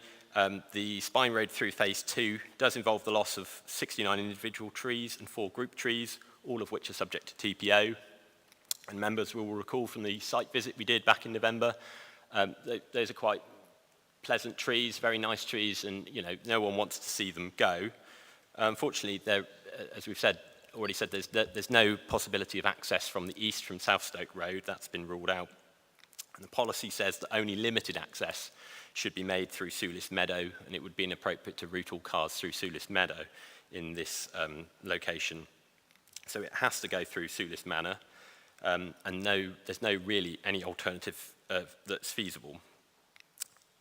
That being said, as I've said before, the arboriculturalist is satisfied that the least harmful route through Sulis Manor has been taken, and in line with our tree replacement policy, replacement planting is proposed. There was also some queries raised in the deferral about the southern tree belt, the makeup of that tree belt and the extent of any ash dieback. Within the southern tree belt, there are approximately 1,000 trees, and about half of those are ash and will have to be removed at some point. That is regardless of whether or not the development does take place, but the development does and would secure a landscape ecological management plan which would ensure the replacement and replenishment of that southern tree belt with an appropriate mix of native species going forward into the future.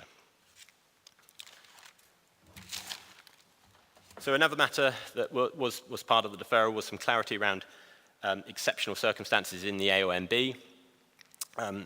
National policy says that major development shouldn't be permitted or should be refused in the AONB unless there are exceptional circumstances. Clearly, back in 2014, when the core strategy inspector was deciding whether to approve this allocation or not, he considered that there were exceptional circumstances, and part of that related to the housing need and the need to demonstrate a 5-year land supply, and subsequently the site was therefore allocated. It is still incumbent on members now to find exceptional circumstances in this case in front of you, because that test still applies.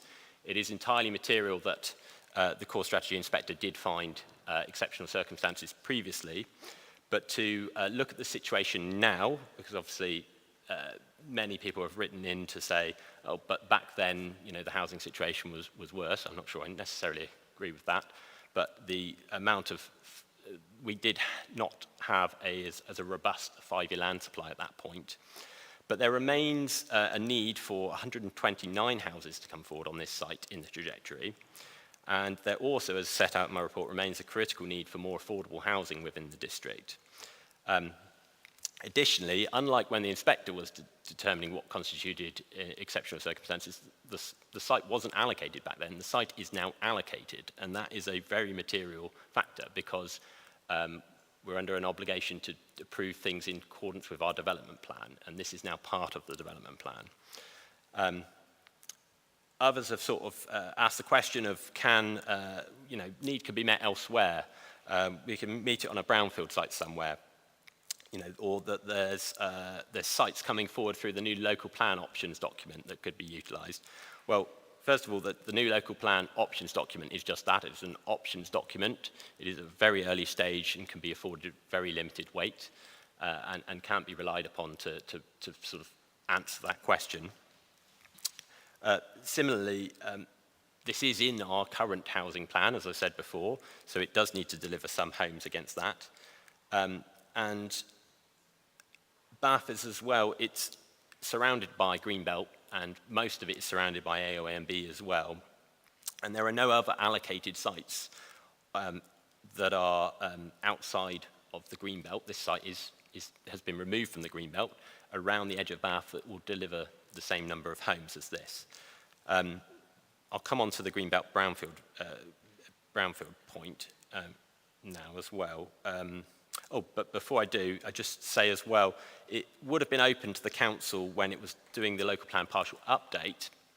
It would have been open to the council at that point to decide to review this allocation if it had any issue with the wording of the allocation, but it wasn't scoped in to the local plan partial update, and so there was no review taken, and so this allocation has essentially been brought forward through not only the core strategy, but then also the placemaking plan and the local plan partial update, and it is an up-to-date allocation policy. It's not out of date just because it was allocated in 2014. It does take a long time to deliver some of these strategic sites. So to move on to the Greenfield versus Brownfield site, a lot of people have made the claim that this site should be delivered on brownfield land rather than greenfield land. And I think the point here to make is that we need to do both, and the development plan recognises that. The issue with brownfield land is, one, most of that is allocated and accounted for in our trajectory already, and two, brownfield land is more expensive and difficult to bring forward and difficult, therefore, to deliver affordable housing on because it is subject to viability challenges. And that's a widely held thing across the whole construction sector. And again, to sort of move on to the affordable housing point here, there's no other sites that I'm aware of that, other than the phase one of this scheme, that have delivered 40% affordable housing, so up to 116 homes. That is in the context of, in 2021, 2022, we only saw the delivery of 156 affordable homes across the whole of the district. So this would be up to 116 on one site. It also would include a 6-bed unit for the council's learning difficulty services, sort of providing some specialist housing as well, and that would be written into the 106. Finally, I'm sure you'll be glad to hear, there's a point around the one-site crossing or the alternative route. So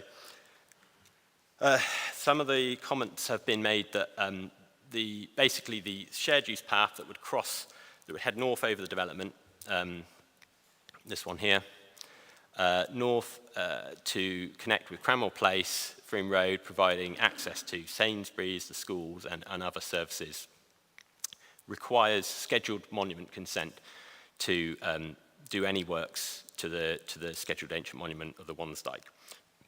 That is outside of the control of the applicant and the council, because it's not within our gift to grant scheduled monument consent. That is within the gift of Department for Culture, Media and Sports in conjunction with Historic England.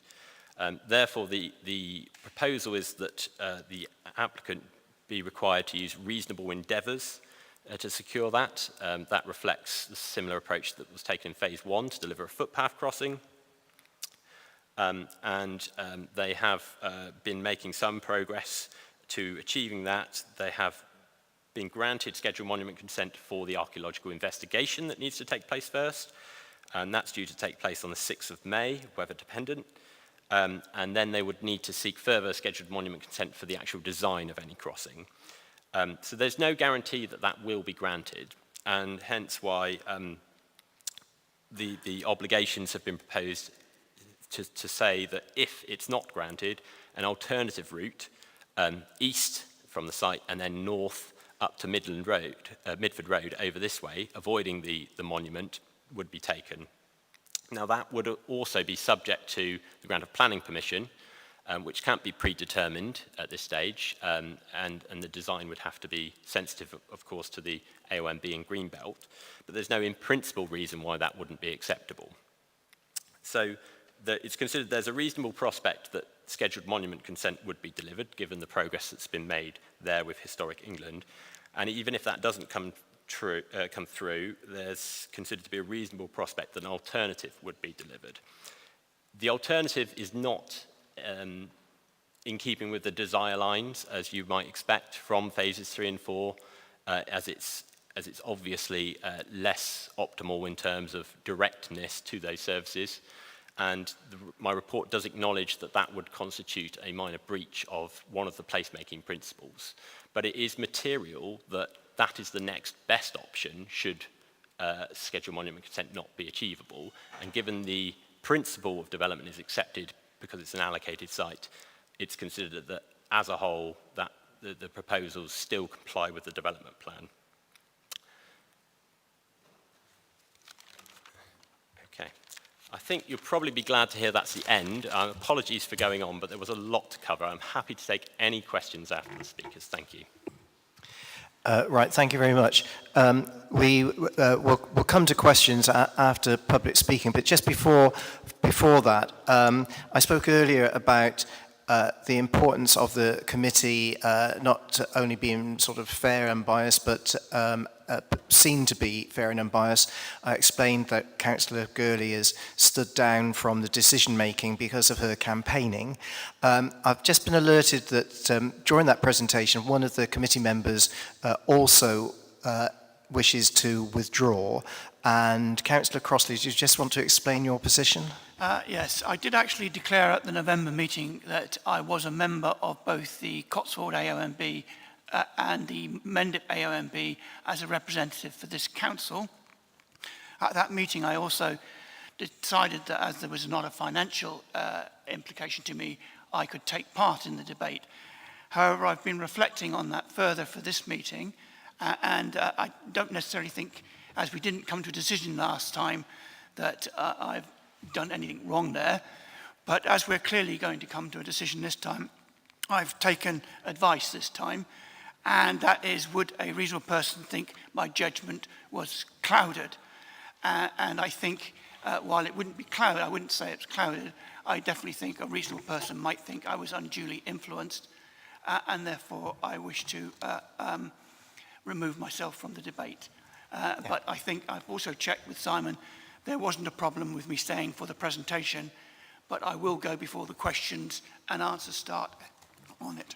Yeah, thank you very much, Councillor Crossley. That's clear, and we'll just pause for a moment while you withdraw. Now, we've actually been going almost an hour, would you believe? Now, the public speaking time is likely to take over half an hour. So I think we'll take a break now for 5 minutes before we start the public speaking session.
If I can ask Malcolm Oswick, Coombe Hay Parish Council, and Paul Beasley Long, South Stoke Parish Council, if both of you come up now to the two speaking chairs, and then we can go from one to the other very smoothly.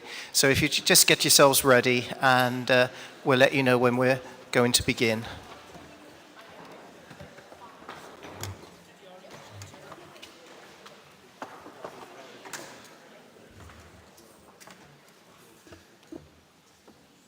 Okay.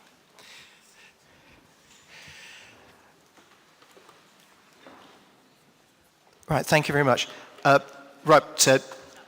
Just to repeat, we've got Malcolm Oswick, Coombe Hay Parish Council, is going to speak for 3 minutes objecting, and then Paul Beasley Long, South Stoke Parish Council, 3 minutes objecting. So Mr. Oswick, if you'd like to start now, that'd be great. Can you hear?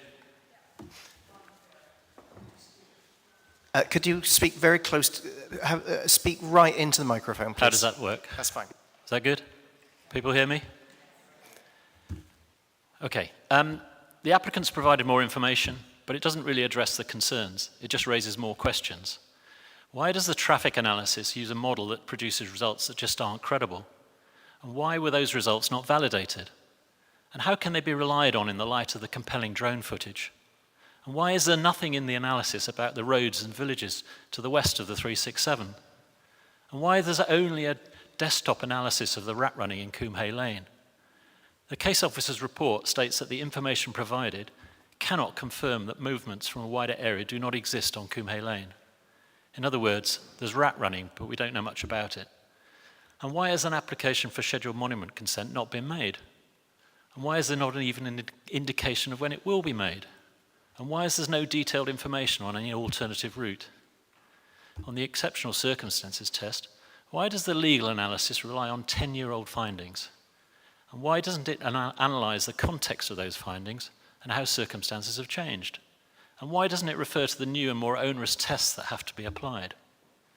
So many questions, and so many reasons why this application should be refused.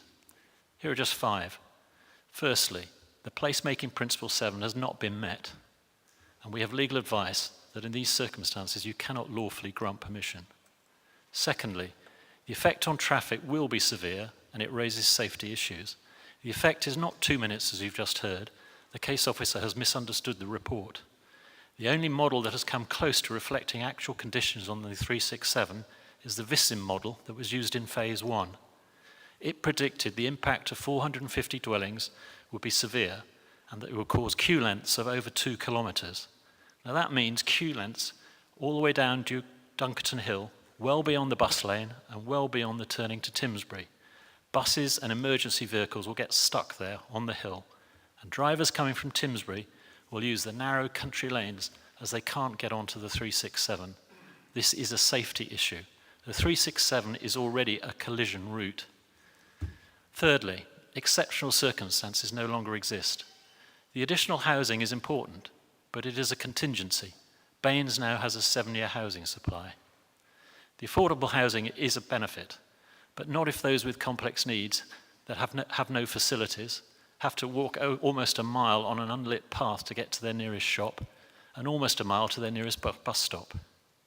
Fourthly, the Council's new obligation is to enhance and further the purposes of the AONB. How can this be satisfied by approving a scheme that builds over 50% more than the indicative number in the local plan? Finally, the community facilities proposed are pitiful. There's no community hall, there's no cafe, there's no shop, there's no bus service, there are no medical facilities, there's no educational facilities, and that's why over 1,500 objections were lodged. People know that this is an overdevelopment, far in excess of local plan numbers, and it's totally car dependent. Please reject this application. Otherwise, what's the point of a local plan? Thank you.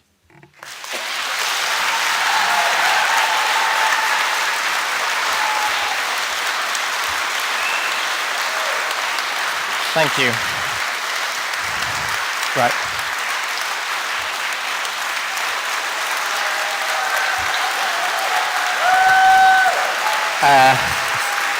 Okay.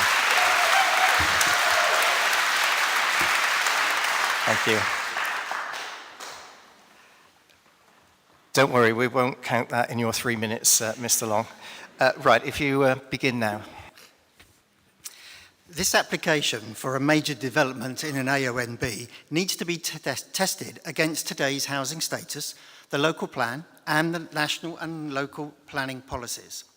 As we've heard, the exceptional circumstances that the planning inspector recognised 10 years ago were driven by the then housing land supply.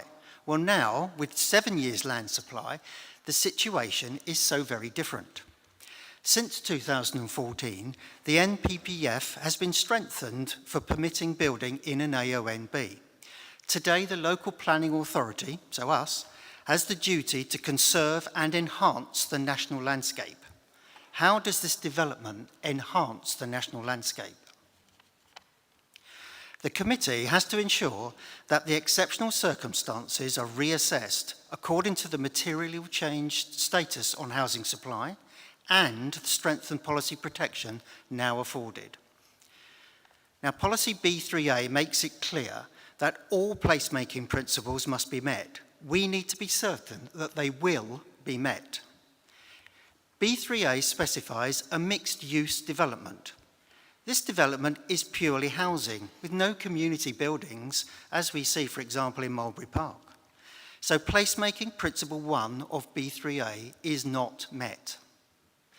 B3A calls for retention and protection of existing trees and hedgerows.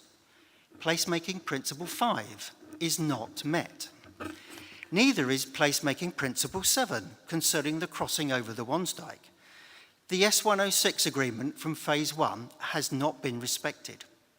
There is no confidence that the pedestrian crossing from phase 1 can be upgraded to a 3-metre wide dual-use path. We have been advised, I'll say it again, we have been advised that without the alternative Wansdyke crossing being included in this application, and without scheduled monument consent being granted, then this committee cannot lawfully conclude that placemaking principle 7 is met. I am certain that there will be no one in this room who could recognise the traffic situation described in the application. The results are so far removed from everyday experience that the data just should not be used. There is no doubt the proposed development will promote car dependency, and the resulting traffic chaos will likely be severe. As you saw on your site visit, the South Stoke Plateau is a special place, valued by the community. It is fully deserving of its AONB classification. We acknowledge that part of the area was allocated for development in the current local plan. However, this proposal is excessive, and the cumulative disrespect of local and national policies, including B3A, would cause substantial harm, and it is therefore not in the public interest. I urge you to reject this application. Thank you.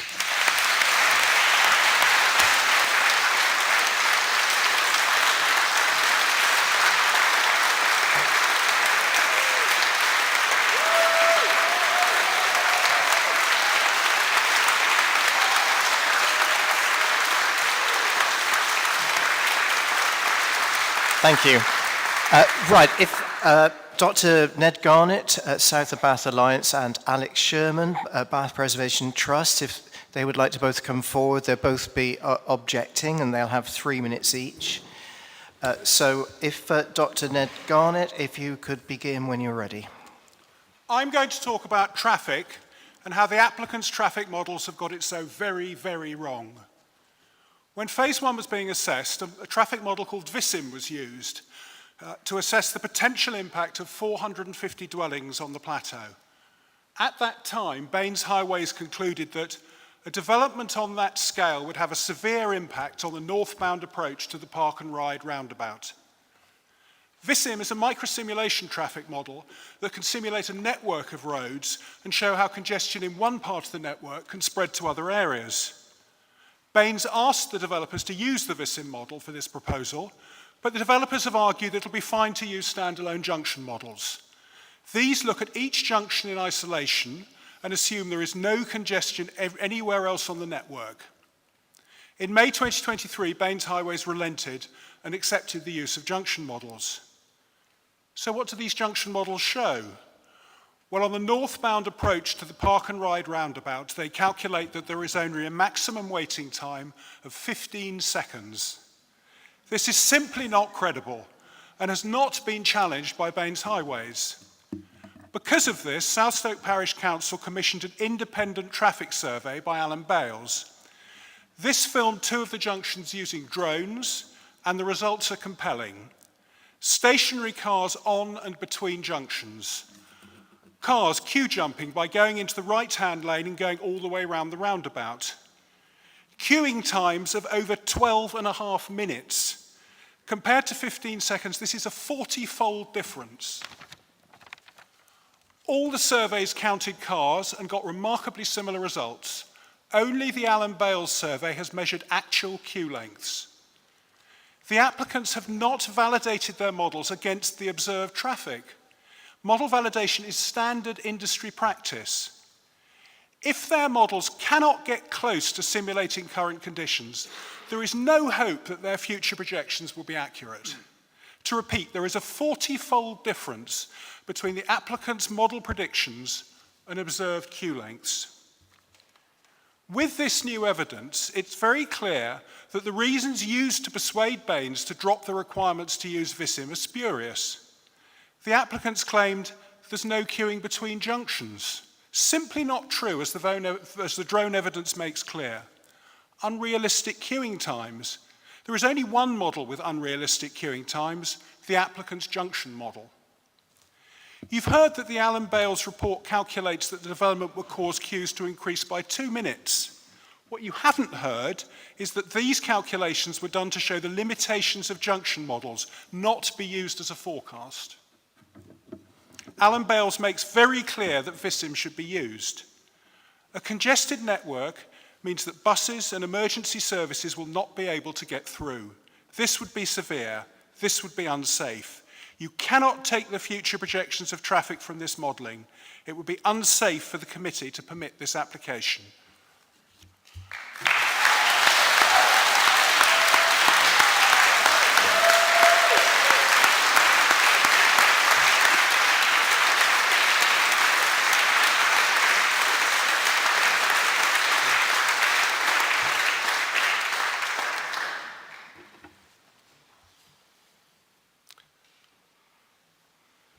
Good afternoon. In the MPPF, in UNESCO and in ICOMOS technical guidance, in placemaking policy B4, in the World Heritage Sites Inscription and Management Plan, it is stated that public benefit from development must demonstrably outweigh the harm to world heritage. In other developments, this has been demonstrated, but not this one. With these proposals, the balance is for harm, it's not for public benefit. The development is in the setting of the World Heritage Site and AONB, and it will have a permanent impact to the High Cotswold Plateau landform, recorded in the 2013 SPD as important to the character of the World Heritage Site. As a member of the World Heritage Advisory Board, I absolutely challenge the claim of less than substantial harm to the 2 inscriptions, but instead see erosions of the outstanding universal values those sites enshrine. The Council is responsible for upholding those values, and harm provides no public benefit. There are no on-site facilities, shops or community buildings, and the nearest shops are a 3.5-mile round trip by car. No public benefit there. No attempts at modal transport shift will stop an isolated community devoid of facilities from taking to their cars. Does this really uphold the Council's commitment to positively respond to the climate and nature emergency, or to mitigating and adapting to climate change? Of course not. It will make it worse. No public benefit there. Protected trees removed with a loss of key species. No public benefit. The Hignett family have preferred to pay a consultant and legal fees to avoid contributing to NHS secondary health costs or local education provision, despite the extra burden that 700 new residents will place on already overstretched services. More profit for the family, no public benefit. I'm going to stop you there because just refer to the applicant. You don't need to refer to the family name, and it's very unwise to start ascribing motives to whatever people do. So I'm quite happy for you to carry on and give you full time, but please avoid that. Thank you, Chair, and I apologise. I will refer to the applicant. In Monday's latest report, 8 benefits are listed against 11 harms. 7 harms are stated as not effectively mitigated. 2 more state there is no harm to the World Heritage Sites, but this is untrue. The failure to adequately support local NHS or additional education are 2 further unstated harms not listed in that report, and these far outweigh any benefit. The only merit is in the allocation of affordable housing, but the remaining 60% is wholly unaffordable and far out of the reach of those people who urgently need plentiful affordable housing. New homes in phase 1 are on the market at 15 to 25% higher than you can buy an equivalent home in the centre of the city. There is no public benefit there. And so if it's given permission, there will be damage to World Heritage, damage to the climate, damage to nature, damage to communities, damage to services, and rampant house prices. The harms far outweigh the public benefit, and I urge you to reject.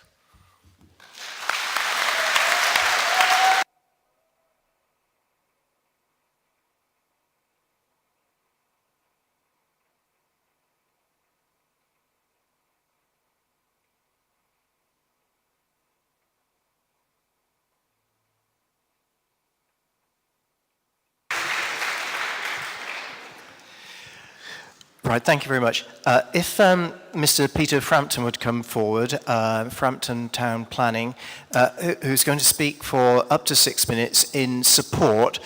Can I just ask, please, that he's allowed to speak without interruption? Thank you. Thank you, Chairman, for those comments. It is evident that there are passionately held views against the development of this site as a root and branch objection to any further housing, including 40% new affordable homes. With respect, that is not an issue for determination. The fact is this site remains allocated for housing-led mixed-use development in the recently adopted development plan. The issue for determination is not the housing numbers per se, but whether the development satisfies the placemaking principles. This is not a legalistic assessment, but rather requires planning judgment in the context of present circumstances. Contrary to the submissions made by SOBER, the planning system does not allow for extraneous benefits to be extracted from applicants. The applicant has responded to the matters raised by this committee, and it's evident the main response from the local community is directed at traffic impacts on the road network. So I'll start there. I suggest that in this country there is not a town or city which does not experience congestion on the road network at the AM peak hours. The framework states that development should only be prevented or refused on transport grounds where the residual cumulative impacts on the road network are severe. The term severe sets a high bar for intervention via the planning system. The traffic consultants for the parish councils have not demonstrated any evidence that a consequence of traffic queuing on the 367 approaching Odd Down roundabout creates severe impacts upon the highway network. The issue with respect is confined to a little longer queuing for commuting car traffic to access through the roundabout. And it is important to recognise that it is not the aim of national planning policy to protect the convenience of commuting car drivers. Even with the fluctuations in peak hour daily flows, the additional delay of 2 minutes for existing motorists, modelled by Alan Bales, cannot be characterised as being severe. This time delay is just a few seconds more than a typical traffic light sequence.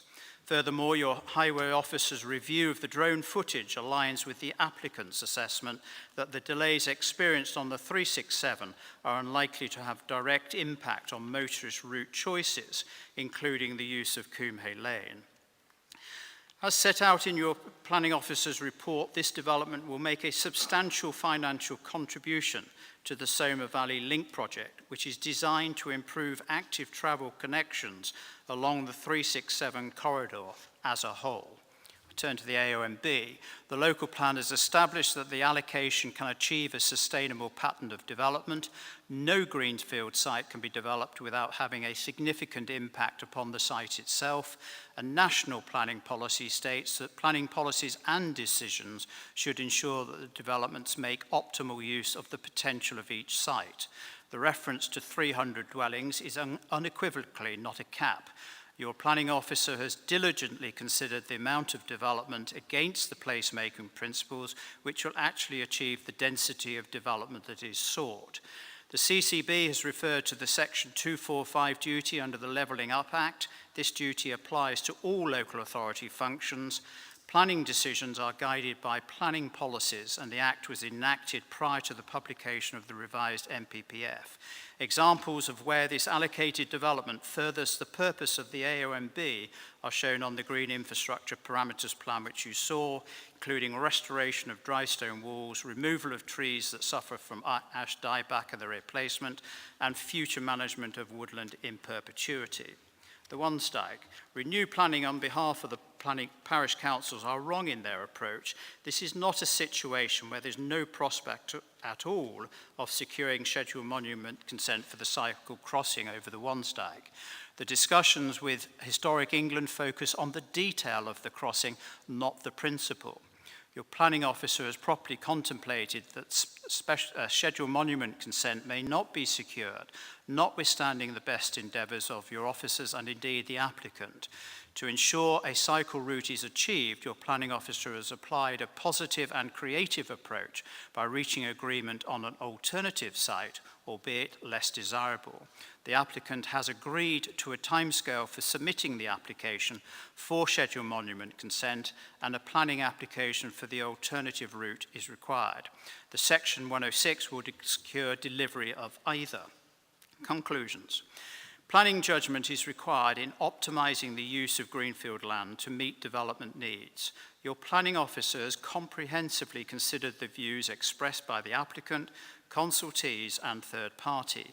He has reached his expert planning judgment. I urge members to reach the same judgment and in so doing pay particular regard to the underlying purpose of this allocation in meeting housing needs. Delivery of affordable housing in this district has not met the specific need, and today part of the local community is denied the opportunity of a good quality home. This scheme will deliver up to 116 new affordable homes for families and households struggling with the daily misery of living in inadequate accommodation. And as Chris has stated, this is the only local plan allocation that is delivering 40% housing. These new homes will hence meet a clear and identified social need and deliver a very substantial public benefit that outweighs the residual impacts which are acknowledged from a development that necessarily occur on greenfield land. Thank you, Chairman. Thank you very much. Right, if Councillor Joel Hurst and Councillor Fiona Gurley come forward.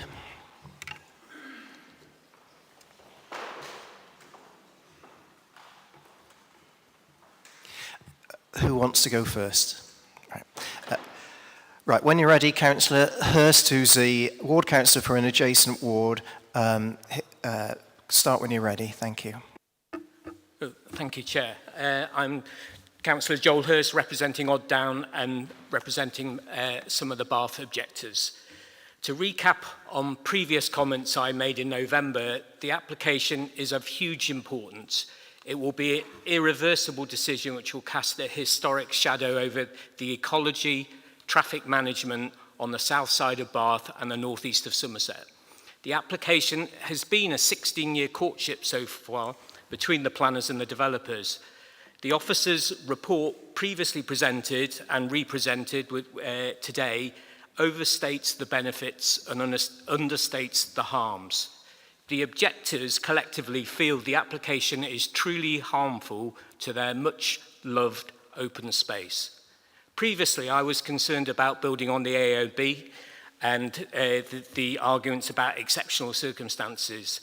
Also, previously we were worried about the interpretation of mixed development, and also the fact that the policy was based on something 10 years ago, and the world's moved on in the last 10 years with climate emergency, nature emergency, etc. So what have we learned since we deferred in November? Well, to be honest, I was quite shocked by the limited new information that was presented to you, and I kind of assume that that kind of demonstrates that there's some flawed arguments and a little bit of contempt from the developer around the process of the information that you requested. I've got ongoing concerns about the AONB aspect.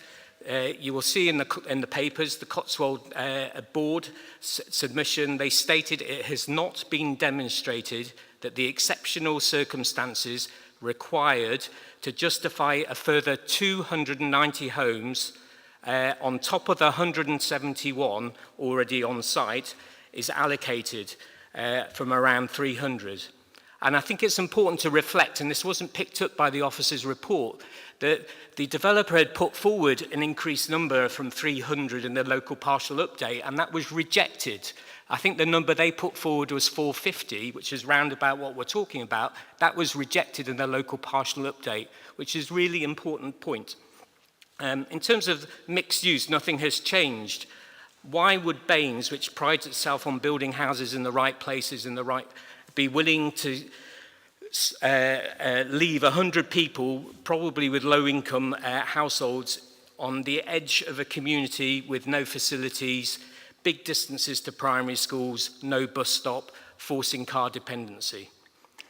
The traffic survey you've heard a lot about, and perhaps the thing that I'd like to draw the committee's attention to were the many, many comments that people made, individual comments about the challenge of traffic problems already today because of the development and because of the impact on the 367.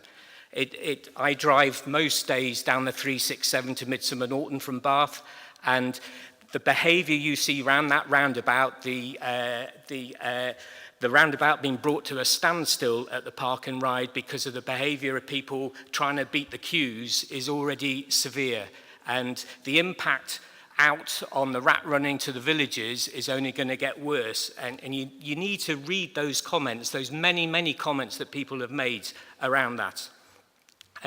Sulis Manor, I'll draw your attention again to that and to comments from Avon Garden Trust about the harm to the setting of Sulis Manor. And I particularly wanted to focus on the crossing of the Wansdyke. The phrase too little too late, I think, really fits with what the developer has done. They've had lots of time to resolve this and get this sorted, and they really have done very little, and the throw that there's going to be some additional work in May is just not good enough. This is a hugely significant heritage asset, and the implications of not getting that crossing in terms of the sustainability of the site is massive.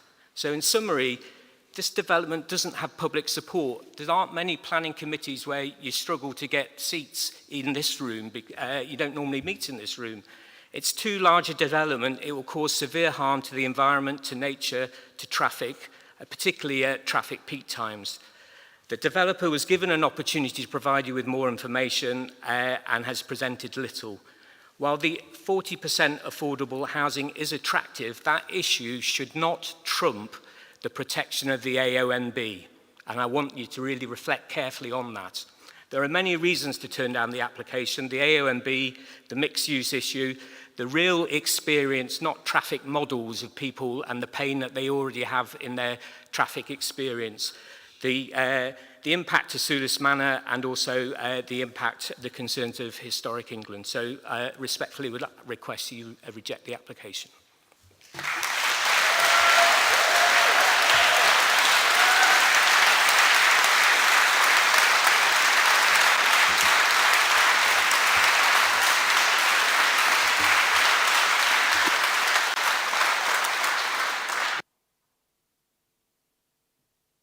Thank you.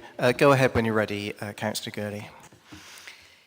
In 2014, this land was taken from Greenbelt and allocated around 300 homes to meet urgent targets. During the LPPU process, Baines refused this applicant's request to increase this to 450 as more would be harmful.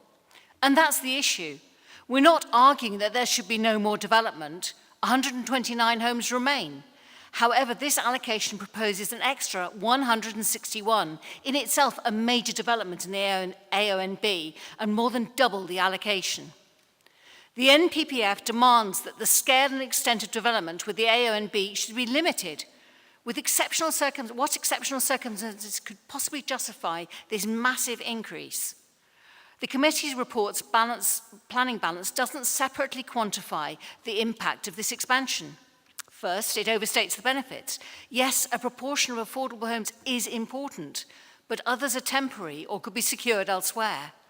Secondly, whilst obviously 290 homes will be far more harmful than 129, the additional harms of consuming much more of the plateau has not been analysed. This is even more important due to the new statutory duty on BAINS to seek to further the purposes of the AONB imposed by the Levelling Up and Regeneration Act 2023, especially since the Cotswold Board have warned that this development risks the AONB status of the plateau. Legal opinion from Landmark Chambers confirms that this goes beyond simply providing mitigations. Frankly, planting some trees to replace the many that will be lost, rebuilding walls, or finding new homes for bats and skylarks is not enough. Also, like other statutory duties, BAINS will be required to demonstrate how this decision is compliant. The main benefit is providing around 116 affordable and social rent homes.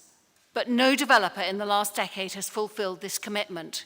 So how can you ensure that the eventual developers of this site won't wriggle out? Can the committee set a legal condition that affordable homes be prioritised in the phasing of the remaining 129? If these were built near Sulis Meadows, they'd be closer to shops, schools and buses using existing paths and roads.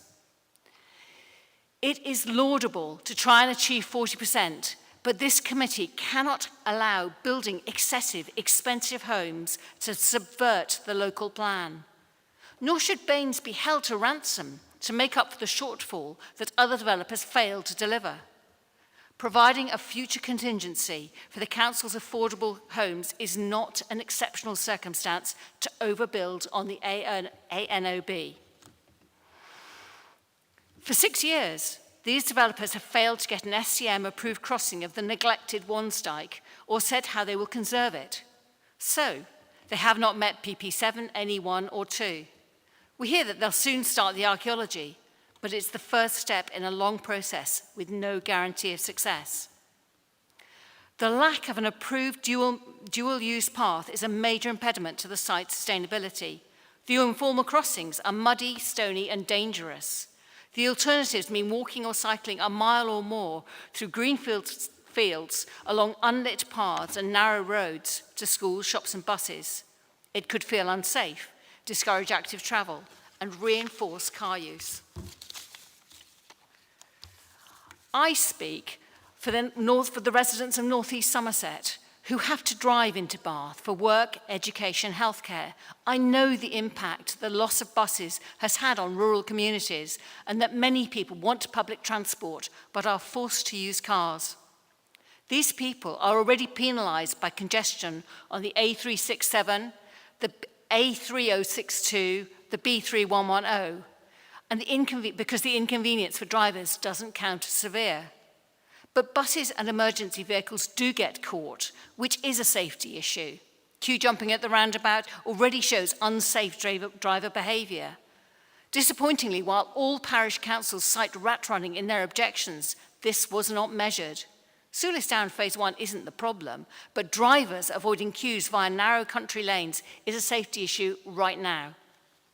So adding traffic from 460 homes at this critical point on the network will have an environmental, economic and social impact. The applicant's traffic modelling doesn't predict conditions accurately now, let alone in the future.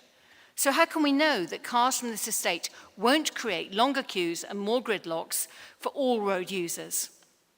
There is not enough S106 funding for the traffic mitigations, such as improving access to the Park and Ride or the St Greg's Crossing.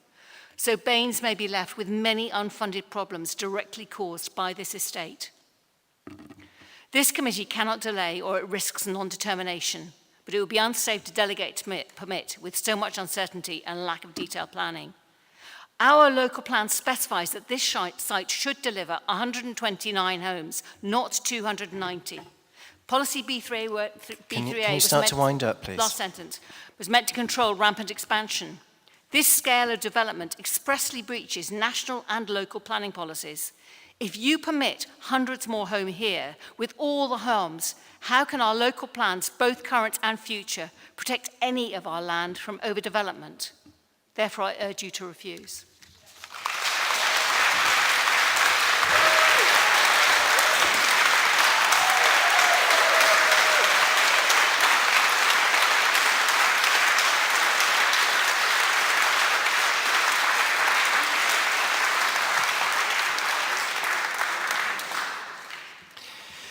Right, thank you to all the public speakers for keeping to time and for making your arguments very clearly and plainly. Right, we now move on to questions of the case officer.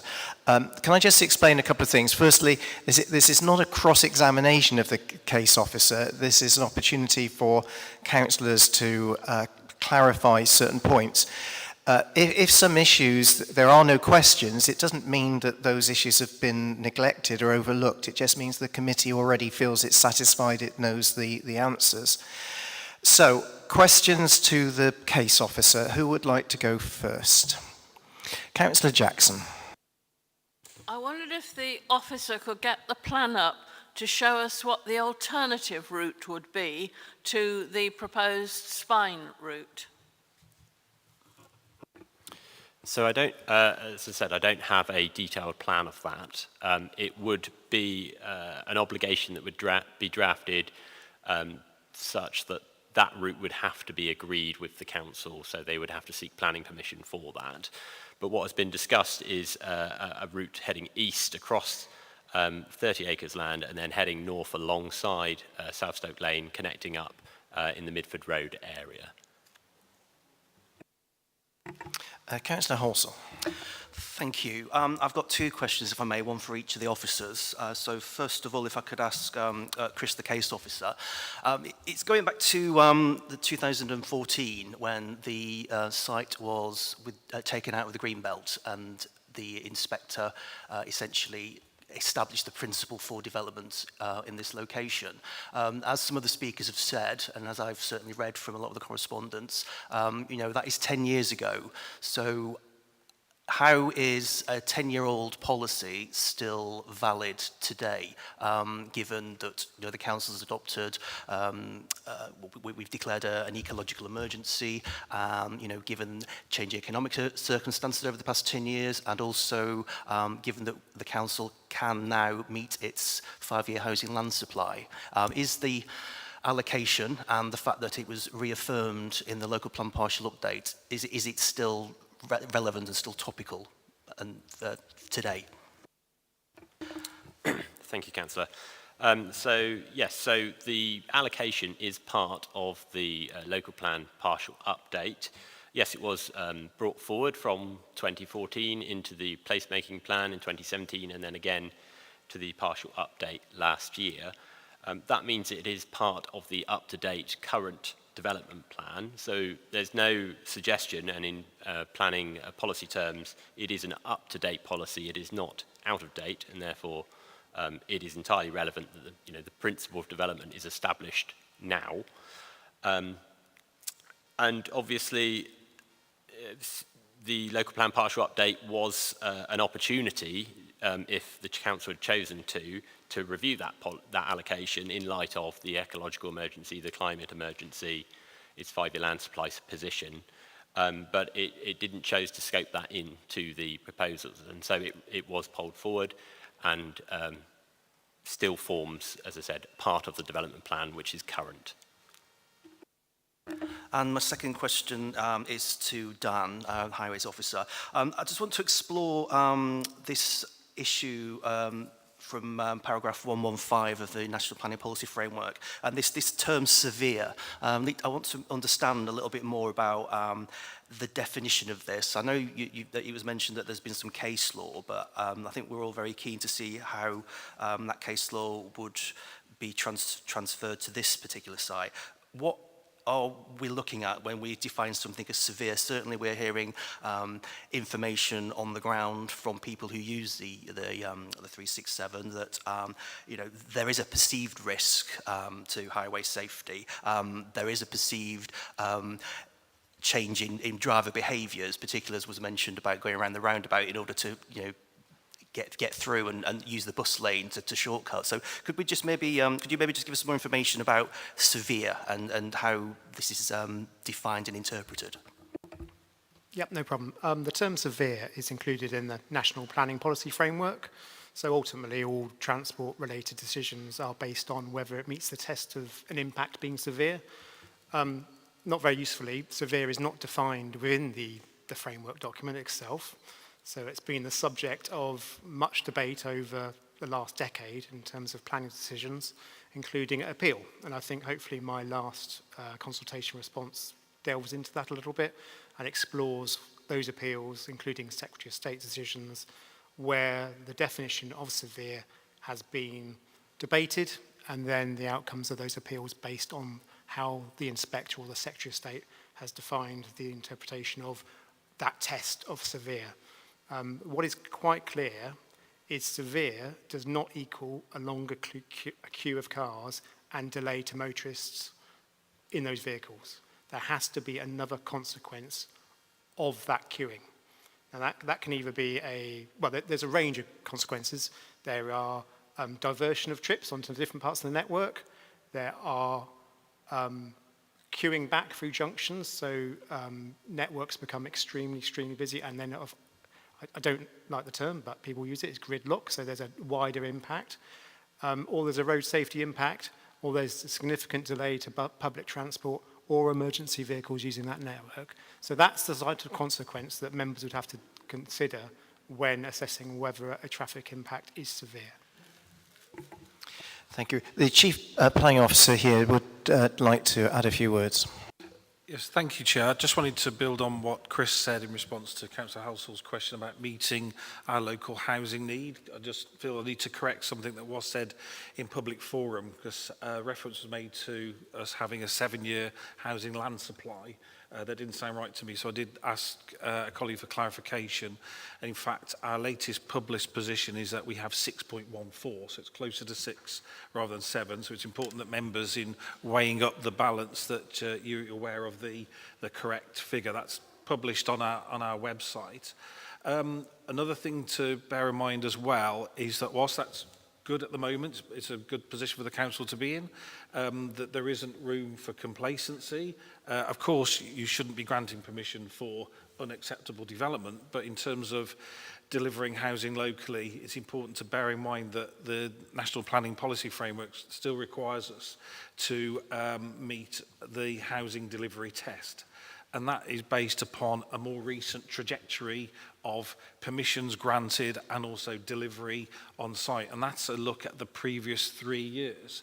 So if ever a local planning authority became too complacent in terms of its housing delivery position, it would soon get caught by failing the housing delivery test. And of course, the consequence of that is still the NPPF, the recent change, didn't change this at all, would mean that what they call the tilted balance would apply, which is in a future situation where a council wasn't meeting its housing delivery test, the presumption would be in favour of development. Clearly, major policy requirements would still kick in, but it's still that kind of difficult position that a lot of other local authorities find themselves in at the moment would apply. So I just wanted to add to that. Okay, thank you. Right, I've got a question, and then I'll come to committee members. It prompted actually what I've just heard. We know there's currently a local plan consultation for the next local plan period, which starts 2022, that it's the baseline going up to 2042. and there is, through accepted methodologies, there's a requirement to find 14,500 new dwellings in that planned period. So would you like, is that relevant to what we're discussing today in terms of housing need? So, so obviously the site currently is in our current plan's housing trajectory to deliver an additional 129 homes. And obviously the application in front of us is for further homes on top of that in addition, that would go beyond what that is projected in the trajectory. Now, alongside the points that Gary has made about housing delivery test and making sure we are meeting that, I think it is relevant that obviously more homes that are delivered now will affect the baseline for future housing need, finding sites for future housing need. That being said, the local plan, the new local plan options document is at a very early stage, and the actual, whilst you're right that the 14,000 homes figure has been sort of identified through the standard method, the amount of homes that can be delivered as a result of that local plan hasn't been set yet, and because it's at a very early stage, it should only hold limited weight. So that includes where people have suggested that some of those options could accommodate the homes that are proposed here. Well, that's largely irrelevant because those are only options and not allocated sites like this site is. Right, carry on with questions. Was it Councillor Hughes you wanted a question? Oh, I've got lots of questions, but I won't fill them all in. So, just to clarify the discussion there about future builds. I'm really trying to get my head around limited weights. So the current local plan options proposes potentially 3,000 houses in Midsummer Norton area, Radstock, Farrington, Gurney. At the moment, 60% roughly of our residents have to commute north to work. So if we're going to build roughly 3,000 more homes, plus Somerset are going to build 500 more homes, that's 3,500 more homes, that's going to significantly increase the traffic flow with the current commuting figures coming north to Bath. So I'm trying to understand just how much weight we should apply to those numbers. Thank you for the question. As I've said before, you should apply very limited weight to the options document because it's not correct to say that we are proposing 3,000 homes in the Somer Valley. That is one option, and that may not come to fruition. So it would be unfair to assess this application against what may or may not happen in the future. And so I would suggest you give that very limited weight. Okay, thank you. Okay, so moving on to another area then. So I'm just trying to understand some detail about the spine roads. So the spine road is required to allow an access across to service 290 homes. What number would it have to go down to not need a spine road? So for example, if we were only building the 129 houses that would make up the 300, would that number mean that the spine road wouldn't be required and we could access it via, say, Burnt House Road or something like that? I would suggest that even if it was reduced to 129, there would still be a requirement for a spine road through Sulis Manor, because that is the only feasible access.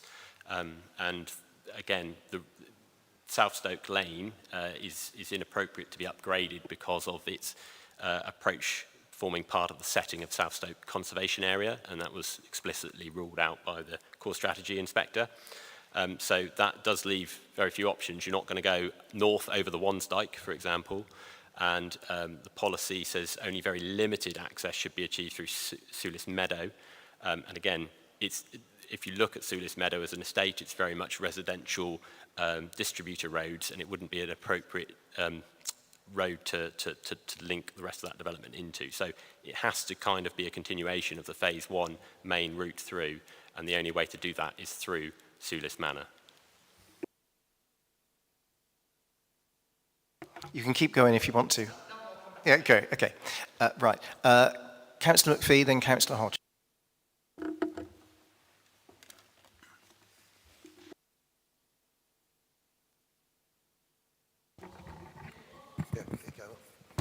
Oh, thank you very much. Just picking up a comment that I think you made, that trips from phase 1 were 30% lower than expected. Is that correct? Is that car trips or cycle, or and if it is car trips, what does that do to the predictions that have been made? I think the figure that Chris referenced in his presentation was 23% lower. Right. So that was car trips, and that was total car trips being generated by that phase 1 in the morning peak hour.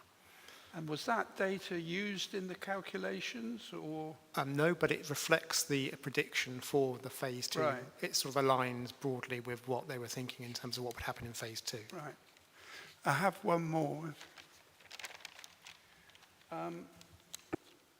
Councillor Hurst made the accusation that the setup was leaving people perhaps on affordable homes a very long way from shops and services. How would you comment or respond to that? Chris might want to add more, but in terms of transport links, the distances involved, it's a local plan allocation site, so this was reviewed obviously more than a decade ago as well, but obviously going to be reassessed at this time. I would say that the site is within walking distance of a number of schools. It's also walking distance to a Sainsbury's supermarket, and it's walking distance to the Park and Ride site and buses to the north as well. So in terms of the principle of it from a sustainable transport point of view, the Highway Authority don't object to that. Right. Thank you. Councillor Hodge. Yes, I'm on the same line really as Councillor McPhee before us. Can I just check the Spine Road, the walking cycling route, will that be lit all the way along to phase 4? And how will the cycling and pedestrian elements of it, is it a separate cycle lane along there, and is it lit? There's a shared use path along the entirety of the Spine Road that runs through phase 1, 2, 3 and 4, and it is lit. It is lit at a relatively low level, particularly through phase 2 because of the ecological sensitivities. I think it's after midnight or sometime around then, between sort of midnight and 6 a.m. It's dimmed even further, but it's still lit a little bit. But yes, it is a shared use path along the route. I wondered whether how far discussions got with the developers about a shop on site, so that there is this. If the route up across the Wansteig seems to be still be fairly uncertain, the issue would have been resolved if there was, for sustainable living, if there was some sort of amenity on the site. Was it ever considered? Certainly, it's been discussed, but I think we can only insist upon what is required by the policy, and there's no reference in the policy to a shop or a community facility. There is also the issue of it wouldn't be within the developer's gift to actually provide a shop.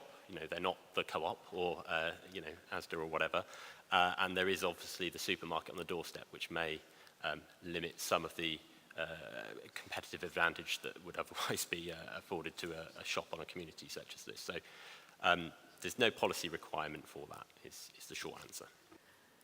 Can I just check why, is it correct that the Wansteig Special Monument consent has been being pursued for 6 years, and why, when it seems key to the delivery of Principle 7, that we're meeting now in advance of that being resolved?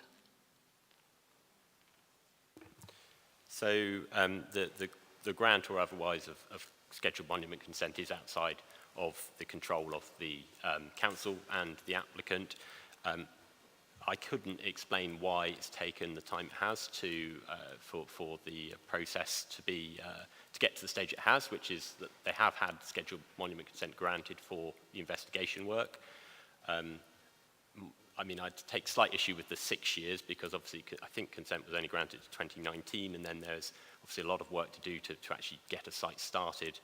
But I think even if there has been previous tardiness, I think it's unfair to hold that against the current applicant because there would be subject to legal obligations that would be, it would be for the council to enforce those legal obligations. Thank you. I've got a question, and I come to Councillor Jackson, Councillor Halsall, and then Councillor Hughes. Thank you very much, Chair. Okay. We've been talking, the officers have been putting considerable weight on the fact that this is an area that was taken out of the Greenbelt and designated for houses in 2014. And therefore, we could expect it to be developed to some degree with housing, 300 or 451. But I'm thinking, should we not be looking... Sorry, that sounds like something that you should be saying in the debate. Can you keep it... Sorry, I can't hear. Right, that doesn't sound like a question. Yeah, the question is important. Should we not be considering in the balance the areas which have come forward, like the Higgy Park one, which were not expected to be developed before 2030? Should we not be thinking of having a balance between what's designated but might not be appropriate and what has come forward and got consent which was not designated? Hickey Park was designated in the 2014 local plan, but do you want to say anything? I'll give that a go, Chair, thank you. Yeah, I think once the site's allocated for development, it's within a specific plan period. It's not prescribed when it will be delivered in that plan period. Obviously, as what I've said earlier, in terms of the housing delivery test, we're constantly under pressure to ensure there's a good pipeline of development through local plans. And so the core strategy allocation 2014 was the start of this, when it became part of the development plan, which you know is of greatest weight in decision making and planning. And then that was reconfirmed at the start of last year when the local plan partial update was carried out. And so the dependence of the district to meet its housing need via allocated sites, including this one, was reconfirmed at the start of last year in that partial update. So there was, in theory, an opportunity to say, well, there are other options available now and we'll reconsider. But as a matter of fact, the council just didn't take that position. So therefore, the applicants can rely upon the site being allocated and that will be given significant weight. Clearly, the overall development has to be acceptable, but it does have to be given significant weight. It's not been diluted at all. Councillor Hughes, I think you were next. Thank you. Okay, so just a question to do with mixed developments. So when I hear the phrase mixed development, I picture doctor surgeries, dentists, nurseries, nursing homes, maybe even some workspace.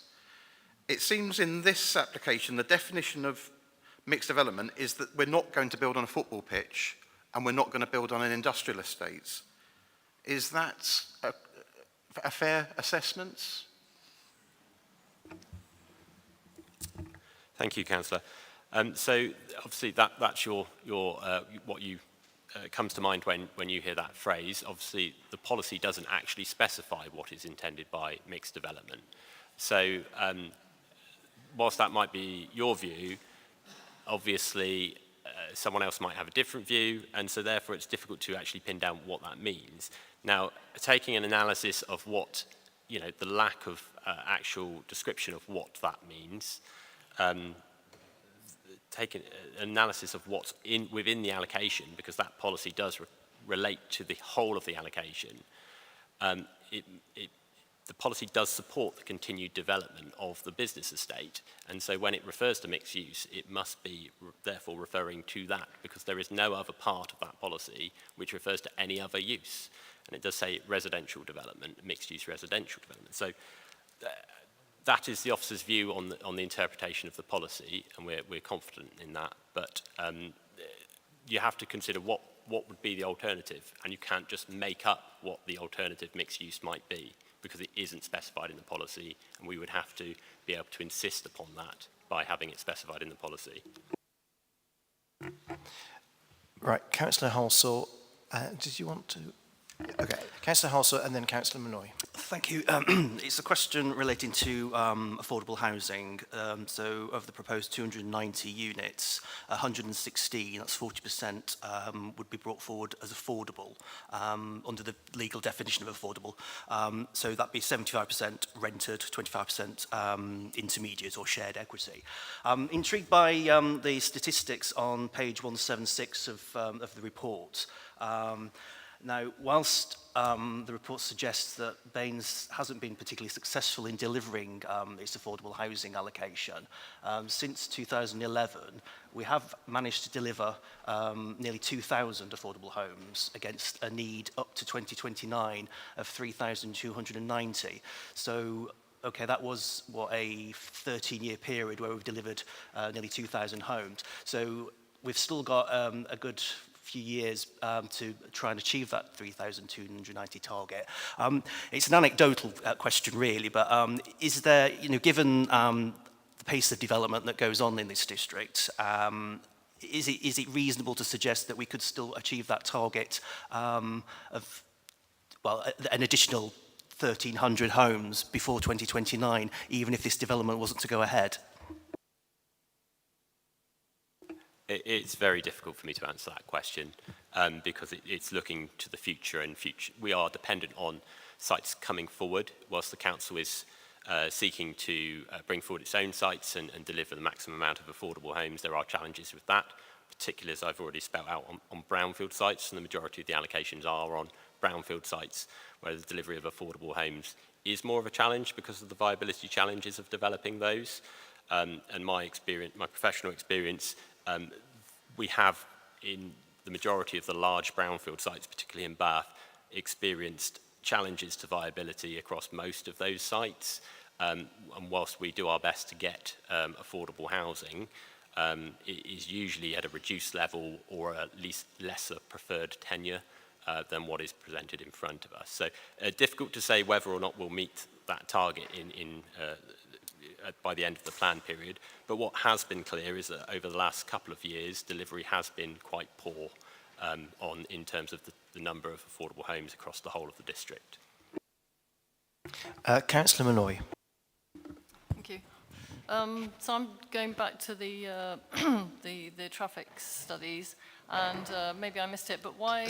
Sorry, could you just speak up a bit right into the microphone? Sorry, I'm talking about the traffic studies, and I'm just wondering why, if it was the case that for phase one, the VISIM modelling was insisted upon by the council, why was that not the case this time round? And sort of secondary to that, when you were talking about severe impacts on the highway network and how you measure that, to what extent are the police consulted? Please, could you say a bit about that? Just in terms of the VISIM model, looking back through the files, this was considered a little while ago. And in terms of why it wasn't used, the VISIM model is about 10 years old. And it was validated on a set of data that was pre-COVID, so in about 2017.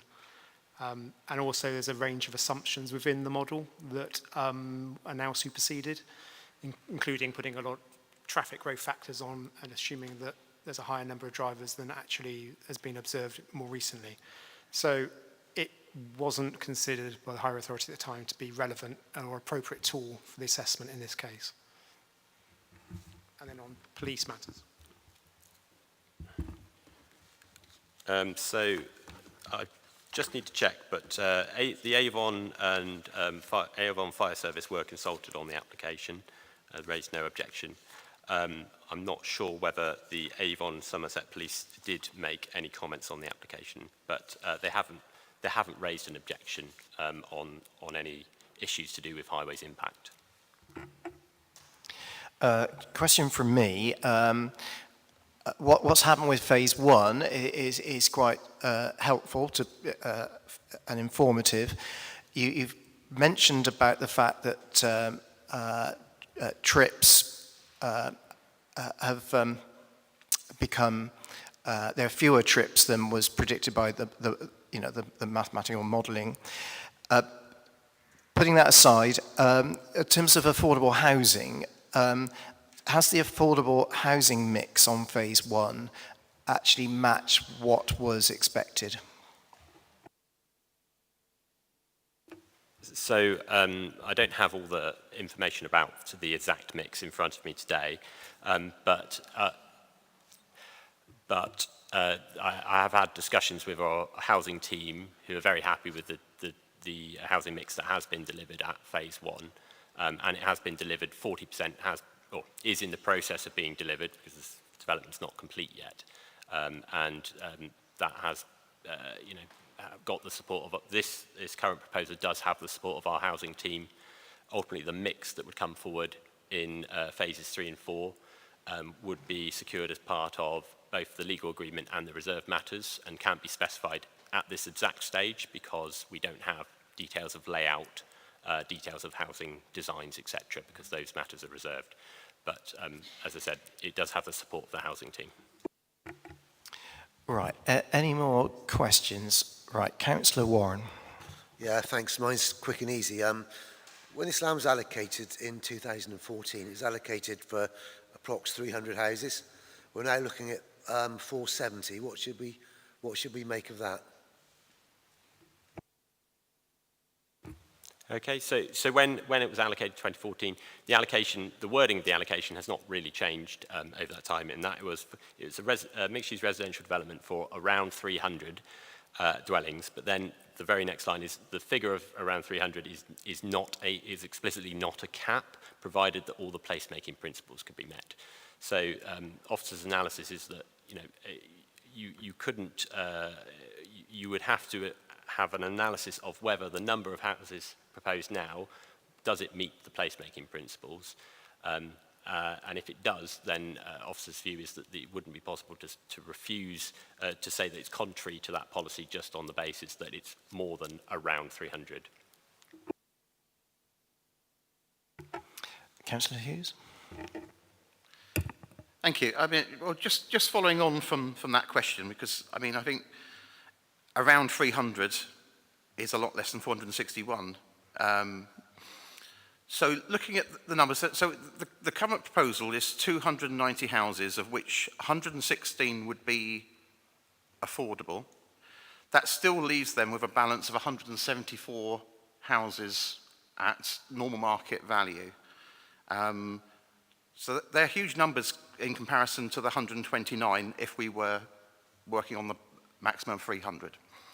So what would the density, there's obviously a much higher density on these two phases than there was on the original phase.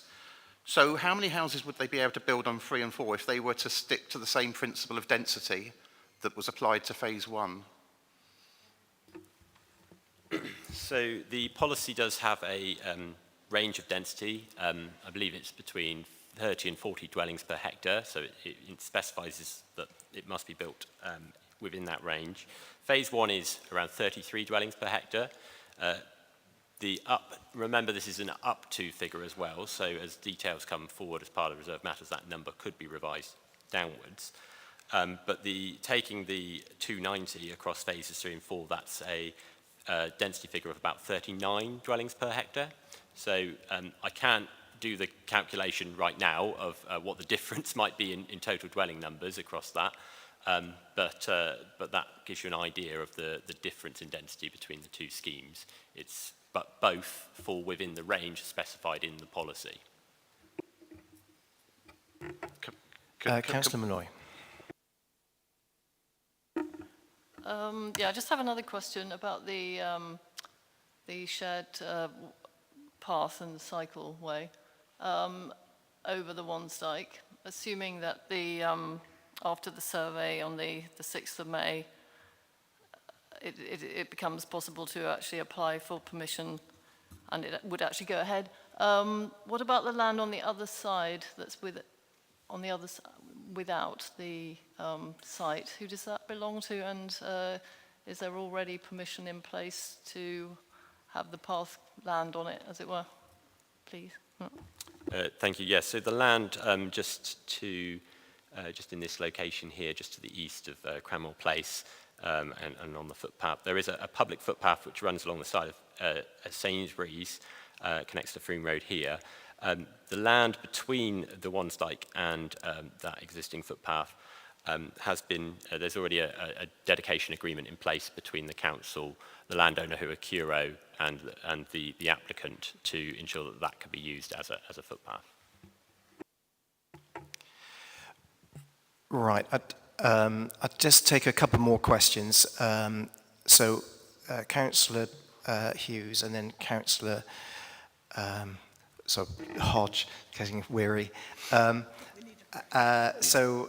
Make those the last two. Right. Okay, sorry to ask so many. Okay, so I'm just looking at the issue of the master plan.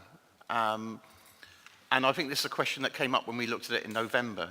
Is the land retained for agricultural use that borders this phase 4, how confident are we that that is going to be retained as agricultural? And because the master plan doesn't seem to have an end stop to it, so can it be conditioned that that agricultural site cannot be used in future for building? Yeah, so the land to the east here, 30 acres, that falls outside of the allocation, and so that can't, there's no allocation for housing there, and so anything built, any houses proposed there would be contrary to the policy. It is also still within the green belt, and therefore any new buildings would be inappropriate unless for agricultural purposes or other very specific and limited circumstances that the national policy allows building in the green belt. In terms of Great Broad Close, which is the field to the north here, that is inside the allocation, but the allocation concept diagram and the policy text is very clear that there should be no built development on this scheme. So again, any houses proposed there would be contrary to the policy and therefore would be very unlikely to be granted planning permission.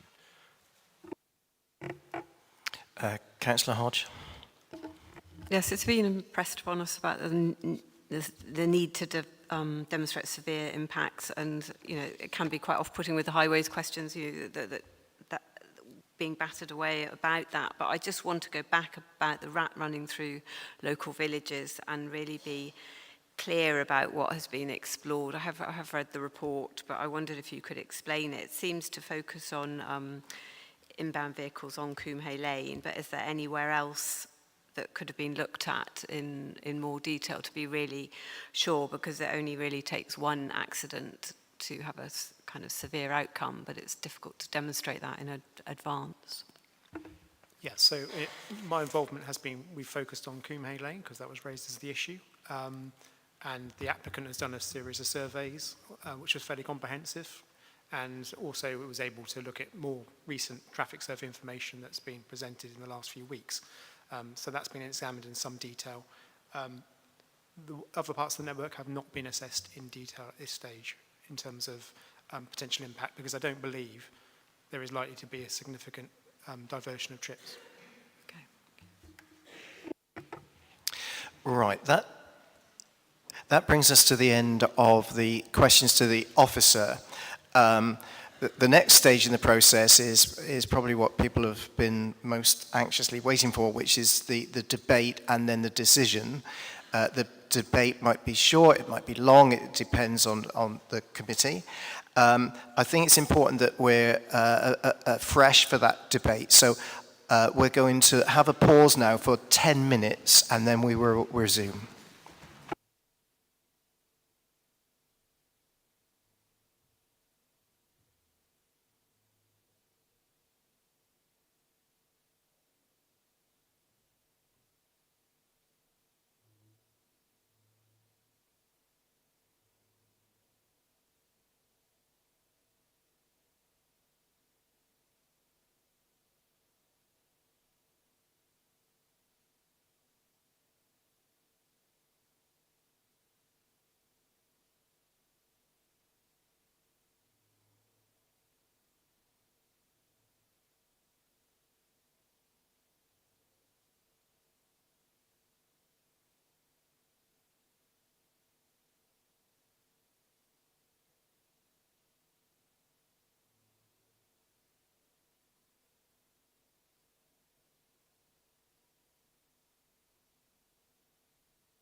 Right, thank you. Right, we'll move to the debate, and then at some point somebody will propose a motion and seek a seconder, and then we take a vote, and that might succeed, that proposal, or it might be voted down, and then we seek another motion, but work towards a decision. Just before we start, just a few general remarks to help the committee. It's always important that we're fair to all parties. I would avoid having a gut feeling and then looking for the policies that, you know, perhaps support your gut feeling. It's better the other way round. Think about the policies first. And we've heard about a number of policies. Some are given great weight in planning law, some not such great weight or more limited weight. So we need to bear that in mind as well. Right, let's start. And who's going to be the brave person just to speak first?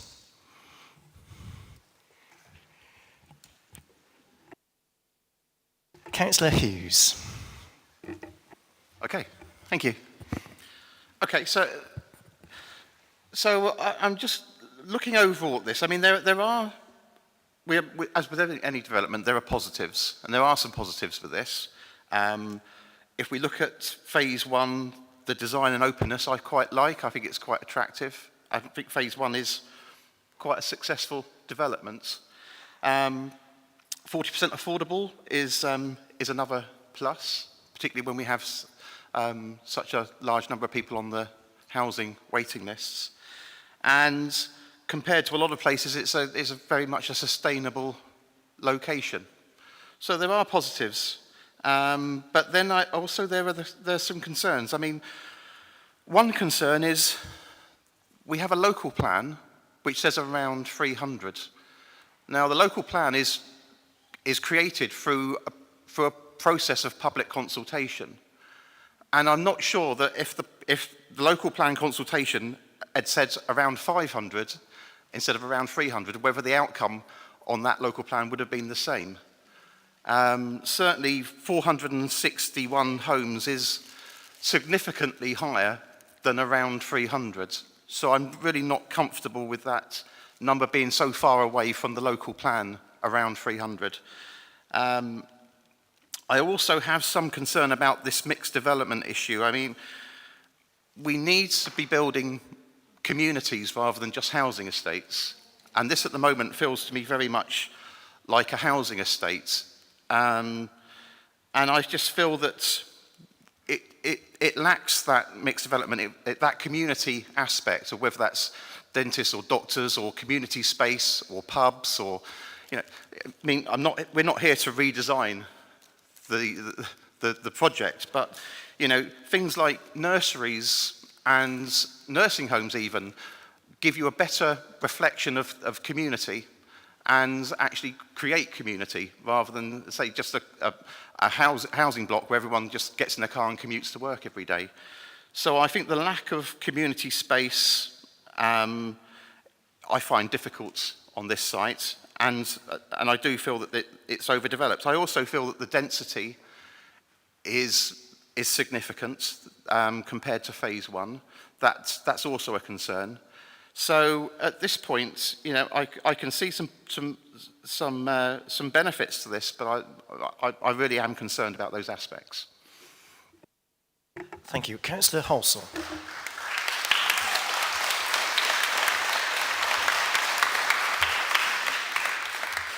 Thank you, Chair. So my musings as part of the debate. So greenfield sites like this, they're a three-stage process. First of all, a principle is established, and obviously that was established with the with the core strategy 10 years ago. So that's not to say that it's you know, an open door for a developer to obtain planning permission, although, you know, the policy is in favour of them of doing so. But of course, they've got to tick all the other boxes in terms of placemaking and in terms of the other policies that we have adopted that we have to take into consideration. The second stage is confirming that principle, and that is obviously where we are today. So, you know, we have to make a decision whether we are going to confirm that the principle of development is acceptable or otherwise.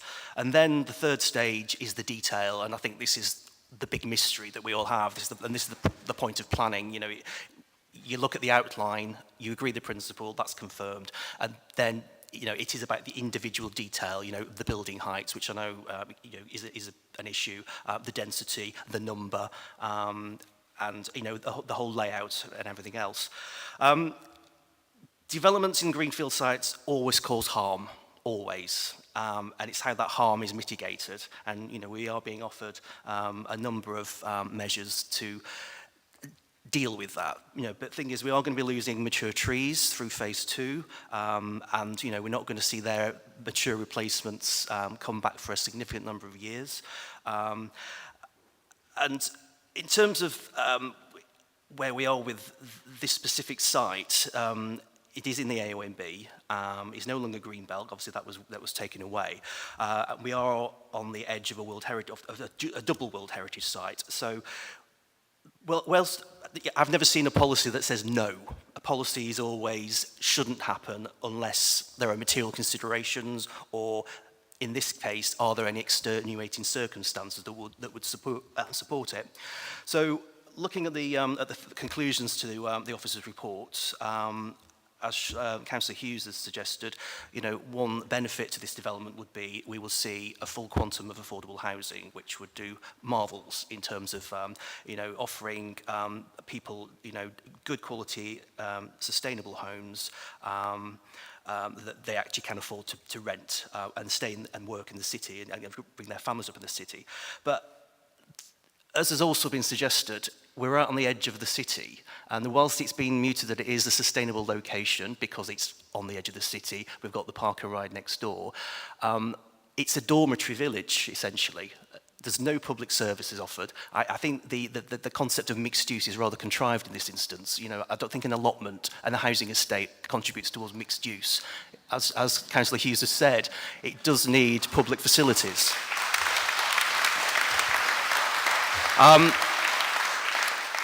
Of those affordable homes, I do wonder whether this could potentially lead to social isolation. You know, do people who live in who rent properties, you know, on low incomes, can they afford a car? So, you know, everyone's been suggesting this development is car dependent. What happens if you haven't got a car? You know, okay, you may be able to get the bus from Froome Road or from the 367, but, you know, there is a considerable walk, particularly if you were living in phase 4, to get to the bus stop. Another benefit of the development would be off-site transport improvements. Well, I think these can be delivered regardless of whether this development goes ahead or not. You know, with our friends at WECA, we're already working on the Summer Valley links. We've already got funding through the low emission zone, or clean air zone, I should say, for the Scholars Way. So things are already happening. And likewise, you know, if funding was available, we could see a net improvement in biodiversity. We don't need to start destroying parts of this site in order to then improve it.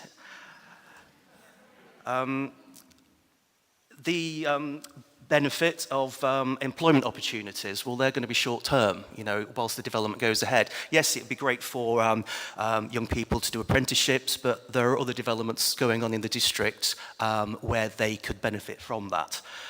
What else have we got?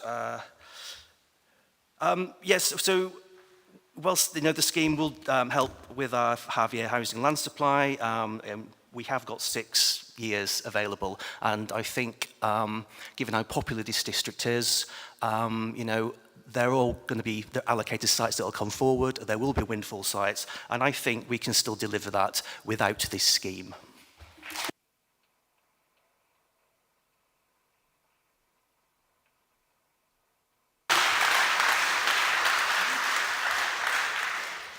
Councillor Hodge. Thank you. I feel as well, I feel that I'm not ready to agree with the officer on this recommendation either. I feel that the I agree with the positives about phase one, that it looks okay, the design is fine, but I feel the developer has not done enough to make this into a good, sustainable place to live. It's, you know, I think we all want to see more affordable homes, but what we see in the master plan, who at the end of a day of work with children to look after, I'm a keen cyclist, is going to want to cycle across that field, not even secure yet, not known that it's going to get a pint of milk. You know, there are some very simple things that I think could have been included in here that the developer could have thought of, that before increasing the intensity of the site, that could have made it a better place to live. And I just wanted to give a couple of examples that are informing my view. We have the Ensley development in Lansdowne on the MOD site, delivered 40% affordable for 300 and, sorry, I can't find my figure here. Yeah, 315 homes, 40% affordable. And the development included a spa shop, 72-bed extra care home and a primary school. And we recently had the bonus that the extra care home has got a cafe on the first floor. So it is possible to do this. Also, I feel the commitment to delivering sustainable, you know, it is in a good, sustainable possible location, but we haven't delivered the right infrastructure to make that happen. And again, other developments, Minsmere Road, 17 new homes with 30% affordable in Keynsham, 1.5 million contribution to sustainable transport measures, 650,000 to the local primary school.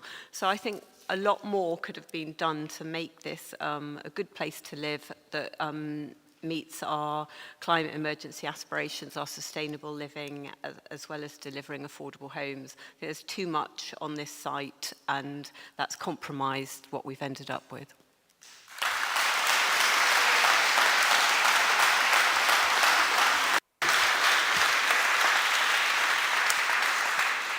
Councillor Warren.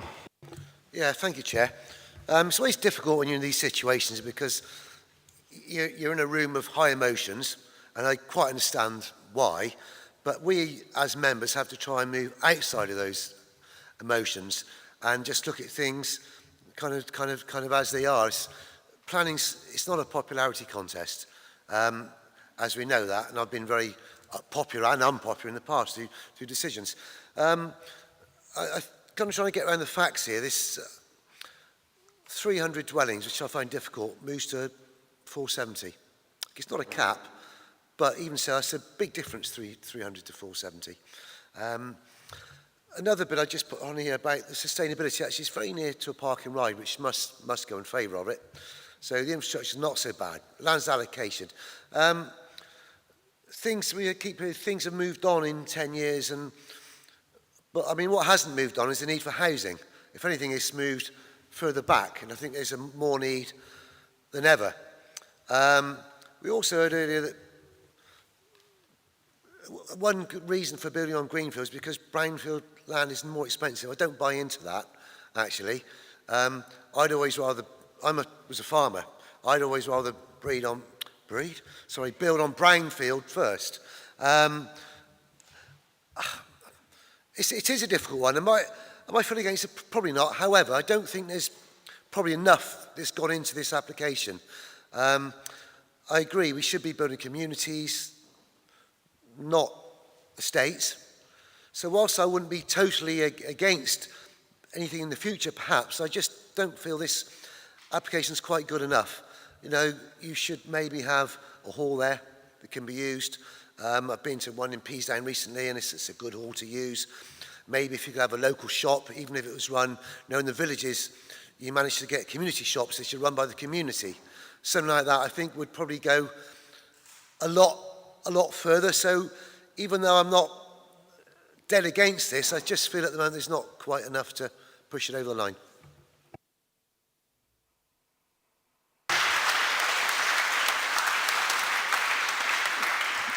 Councillor McPhee. I'm sorry, please don't clap, it's not popularity, thank you.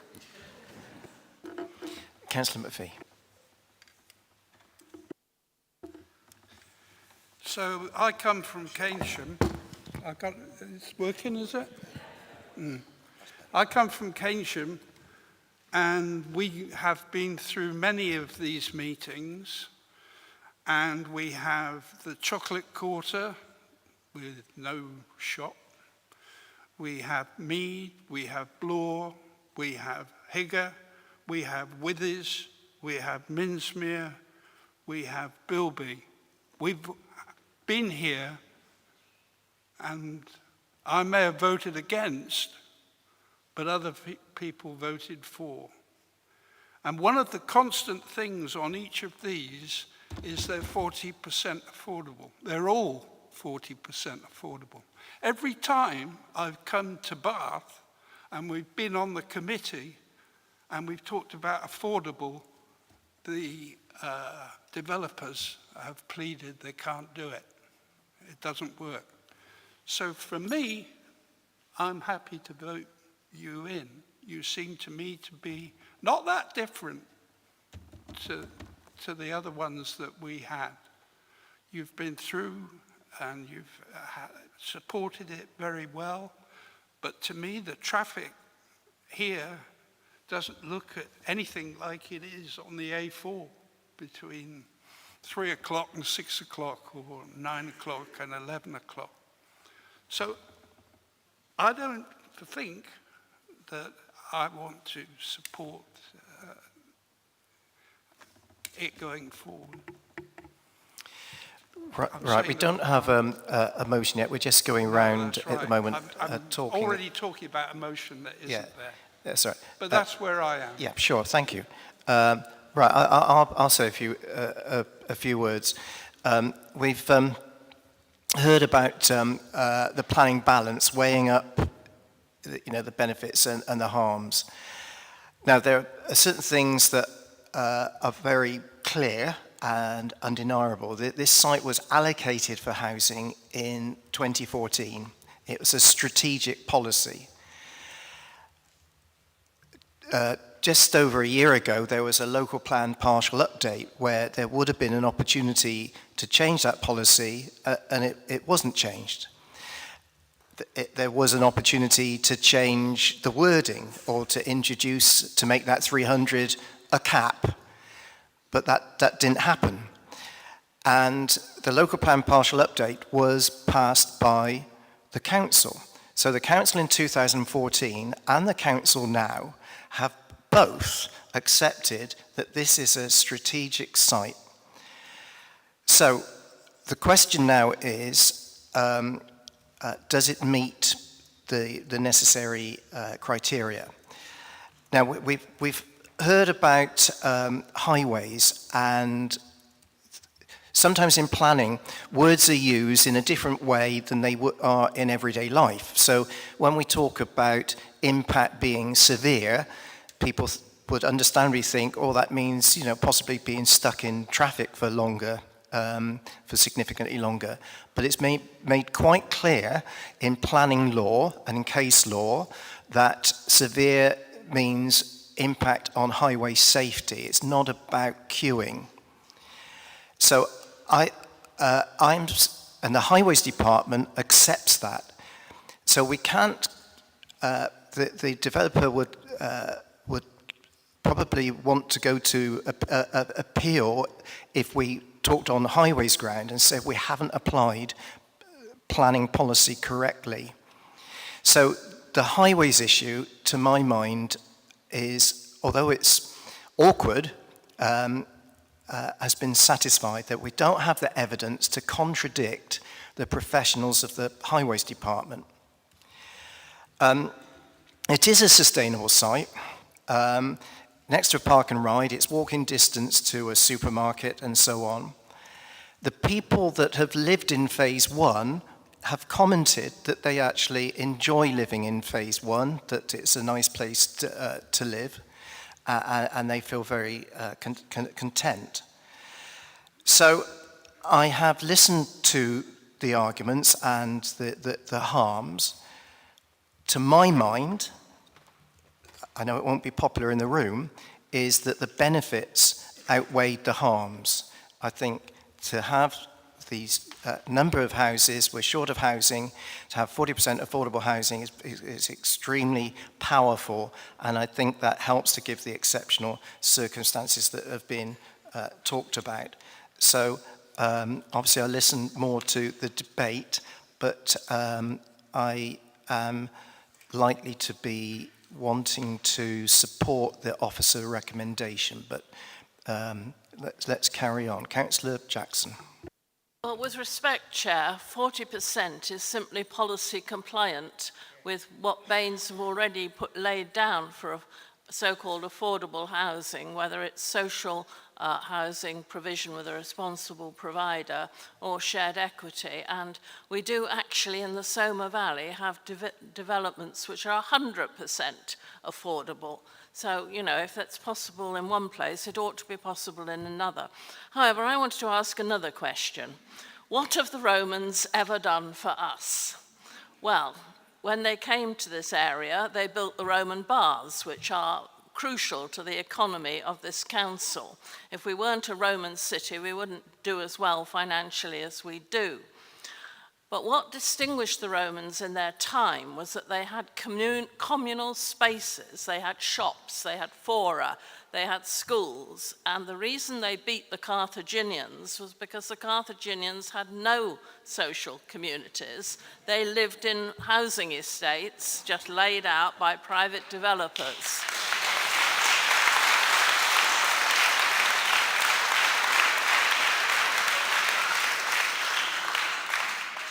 The Vikings, of course, took a different line. They came up the river, they overwhelmed the city, and they packed their houses in very narrowly, like we see in Bath today. So the one site was totally redundant and useless and never served its purpose. But what we have here is a site that needs to be a community. It's sandwiched between the villages of northeast Somerset and Bath, and I think we would all agree with you, Chair, that this is a site for housing. But the question is the mix, the accessibility to social facilities, how far you've got to walk for a bus stop. And, you know, we've got this conflict between our lived experience, and I have on several occasions missed a train because I was stuck in a bus in a queue outside Fuller's Earth. And we're now going to have 2 new bus services coming into the park and ride, which is to be welcomed, but will aggravate this. Now, is highway safety a matter of how many children get knocked down on the St. Greg's crossing? Or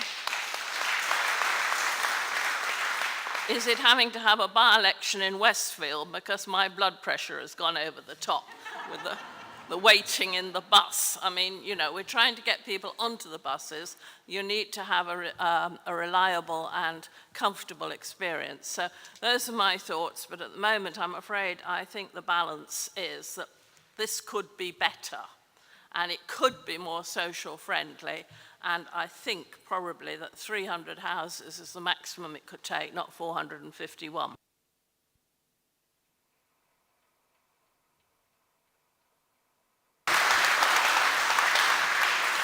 All right. The Chief Planning Officer wants to come in here with an important point.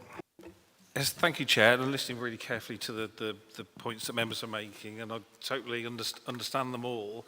And absolutely, you know, the scheme could be better. Unfortunately, if we're to be tested at an appeal, the test is beyond that. You know, an inspector won't be looking at could this scheme be better, that the inspector will be looking at compliance with the local plan and the MPPF. And so, you know, and this has been obviously reviewed very recently, the start of last year, the LPPU was adopted as effectively the renewed local plan for the district. And so, in terms of decision making, you know, you are to a large degree constrained by what that policy says, because if permission is refused, the first thing that the council's witnesses will be tested on is the wording of that policy, such as around 300 dwellings. And I know that's open to interpretation. Some very good points have been made about what constitutes a community, and I agree with all of that. But unfortunately, that level of prescription, even those hooks for those other uses, I'm not personally seeing in the placemaking principles. Rightly or wrongly, they're just not there. And so, for example, it talks about the figure of 300 dwellings is not a cap on development if all the placemaking principles can be met. Now, you will have a view as to whether those principles are met, but later on down the list of placemaking principles, there are those references to what contribution this development, this residential-led development, will contribute towards mixed use, and it's specific in terms of contributing towards the expansion of St Martin's Garden Primary School, for example. It talks about the provision of additional local employment supported at Manor Farm through conversion and redevelopment, and retaining and enhancing the football club. It doesn't say anything more about there being retail on site or there being these specific community facilities. No matter how good ideas they are, they're not really set out in the policy that you have to give the greatest weight to. So I think just want members to bear that in mind. Councillor Hughes. Okay, thank you. So can we just explore that for a moment? So I'm just trying to understand, when our policy says around 300, and we asked the public to look at this through a public consultation, and we agreed around 300, that would imply a certain density level. And so what tolerance would you apply to that 300? 10%, 20%? At what point do you say you've gone outside the scope of what was agreed, democratically agreed by the public? And by definition, it's overdevelopment in as much as we've got a definition of around 300, and the density is far greater. Chair, it's a very good point that Councillor Hughes has made. So one of the first questions the appellant's barrister would ask the council's witness is, this number is too many, he'd refer the council's witness to the density that's set out in the policy, which is the average of between 35 and 40 dwellings per hectare. And I think I'm right, Chris, in saying it's around 39. So definitely at that upper end, couldn't get much higher, but it is within. And so we would be pressed to agree that the number of dwellings being proposed in phases 3 and 4 does comply with the density range set out in our own policies. Okay, but Duncan mentioned earlier about the LPPU, and how during the LPPU process, it could have been, someone could have requested to cap it at 300, but equally someone in that process could have actually applied to increase it to a more honest number, which was 461, and that didn't happen. So during the LPPU process, nobody actually came forward and says, sorry, but we're going to increase this by 50% or whatever. I mean, that is correct, and you can argue that both ways. It wasn't proposed to cap it or proposed to increase it. However, but the policy remained the same as it was, which is around 300, but also that density range of 35 to 40 dwellings per hectare, which the scheme is within. Right, now, I think everybody's made a contribution, but to the discussion. Does anybody want to speak again, or maybe qualify something they've already said? And then we'll think about going to finding a motion and going to a vote. So, Councillor Hodge. I feel what we've got in front of us isn't compliant with all the placemaking principles that it has to be if we don't stick, if we go beyond 300 dwellings, in terms of the delivery of item principle 7, in terms of the sensitively designed improved pedestrian cycle link to allow access to a supermarket and three-way school. You have to say that is uncertain and not as it is intended. And also I think it's not clear that the language in Principle 1 is a mixed-use development, and mixed use isn't defined anywhere, so it is open to interpretation. And I think it doesn't say that points 8, 9, 10 and 11, 10 are how that is met. They're just separate things that should happen. I don't see that doesn't say Principle 1 relates to points 8, 9 and 10. So we could take a view, as we've all expressed, that mixed use is what we feel mixed use is, not what 8, 9 and 10 says. So that's two principles that I think haven't been met.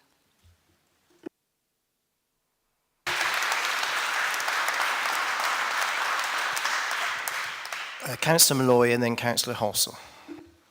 Thank you. Well, actually, first of all, a question, which maybe I should have asked earlier, but because it's a hybrid application, isn't it? But the part that we're talking about mostly here is the outline part. Because it's an outline, is it possible to add more conditions in to say, you know, about wanting to include some sort of community facilities, or is it not possible? Chair, yeah, both myself and Chris are not uncertain about that. To not mislead you, I don't think that's possible, because what the conditions, so what would happen in that situation, permission would be granted, but it has to relate to the description of development as provided. Unless the description of the development clearly says those uses are part of the development, we can't then insert them as a kind of an afterthought, as a condition. So it's a good suggestion, but I don't think we could do that. Okay, well, so two other points.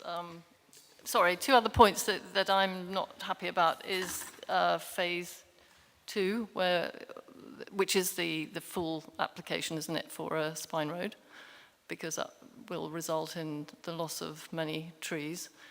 But the other thing that I'm not at all happy about is the Wansdyke and this idea of having a shared path and cycleway, because at the moment there hasn't even been a survey to see whether that will be possible. Then the further step is to get permission for to build a crossing over it. And if no permission is given, then there is this other idea, but the alternative route is not an obvious design line really for anywhere except the pub on the corner there. So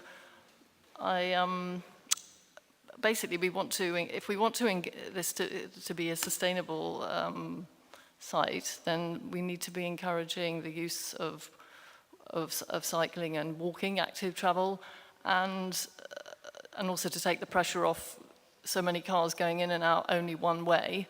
So having a workable cycling and walking route is essential, I think, and it's not at all clear if that would be possible. So that's another concern I have.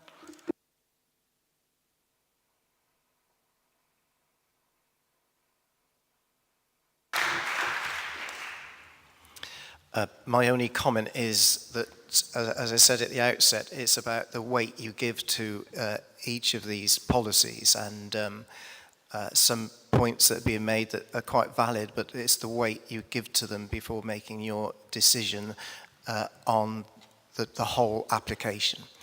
Councillor Halsall. Thank you. So when I spoke previously, I referred to or talked about the benefits that this scheme could deliver. Chair, you're quite right. I mean, it is an allocated site. It's a relevant policy, strategic policy. If it could be designed in a better way, albeit this is still an outline, but in terms of the master plan, if we did see a better mix of uses, if we had a lower density, given its edge of city location, if we could guarantee that we would have an accessible link over the Wansdyke, then I think it would tick the boxes with the placemaking plan. At the moment, I agree with Councillor Hodge that I don't think it ticks those boxes.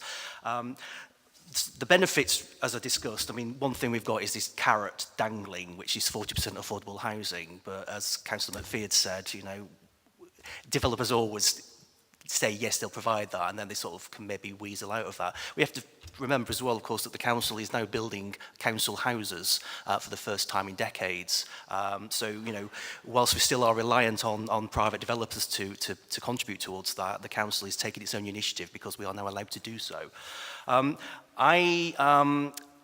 concerned still about the impact upon the report at the conclusion does refer to the negatives of this, and this is something we need to focus on as well before we go to a motion and a vote. But I think because of the number of dwellings proposed, the density, I think that is going to have some harm on the AONB, and I don't think we can count that as an extenuating circumstance.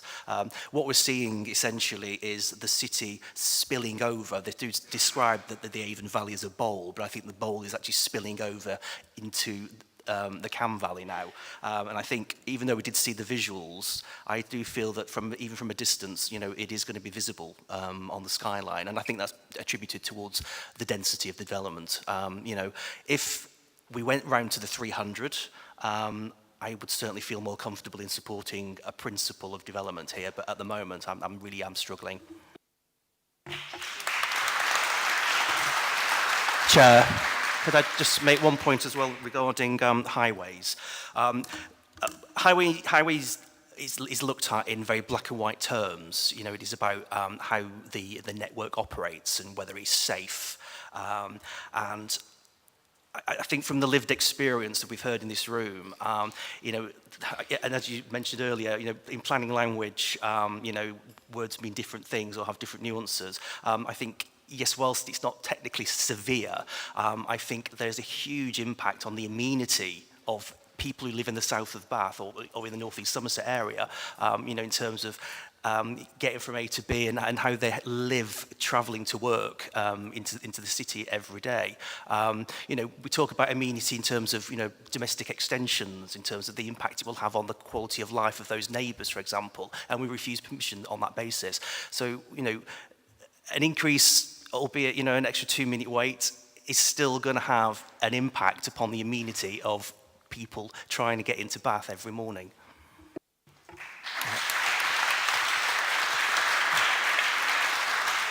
Yeah.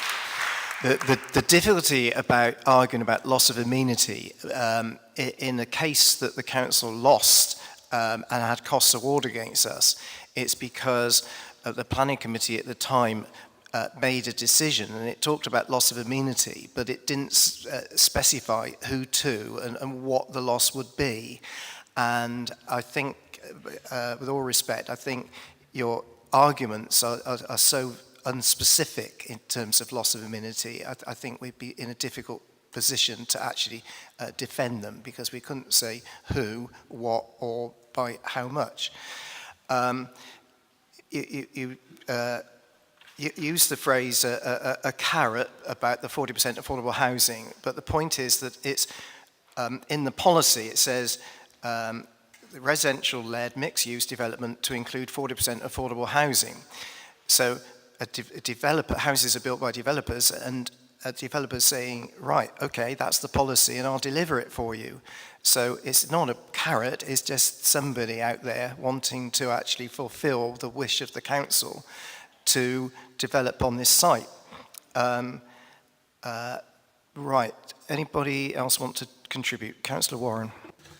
Yeah, thank you. I mean, it's one of those things, I think it's a shame that it was deferred last time. If we'd had this conversation back in November, or whenever it seems to be a long, long time ago now, I think the reality is there is a bit of room between the 300 and the 470. They were saying there's not a cap. If you were to build a house and the builder said, I'll be about 300,000, but I can't quite put a cap on it, and he gave you a bill for 470, you might have something to say about it. So there's a big difference.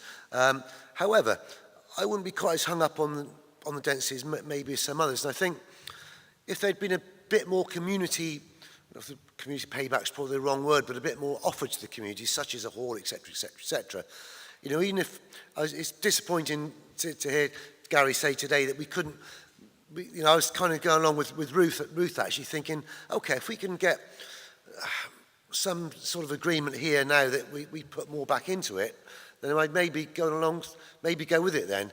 Just I think at the moment for one big housing estate, and I've no doubt that they will actually produce the 40%.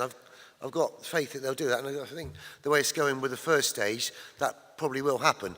So I think you'll get the 40%. I don't think that's a huge issue. It's just there needs to be a little bit more in this state. Otherwise, you know, what do the kids do? What do you do? And you just need to give a bit more back, whether it be a playground and or something like that. I think that can make a big difference to the whole lot then. Councillor Hodge. Yes, I'm just thinking about other policies in relation, and as well as the placemaking principles. And the policies ST1 and ST7 about developers need to invest and plan to make sure that sustainable travel facilities are adequately provided for as part of their development, and that every opportunity is sought to encourage sustainable travel as the first choice. I think we've got a combination of two things that don't work here, and either we've got an in-out route to a development. I mean, obviously we've got to take a decision what's in front of us. In the Ensley development, a turning circle was created for a bus. A developer can make a choice, this happened as well, to provide a subsidy to increase the frequency of the park and ride. I know that has happened with another development. And if the developer feels that they cannot do any of those things, then the other option is to put some community things in the development so people don't have to take their cars out and round to get. And I think with this we've got neither, really. So if it's really not resolvable and you can only go in and out one way, but I think providing the links that Soma Valley and the Scholars Way, which we already had, are going to happen anyway, is not enough to meet those two policies, ST1 and ST7, whether we could consider that as well. I take advice on that. Yeah. The only thing I would say about the in and out one way is there are many estates in Bath and North East Somerset that are built with in and out one way. I mean, Councillor McPhee will reference, for example, at the end of Park Road in Keynsham, which an inspector actually ruled in an appeal that it was acceptable to go in and out one way, that this Higgy Park is in and out by one road. So that in itself can't be a reason to object to this, because there's so many previous precedents. Just a comment. Sorry, I wasn't specifically objecting to that. I was just the exploring of other ways of delivering a sustainable lifestyle on that development. So it's sustainable? Just a sustainable lifestyle, and by enabling either community things on the development or more enabling of sustainable transport. Right.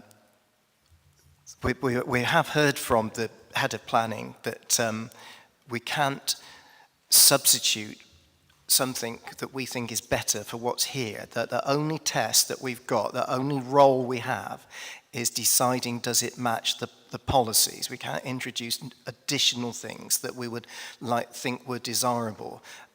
Anybody would agree with you and others that it would be great to have, community halls and so on, but that's not the point. We have to judge what's in front of us against the policy. And just a comment about, say, for example, Somerdale in Keynsham. When it first built out, it looked pretty, dismal and, sort of not a community. But go back now, and the people who live there have made it a community in various ways. So, and of course, this is an outline planning. This is for outline planning permission. It's not the detail. It could be that the detail comes back to us with things that actually we would like to see. So we've always got this, the big brother, if you like, looking down, which is the, what would a planning inspector think on appeal if we go against a strategic policy, a strategic site in our development plan. Councillor Hughes. Yeah, I think we need to be careful about the word sustainable. It's sort of sustainable in terms of its location geographically, but in its current design, it's not particularly sustainable. The park and ride does not make this sustainable unless they're going to drive along the Spine Road, park up at the park and ride to get a bus. That's not sustainable. So the park and ride doesn't actually affect the sustainability of this site at all. And neither does the shared use path. It's an unlit path across a field. It has limited use at limited points of the day and night. So in terms of sustainability, I mean, for me, sustainability means that they have access to facilities within close walking distance. I mean, at least a shop or a doctor's surgery, or, you know, some of those mixed-use developments, structures that we talked about earlier. So yeah, I think sustainability is still an issue with this site.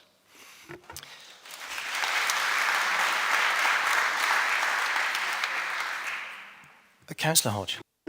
Yes, I take your point. I was just using ideas as examples, but what my question was really was, as well as the placemaking principles, we do have our kind of raft of other policies, and we could take a view that our ones in relation to delivering the sustainable transport aspirations haven't been met generally, even by the raft of what is on offer, is what I was really trying to say.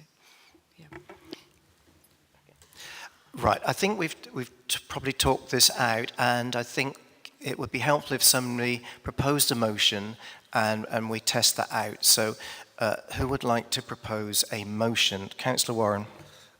Thank you. The more this has gone on, actually, I think it shows the beauty of debate in a lot of ways. And I think also, and it's going to be a bit rambling, I'm afraid, Chair, we're comparing it not long ago with the chocolate quarter at Keynsham. Actually, they've got a restaurant there, and they've also got a great big hall there, and they've got a gym there, and they've got cricket pitches there, and they've got football pitches there, and et cetera, et cetera. So I don't think you can really compare it with that. And we'd be told we can judge what you're looking at, what we would judge today, what we've got in front of us.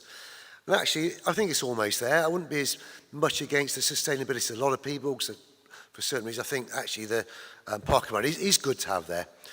But I just think what we've got in front of us just isn't quite good enough for the community. I think that's the biggest deal today.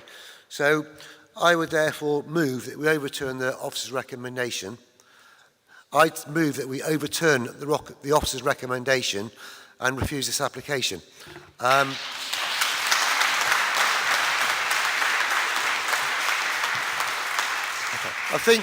think we've been almost held to threat a little bit that if we do refuse it, we'll get costs against us. And I don't think that's what the committee is here for. If there was a little, and please no more applause. I said it's not a popularity contest. It's just the way we asked it. Don't clap. I came originally. You can't be predetermined, and so I kind of almost moved further and further against this the more we've spoken about it today. If I made this speech early on, nearly could have gone the other way, but I think that just shows the power of debate. And if there was a little bit more in the applications, I could have gone for it. I could have quite easy. I think in the future, again, without predetermination, it wouldn't take a lot to move. But I just think today there's not enough for the community. It's a great big housing estate with nothing else. Right. Now, the next step, having proposed to overturn the officer's recommendation, we have to say why. And those reasons will be possibly, almost certainly tested. So I want, if you might need some assistance, but what are the policies that this contravenes? The reasons that we've picked up during all those is through the lack of sustainability, because people are just stuck on the... I'm going to look to Ian now, because Ian's far more qualified for this than me, so I'm going to look to Ian to help. I think there's lack of community... I'm going to come across to Ian now, because I say Ian is far more qualified than me for this. Councillor Hoss. Well, I'm not in a position just yet to offer to second, but I mean, if you're looking at, it is really difficult because we do have this overarching strategic policy that says housing is acceptable on this site, but actually, I think the design of the scheme, the layout of the scheme, the use within the scheme. Sorry. Can you go slowly? Because we need to write down every single thing, because we're going to be tested on every single thing. So I hope that my fellow committee members would agree that whilst the principle of development has been deemed to be acceptable in its current form by virtue of its density and the number of units, and by virtue of the lack of any tangible community facilities on the site, it does not create a high quality residential environment. It doesn't create a sustainable community. So that would be one reason, which I guess is linked to the placemaking principles. Yeah, Chair, sorry, just to comment, and sorry, I have to say I'd make no apologies for raising the issue of appeal and possible consequences, because it is an issue about the control that the council has about the scheme ultimately, and also about what might happen in terms of public money, in terms of the consequences if the council's seen to act unreasonably. So absolutely, we're here to give you advice, but we're also here to help you make the decision as elected members that you want to make, but in the kind of the safest possible way. I absolutely see the sustainability argument. In particular, the big weakness is the lack of certainty over the link over the Wansdyke, because whilst there are facilities around there in fairly close proximity, without that link there are quite some tortuous routes to that. So that absolutely is a kind of a problem in terms of sustainability and linking this development to the existing community and its facilities. So absolutely no problem with that. I think design and layout, given that this is an outline application, apart from the Spine Road, I think personally I think it's dangerous territory. And also I have to say, I know there's been commentary around the 461 being worse than the 300. It's kind of understanding why exactly that is, and also the fact the real weakness in that argument would be is it's still within that density range that's set out in the adopted policy. Just being honest with you there, but that's just my advice on that so far. Right, so Councillor Warren he's looking for help to put in the policies that are being contravened if we're going to overturn the officer recommendation. So any help you can give him, Councillor Jackson? I can give some help on that one.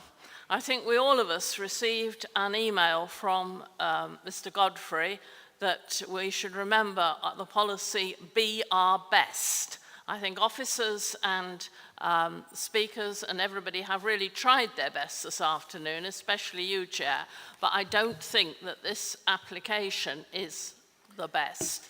So I think it's contrary to the Council's mission statement, but more importantly, we've considered the benefits and the disadvantages of this development. I do not think that the benefits outweigh the damage that will be done to the ecosystem with the destruction of the trees and so on, or the historic setting. The damage to the historic setting is too great to be outweighed by the benefit of gaining these housing numbers. Fewer houses, but so that's where I think we don't have the exceptional circumstances we should have to justify a development of this size. And secondly, I think Councillor Warren's absolutely right. This development will not create community, and that surely is in our policies that our development should create community and improve social interaction. Right, just to follow that up, because talking about the trees is very general, because obviously there are a lot of trees. Which trees? Because as I say, a planning inspector would question. I'm not disputing the point you're making, but I just want you to give you the opportunity to be specific about beg your pardon, which Chair. part. We've been on this job for, 3.5 hours, and I should have been more specific and said it's the trees that, the non-infected TPO'd trees.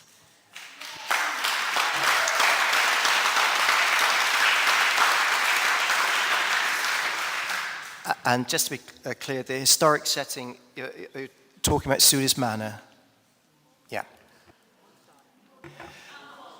And the Wansdyke, yeah, that's what, I mean, yes, I mean, people are shouting out, but it's very important that we get this clear. So, Councillor. Yeah, so the two policies I think that reflect that we're not compliant with within policy B38 is placemaker principle 1 in terms of how it describes mixed use, which is open for debate, and principle 7, which sets out the sustainable transport links, one of which we don't think we have confidence we can say is going to be delivered.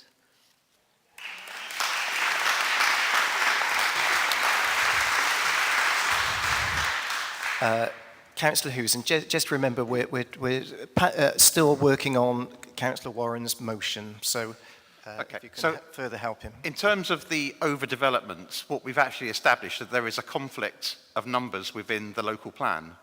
We have one number over here that says around 300, and then we have a density number over here. And the two have not been married together until now. One of those numbers can't be right.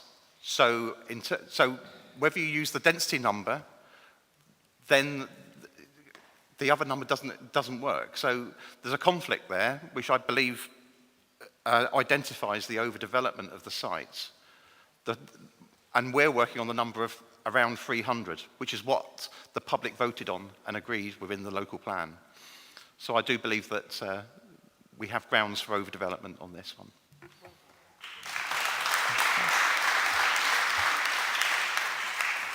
Councillor Malloy.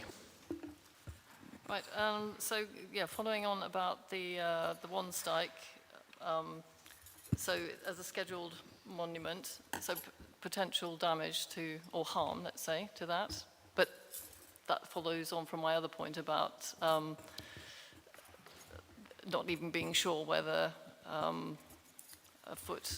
shared cycle and footpath would be allowed, but in any case there is potential harm to the Wansteig scheduled monument, and also, of course, because, as was mentioned earlier, because of Bath being a twice designated World Heritage Site, so the green setting of the City of Bath World Heritage Site potentially at harm, depending on the height of the developments to become, and also the therapeutic spa landscape of the Great Spa Towns of Europe World Heritage Site, that aspect of that. So those two things, the green setting and the therapeutic spa landscape.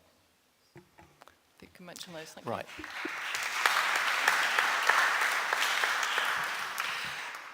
We've got a motion proposed by Councillor Warren to overturn the officer recommendation for the reasons, and I would just like the head of planning here to list if he's, I think he's been writing down the reasons. So these are the reasons which have been put forward.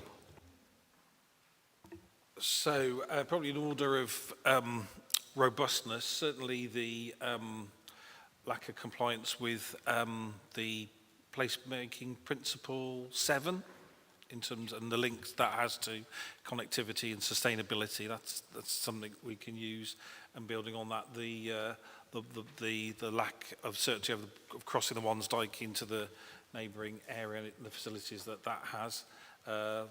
That's one there. The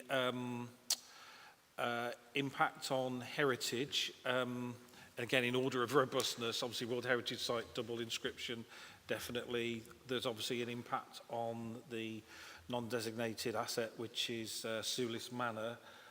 I would be concerned about the Wansteig setting in particular, because deliberately, as you can see on the screen, the development is keeping away from the Wansteig. It's significantly further away. So, but if you want to include the Wansteig in that particular reason, you can, but I'm putting a red flag against that one, really.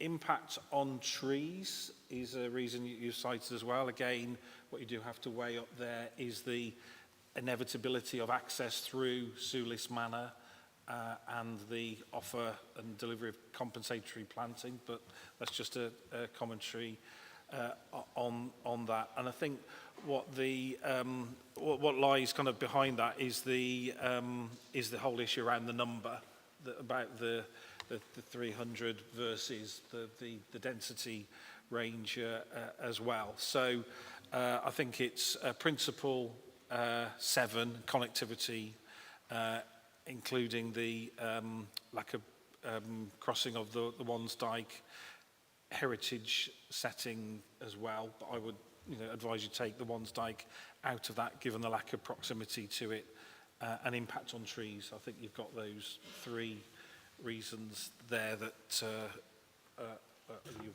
yeah, I've got one more, whether you can have overdevelopment leading to lack of community assets. The trees I'm not sure about, because I think a lot of the trees have probably got ash dieback. If I'm honest with you, they're going to be replaced by new trees. So I'm not quite convinced about the trees. Sorry, Councillor Jackson. So I'm happy to be led on that one, if I'm honest with you. But the lack of community assets, I think, is a big issue. Right, so we've got a proposal from Councillor Warren to overturn the officer recommendation for the for the reasons given, but minus the tree issue. And I'm happy to discuss that with the rest of the members. So I've issues about the trees. I'm not sure if it stands up because of the ash dieback. Well, it's which I'm happy to discuss with other members who may... please don't call out. Which I say I'm happy to discuss with other members, and we can actually find out what they are. I mean, myself I was thinking you might have to lose a lot because of ash anyway. They were going to be replaced. Yeah. That is my concern. Yeah. I mean, this is your, just to be clear, this is Councillor Warren's motion. So Councillor Warren will put forward what he wishes to put forward. So, I mean, we want, just to explain, we want stuff that actually stands up by itself. And that's what we need. Normally, you just put a motion and put your own words. But I think today, there's been so much discussion between members that I want to try and cover everybody's backs today. And I will not cover your backs, so it's not the right way of putting things, but get everyone's point across. And I think Councillor Halsall has something. Councillor Halsall. Yeah, the trees, I mean, yes, there are a lot of ash trees and some will have to go because they will have the disease, but I don't think that the trees that Councillor Jackson was referring to are ash trees. They're TPO trees within the setting of Sulis Manor.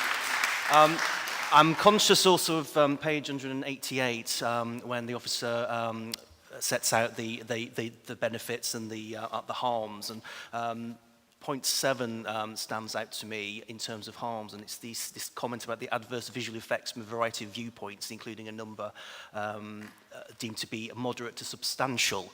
Now, I remember from the site visit when we were standing on the Wansdyke and looking across towards the fields 3 and 4, and we did see on the photo images as well, with the worst case scenario with the roof line.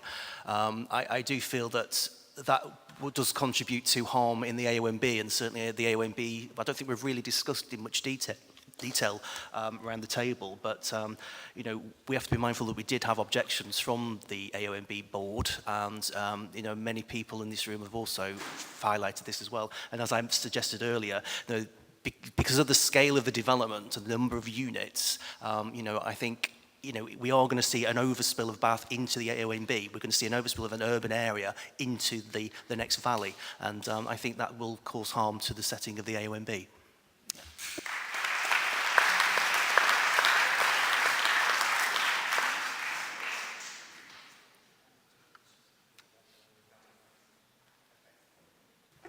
Right.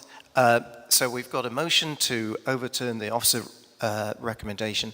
For the reasons given, we've talked them through, and trees remain, but using your set of words, and we've just added the point that you've just made, to that list. Right. So we've got a proposer, we've got a seconder.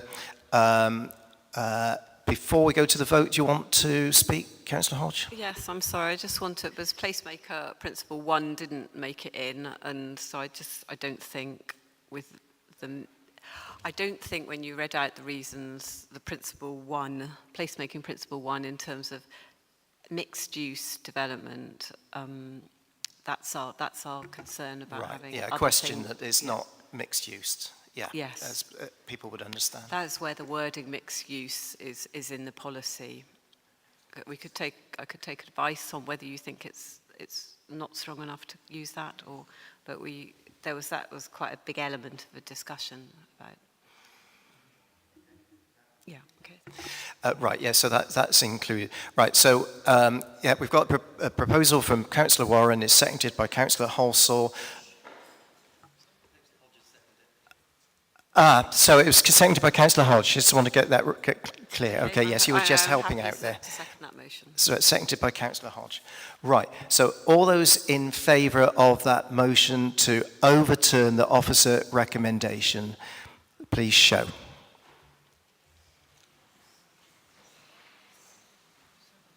All those against. Right.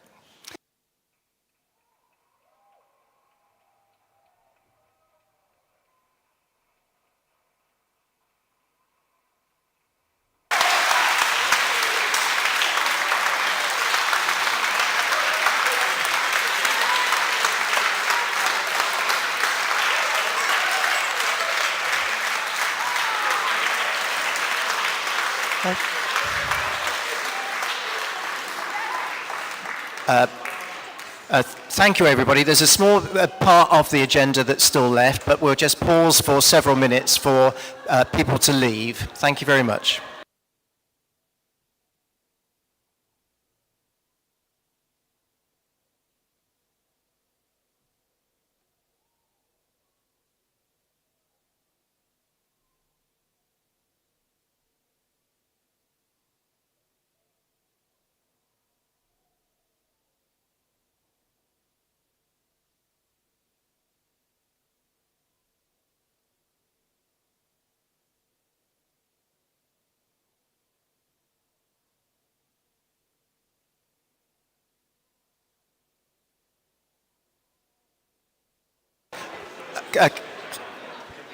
Right.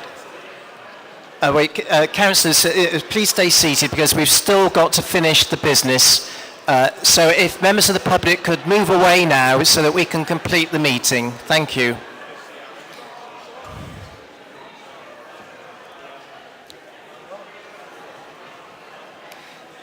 I just say again, if members of the public could please leave now so that we can finish our committee meeting. Thank you.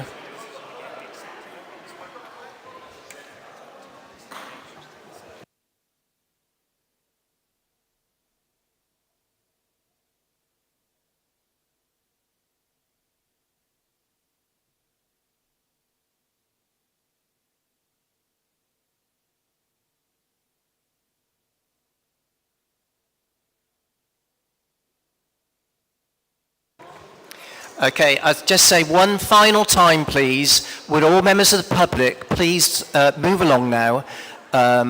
You've been very patient, but we need to complete our meeting. We need to get home as well. So if members of the public, please move along, and then we can complete our business.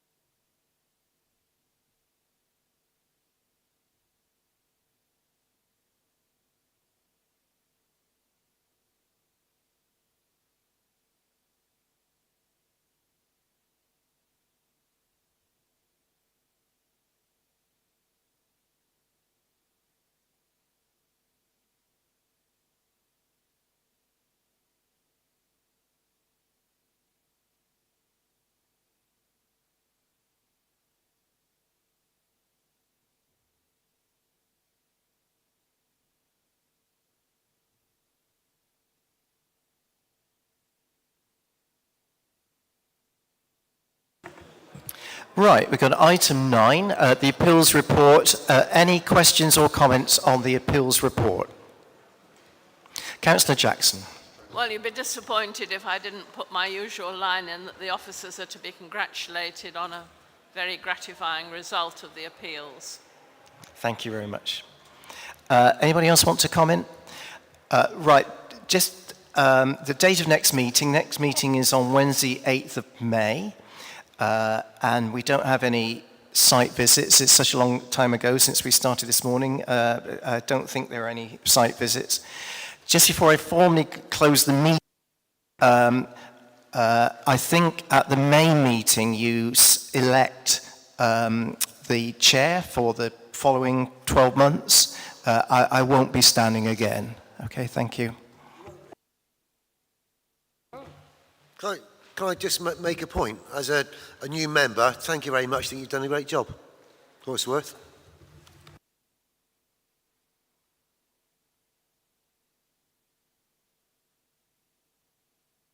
The meeting's formally closed.